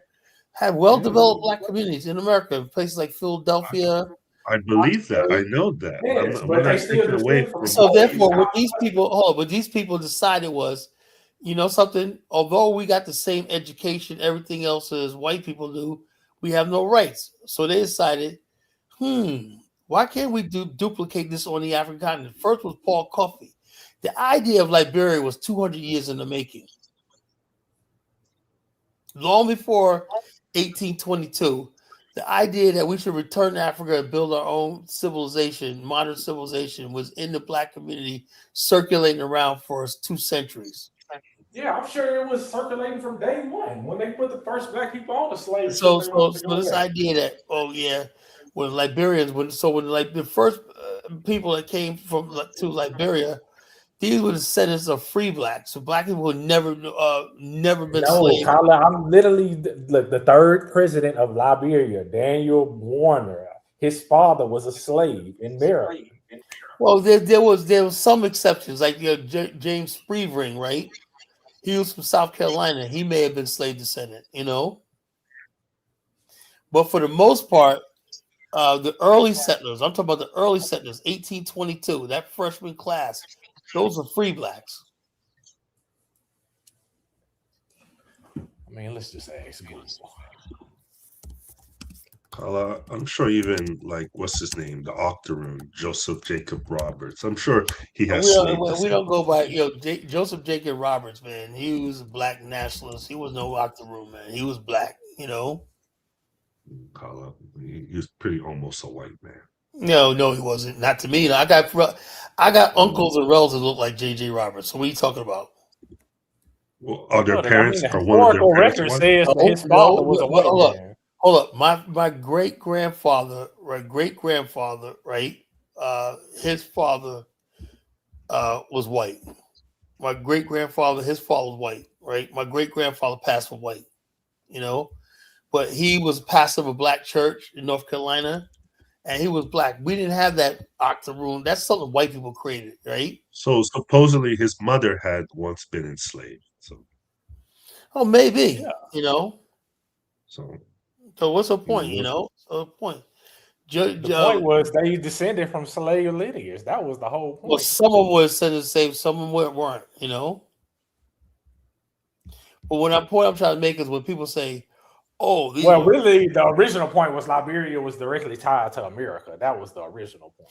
You know, the idea that America didn't recognize Liberia independence till Lincoln, 1862, 15 years after its independence.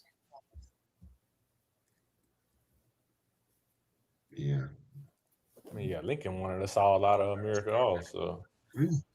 All of them did. All of them wanted all the free black people out of America. Yeah. That's what they wanted. They wanted to get rid of the free black people, particularly in the North, you know, because they said they were the ones who were behind things like the Underground Railroad, escapes, and stuff like that. So therefore, they wanted all the free blacks out of America to give slaves no hope or no chance, no refuge or whatever. Now you're saying that, Kala. They wanted to maintain the institution of slavery. Liberia was created financed. That's how it's like. But I would like this. This is what I'm saying, DK. You gotta listen carefully.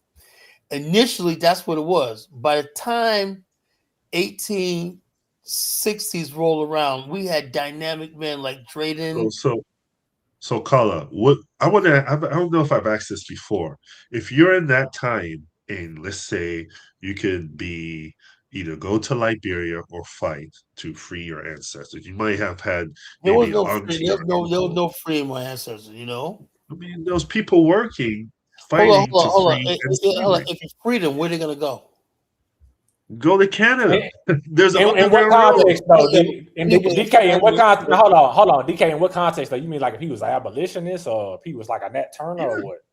Abolitionist, someone like that, like Harriet Tubman. Let me tell you something. Canada was no problem. If people went to Canada, a lot of them freaking they were so bad they had to come back to America. That's how bad Canada was. It was cold. Even Martin Delaney, he had a chance. Well, he never settled. Martin Delaney never settled nowhere.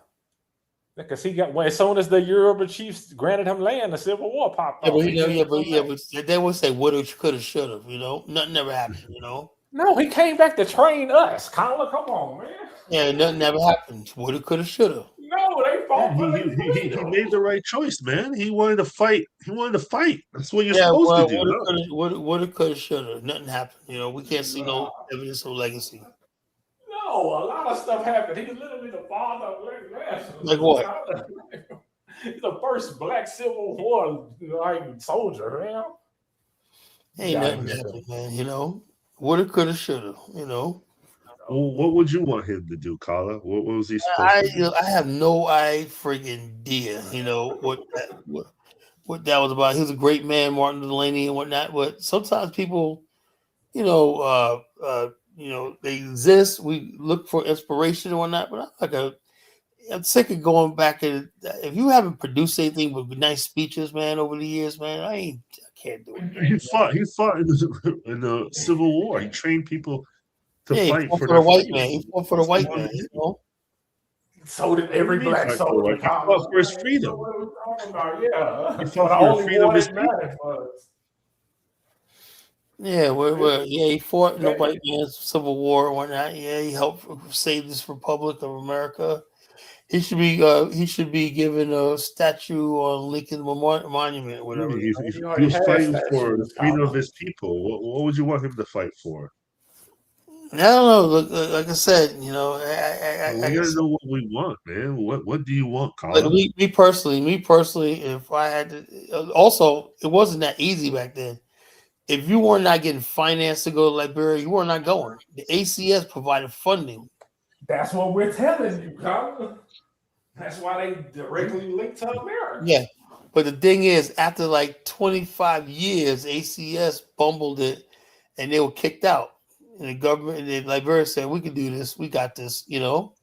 No, I get your viewpoint. You're saying no matter how much they were tied and involved in the inception of Liberia, and also the ACS they're willing to establish that. I understand that, but I'm just saying. Hold on. Let me say this.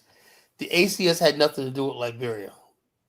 It was. It How was. can you say all of that and then say that? Hold up. Let me say this, King. The ACS basically established a commonwealth called Christopolis. Liberia, the term Liberia name when that came something years later by the people themselves. When they made Liberia, they still had relations with America. No, they didn't. No, they didn't. Yes, they did, Kyla. They didn't have any relation. Show me any diplomatic relationship in 1847 that Liberia had with the United States. When the United States wouldn't even seat an ambassador from Liberia or Haiti. Okay, we get it. Liberia was the redheaded stepchild of America, but No, America didn't acknowledge that. Liberia, you know what you need to do? Look at Liberian independence is coming up at the end of the month, right? I'm gonna play the words of Hillary T, the founder of the Declaration of Independence of Liberia. That's gonna solve once and for all this nonsense about America versus Liberia. Hillary T, you know, when he did a scathing indictment of America, he condemned America for abandoning them and stuff like that. America's inhumane treatment, you know, stuff like that. Even on these shores right here, they still tend to molest and pamper. Liberians never really like. If you look at this and talk to some Liberians behind the scenes and whatnot, you know, don't get them talking about America. They be like, "Yeah, America this." They blame America for all Liberia's problems. You know. Yeah, that's probably true, Colin. But at the still same point, they did have some sort of a relationship because of the ACS. What relationship? It was like a redheaded stepchild. Yeah, They but didn't want it. America was not giving anything to Liberia. No. It gave They like, set up. They Liberia set never up a gave America colony. never gave Liberia foreign any aid or anything like that. Of course not. Who They gave set up a Liberia assistance colony. was countries like Liberia had to declare their independence, Kyla. yeah, no, hold up. No, this is how it worked, right? The British were subject to taxes on some of the stuff they were selling off the Galenas, the Mono River, right? Liberia went up there to tax the British traders in that area, right? Seized control, says this is our sovereignty, you got taxes. British refuses to pay the taxes. Liberia seized the British boats, shipping boats, right? Seized them all, right? The British government, retaliated by firing on Monrovia. Then it went to J.J. Roberts went to the Queen of England, Queen Anne, I believe her name was. She gave him gunboats to patrol the coast of Liberia for slave ships and pirates, and they forced through treaty to recognize Liberia's sovereignty over the territory. And also, this is what happened. The British went to the United States and say, why are we paying taxes in this country? We're not going to, we want to know what the status is with the United States. When the United States said, we don't recognize Liberia, we have nothing to do with it, right? That's when the British start saying, we're not going to pay taxes to a non-governmental entity, whatever like that. So then the Liberian government declared its independence. Now, once you declare your independence, one thing, but to get recognized, J.J. Roberts went around the world, all throughout Europe, and he was basically, they was in awe of this guy. And he was recognized by Portugal. These countries rule the world. And they saw there's something in this man. They call Liberia Lazarus, the black man rising from the dead. And they quickly recognized the sovereignty of the Republic of Liberia. And they agreed to all the treaties and stuff like that on the coastline, obey Liberia's sovereignty on the coast. Now, the United States could have staved off Liberia by saying, yeah, that's our Commonwealth, that's part of us or whatever like that. But since the United States refused to do that, Liberia declared itself independent. That's what happened. So that means they was involved from the day one, Colin. What? I mean, I it was would say, tied to Colin, America from day one. the American government was not involved but the ACS had ties to the American government. The ACS was not a government entity. They couldn't enforce nothing. So the good people of Liberia said, you know something, we got to get rid of these people and declare ourselves and make ourselves a republic, you know, and then get recognition, you know. And like miraculously, when they presented their constitution and Declaration of Independence and everything like that to these governments, the people were impressed. They were impressed. And they said, okay, we recognize you, you know. No other place in the world, you know, did a people of color, they didn't recognize people of color states. Liberia was the only non-white country that freaking got recognition as a republic.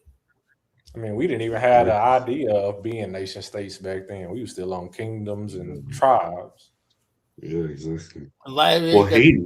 Them as a republic. Haiti, the first republic. Yeah. Yeah, Haiti was like this, but Haiti was not recognized because Haiti was still paying had to pay French colonial tax. It wasn't recognized until it got done paying that colonial tax. I mean, nobody was going to recognize them anyway. They was fighting white world power. Yeah. So with no black allies anywhere in the world. That's crazy. And so they really need more credit than they get. Like, yeah, for them to even maintain they somewhat independence in modern times is amazing. Yeah. But how have times haven't changed much? Where are the black allies taken yet? They don't have any black allies. What black country is going to help them? Yeah, just like we don't.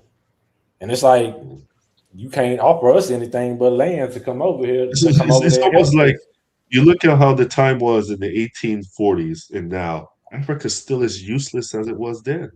Like, what help are they? They don't have any nuclear submarines, no aircraft carriers, nothing. Between 51 African countries, there's not one that can send a ship to Haiti to assist with the security. And that's crazy. That is insane.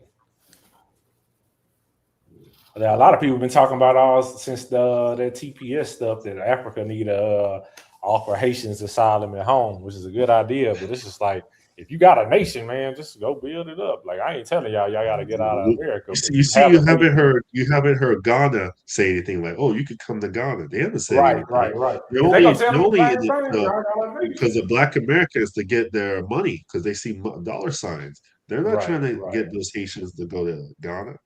Right. Yeah, it's like, man, y'all dollar ain't like the American dollar. Y'all can't come over here. It's a whole scam, man. It's all a scam. This whole reparations thing, like, well, hey, go to Haiti. Yeah. There's And the fact that we can't address problems like that's what gives like FBA they gall to come up and talk all the shit that they do. Because they like, man, Pan-Africanism not doing nothing. And we just like, shit, it really ain't. Even though it's a